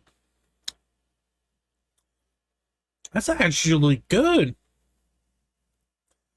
I thought the lemon was going to completely ruin it. I honestly thought the sliced lemon was really going to overpower and just make it sour and not good. But because I didn't put like a ton, just like a thin slice, it gives the acidity that you would like normally get from a pickle almost. It doesn't have the dilliness, obviously, but that nice acidity that the pickle adds to like a bacon and chicken sandwich. Like, oh, it's so good. The lemon's adding that. The chili, crushed chilies are starting to hit me. Getting a bit of that spice now. All right, this actually wasn't as hard to take a bite out of as I thought it was going to be. Like, it is a thick sandwich, but I don't really taste the peanut butter, so maybe I didn't get much peanut butter on that one. Let's take another bite. We'll go for like the back side. We'll go for yeah. Oh, there goes a piece of corn.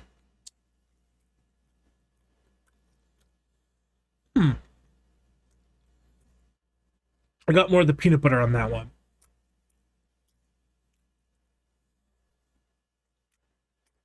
It's not bad.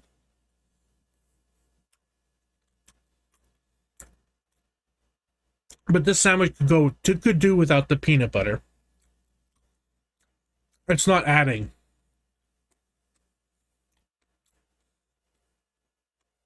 It's subtle enough that it's not ruining it, but if we just subtracted the peanut butter and everything else is on here, this would be a really good sandwich. Like, decent. Like, I would make it again. I don't like the peanut butter on there, though. But again, it's subtle enough that it's not wrecking it. But when I do get that taste of peanut butter on there, it kind of pulls me to a different world. It's like all these flavors are like, and then your brain's not expecting peanut butter. It's like, ooh, bacon, ooh, chicken, lettuce, little sour lemon. That's all good. Barely taste the kale, which is good. Because I don't like kale very much, but I guess this is the way to eat kale, because I'm really not. The lemon and the chili, the dried chilies and everything is just overpowering any of the bitterness or flavor from the kale. So I'm not tasting that. And I do subtly taste the corn, but it's not like it's a strong flavor either. And of course the tomatoes there. But yeah, if it didn't have the peanut butter, this would be a really good sandwich that I might make this again just without the peanut butter. But yeah, I hate to say it because I love peanut butter, but this sandwich, the peanut butter is detracting from a little bit. A little bit. That said, it's not gross. I'm definitely gonna eat the whole thing. Oh, I just got a nice hit of bacon there. And there's the lemon. I guess I should take a bite of the garnish, right? Why not?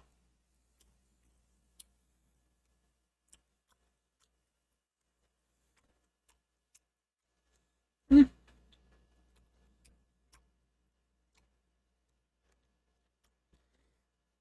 I think strawberries and chicken go together really well.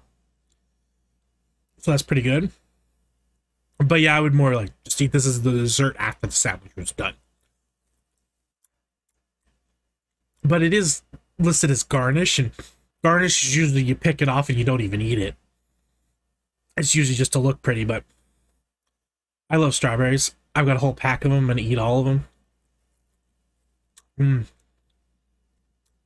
So I'll probably have for breakfast tomorrow's leftover bacon and a bunch of strawberries.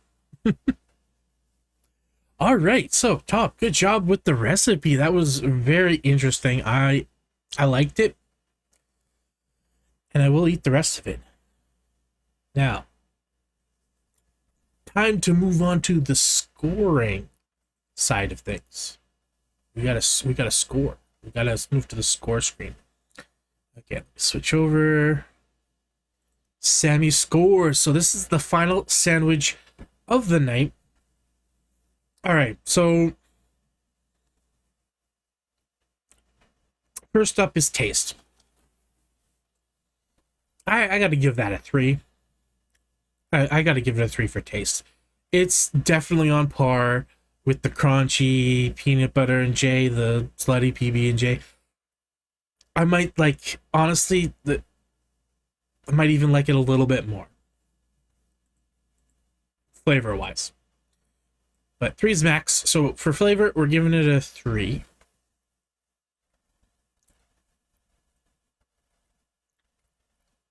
So there's the Shotgun Farmer. All right. So, what about cursed? It's fairly cursed. Like, if I made this sandwich for someone at work, they would question my sanity if I gave it to them. After they took a bite out of it, they're like, what the hell did you put on this sandwich? Why is there lemon and peanut butter and, and chilies? But it works. Like, it's good. Again, I would probably prefer it more without the peanut butter, but it's subtle and it doesn't ruin it. So, yeah, taste, we're giving it 3. Cursed,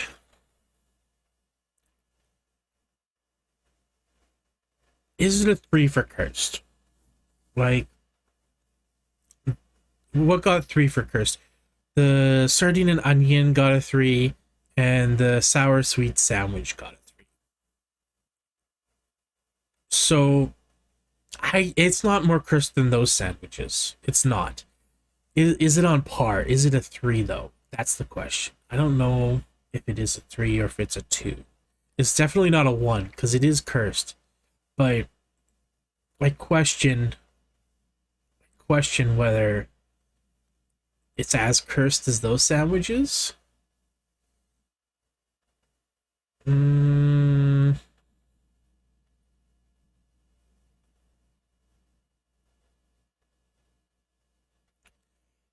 Yeah, I don't think it is as cursed. I just can't put it. It's too like, it tastes good overall, like, and it's not like a nightmare to eat. I think we'll go with a 2. We're gonna go 2. So let's copy this, because yeah, I can't give it a 3. It's not on par, like, cursed wise, as far as, like, it's not on par with the sardine and peanut butter sandwich. It's just not. And the sour sweet is my least favorite, I think. Maybe tied with the Daily Grind. And then the sardine sandwich is probably close to that, but slightly better. So yeah. First, we'll go with a 2. Now, feel. How was the texture? Honestly, I'm really happy with the texture of the sandwich.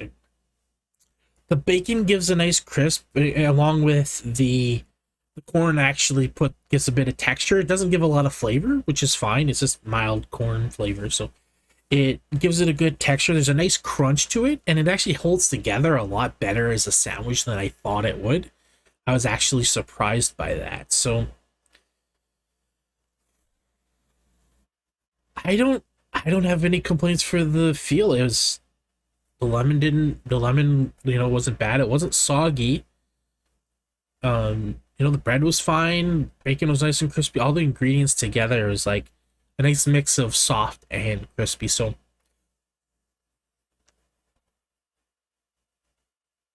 I think I gotta give it a 3 for the feel. I think. I don't have anything to detract from the feel. Let's take one more bite, just to be certain. Just to be certain.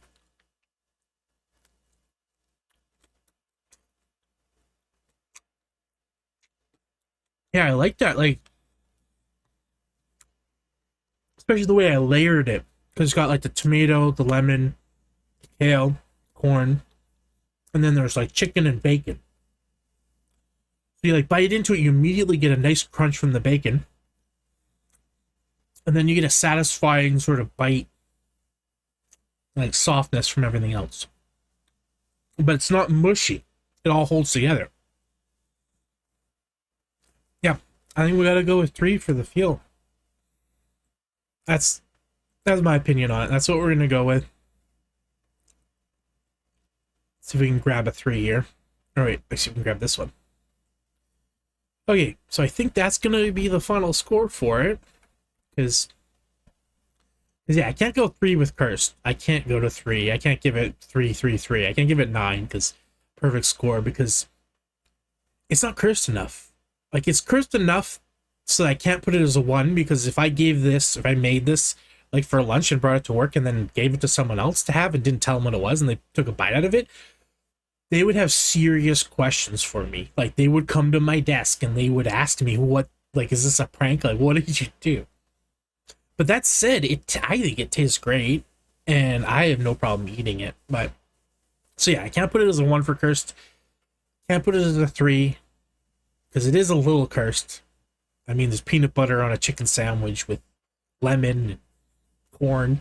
Like, there's no way that's a 1 for cursed. There's just no way, and it's not maxed out. Can't be a 3. It's not a fish and onion and peanut butter sandwich, so it's not a 3. And I really enjoy the texture, so I feel confident with this scoring. So, with that said, this is what we've come to. Tob, your shotgun farmer is 8 points. 8 points. The shotgun farmer actually wins. My money was on the slutty peanut butter and jelly sandwich for winning. But the only reason it didn't was because it wasn't cursed enough. I don't know what could have happened to it to make it cursed without affecting the flavor or the feel, though. Like, I guess there could have been something added, but that's the issue. It wasn't cursed enough. But it was tough competition. The scores were all pretty close, but at the end of the day, Tob with the shotgun farmer is the champion of the cursed peanut butter sandwich stream for the 5-year anniversary for peanut butter bucket. Oh, it was a close one. The slutty PB&J almost won as well, but yeah, I'm confident with the score there. I talked through the logic of it, the taste, the cursedness, the feel. I'm not just saying it because I love shotgun farmers. I honestly think, yeah, it's the winner for it. Now, if it was just on flavor, if I was just picking on taste, I might pick the slutty PB&J, but only slightly. Only slightly. Honestly, if you took the shotgun farmer and removed the peanut butter from it, it would beat everything on the list. But with the peanut butter, I think the slutty PB&J is slightly better, just because the peanut butter and tomato and stuff doesn't mix quite as well. But it's not just taste; it's the feel, it's the cursedness. It's all of them together. The most normal sandwich won. I mean, you could call your sandwich normal. I guess it is the most classic sandwich. I guess that's true. But yeah, that's the way it worked out, guys. Thank you everyone for submitting your sandwiches. I appreciate it very much. And I hope you all had fun watching me eat this stuff. Because I had a lot of fun making it and eating it and going through it. So that is it for the sandwiches. Bam. I got a lot of cleaning and stuff to do, but that's okay. We'll worry about that later. I am going to finish the stream with a few matches of Shotgun Farmers before we call it a night. Not going to go for like a super long time, but I want to get a few matches in. It's the 5-year anniversary for the stream, so a PB Bucket, like, how could we not do some Shotgun Farmers on the anniversary? I mean, dude, come on. Here's the 5 more years of farming. Here's the 5 more years of farming, guys.